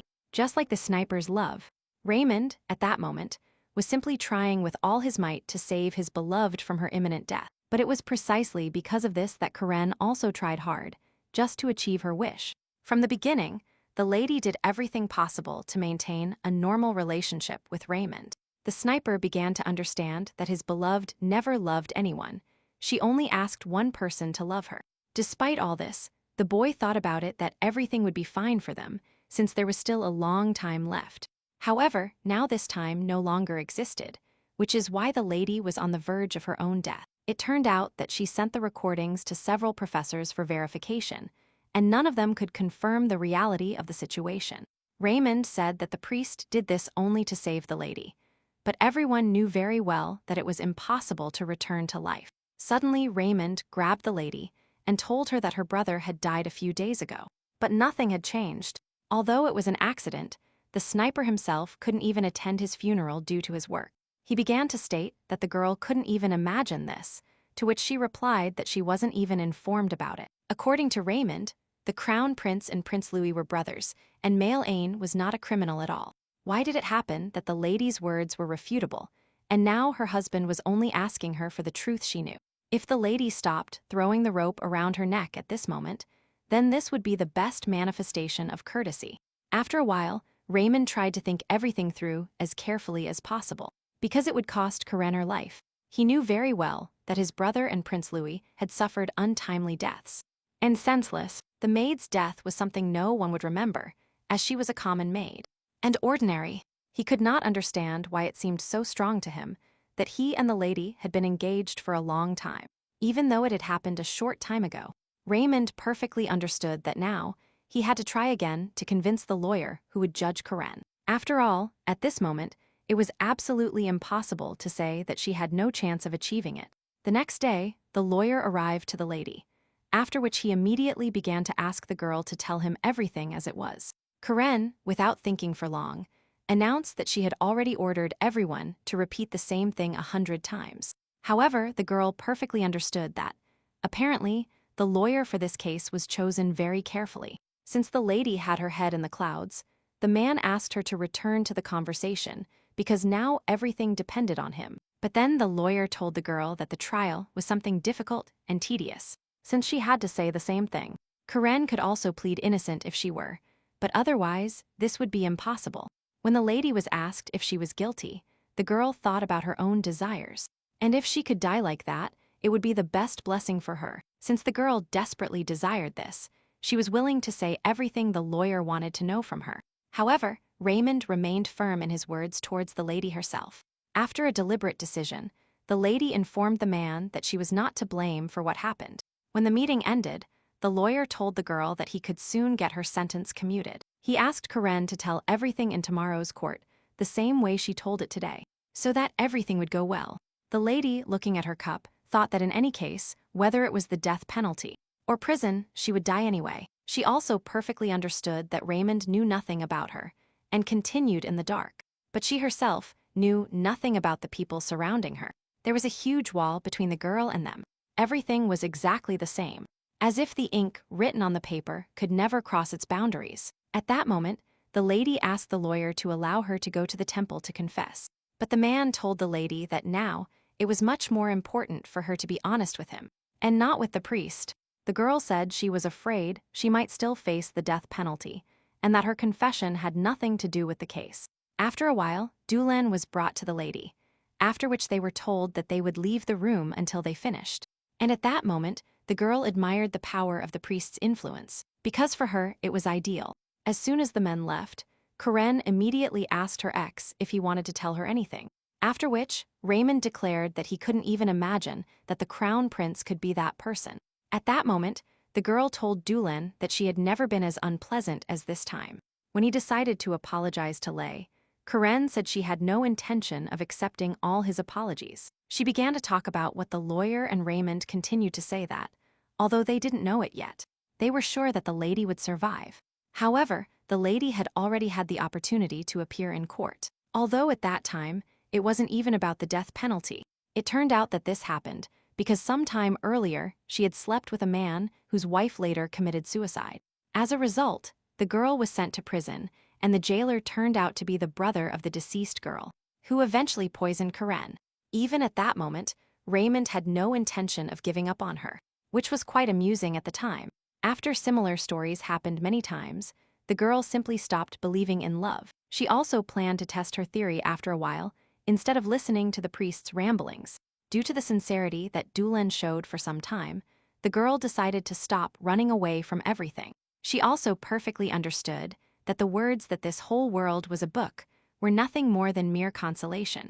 The girl needed that comfort because this place was not her home to which she could return. While studying the family records, Karen began to realize that she originally had a completely different name.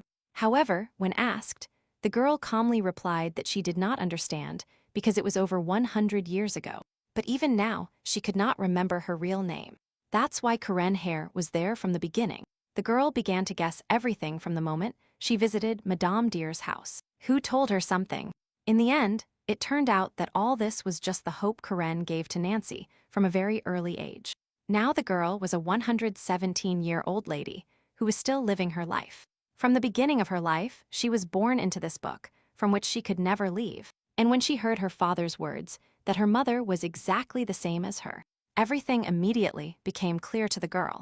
But nevertheless, she was not going to tell anyone, just like the priest, who gave no clear answers. Everyone kept moving forward, using vague words like love and everything else. Karen kept telling herself that she should focus only on reality, but she couldn't help it because of fear. Since her end was approaching soon, she simply couldn't help but talk about all this with someone. After all, everything started over and over again from the beginning, with a cold yard, a coin and a rope. If Karen doesn't kill people again, then Dula cannot say anything in any case. Karen also perfectly understood that everything would have been much better if her mother had stopped doing anything as soon as she gave her life. It turned out that she simply needed to pass her curse on to the child, which is why she decided to give birth. After all, there was a real meaning in all this, since the child was the result of this very love. Everything was supposed to end when one person found someone who truly loved someone and started a family with him. Now Karen perfectly understood that at that moment, all the words she was thinking about love were pure nonsense. The curse of time repetition was passed down from mother to mother, as everything flowed solely through blood. Now the girl suffered for all this only because she could not pass it on to her son because he was infertile. The girl's menstruation was extremely irregular, which at first could be due to her body being under severe stress. However, after a while, the girl realized that this was not the case, because after countless nights with boys, she never conceived. Lady Hare could not give a child to anyone, which would leave her with this curse forever.